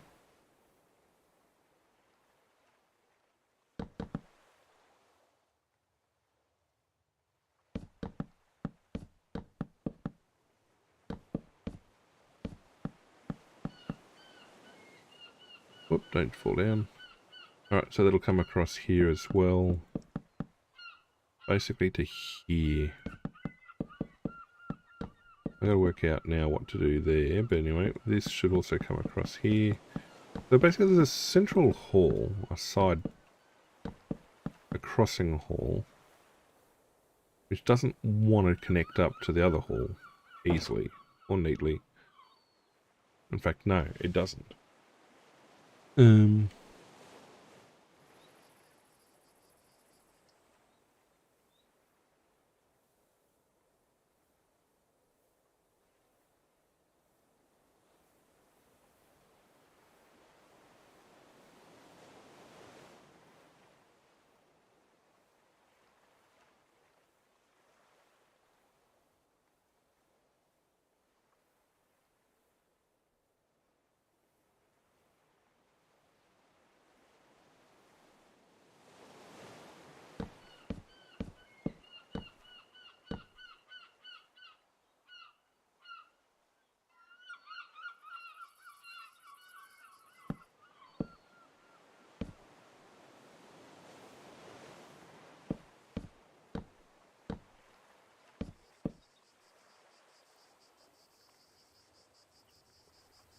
Yeah, the scaling's gone all wrong.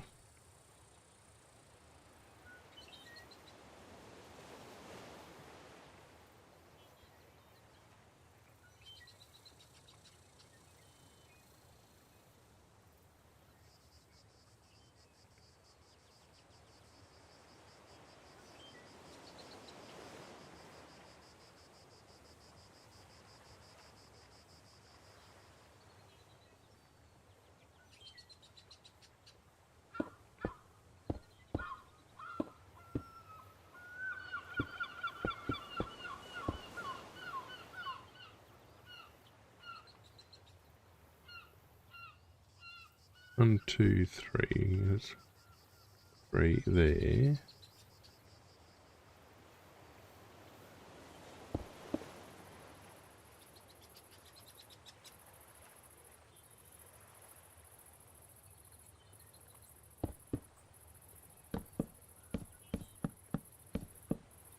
And then there's another turret.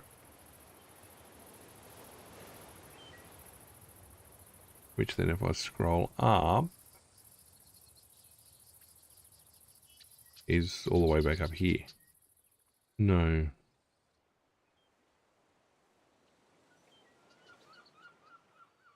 Yeah, the scaling, it got the scaling wrong. Like, woefully wrong.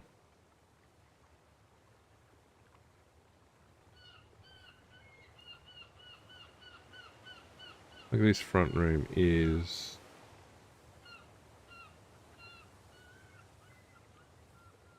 I mean, it's not far off on this front room. The stairs work as well. That's 1, 2, 3, 4, 5, 6, and then there's a wall there.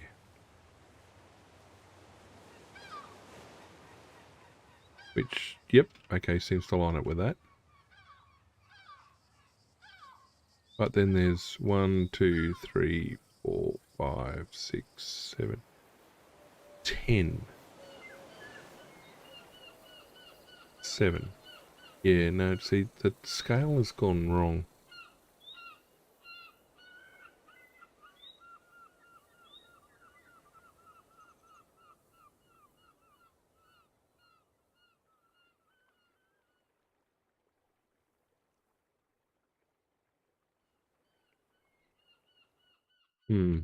How do we adjust?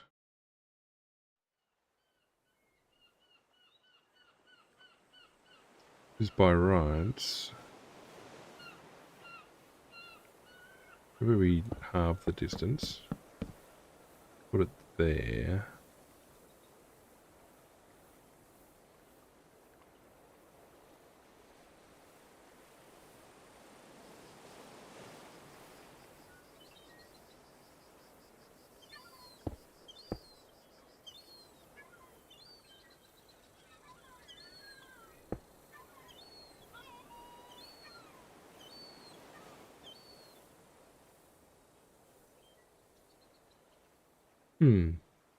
I have to think about that.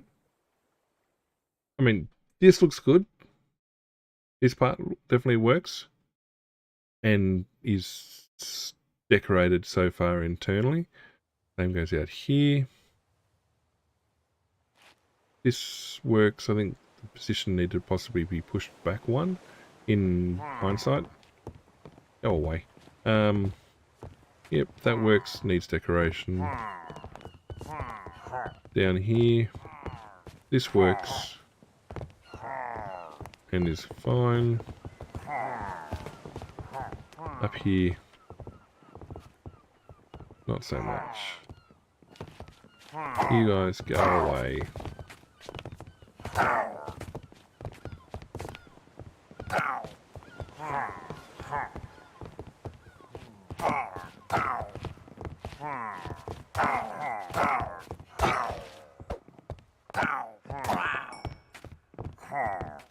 Get out of my house.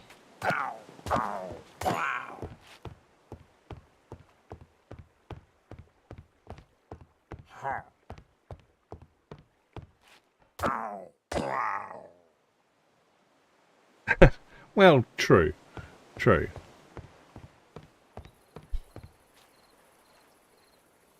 I think what I'm going to do is I'm going to bring the scale of the tower element. Right. And I'm just going to extend these back 2 bits. So this will be... yeah.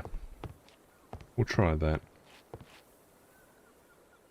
Again, it doesn't look wrong on the diagram, but when you space it out and check it out, and then try and fit it into a Minecraft perspective, that's when you start getting issues. I knew I was shorting trouble. I mean, I still got to say it. Ignoring that bit, that looks good. That looks good. I'm quite impressed with my solution for the drawbridge bit. That bit looks good. It actually works in line. This bit, yeah, okay, again, it comes down to the diagram. It's all looking good, all looking good. I've discovered, obviously, this was wrong by one. That is definitely giving verticality. Yep. The roof lines are working. There's going to be, that's working. I'm getting the internal levels working. I've got the big windows working. It's now spacing out this internal. Is a nightmare. Anyway, we're going to call it there. So, we put you in a chat, put some tunes up.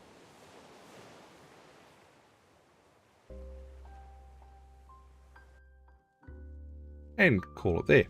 So, big thank you to everyone coming out tonight. Regulars, first-timers, chatters, lurkers, whoever you were, wherever you were, thank you very much for being here across the various channels and endpoints. The channel wouldn't be the same without you all. So, again, thank you all for being here. Next stream is tomorrow night. We're continuing our... Oh, you're right. You're okay. Psychopathic Axolotl. Hey, look, it was fun having you here to chat to. Next stream, Sunday night, is... I'll get it right in a minute. Infamous Second Son. We're doing our hard playthrough. We've just made it across to the southern part of the map. So we've got a few more districts to clear out. And we've got to pick up our video powers yet and plow through the storyline. So we've got a couple of ancillary trophies to pick up. We're pretty close to maxing out our karma. So again, a couple of trophies we'll pick up along the way there, and then we'll see how likely it is we should be able to push through without finishing everything off. Sunday is also our giveaway being drawn. If you want in on that, head for the Discord. You'll find a channel over there called Giveaways. Let me just... buttons going all sorts of places. All right, head for the Discord. There's a channel in there called multiplayer. That's this one. Giveaways. Head in there. You'll find a blue button. Click the blue button, and you're automatically in the draw. This week, the giveaway is for a copy of Warhammer 40k Speed Freaks. So good luck to everyone on that, and there'll be a new draw starting pretty much straight after. There's been a bit of disruption since I've come back from my break as to streaming schedule. I should be streaming Monday, Wednesday, Friday, Saturday, Sunday. Monday should be Mass Effect. Wednesday I'm starting Pillars of Eternity 2 Deadfire, and Friday is Prince of Persia The Two Thrones. I can't say for certain what the schedule's going to be right now. There is a bit of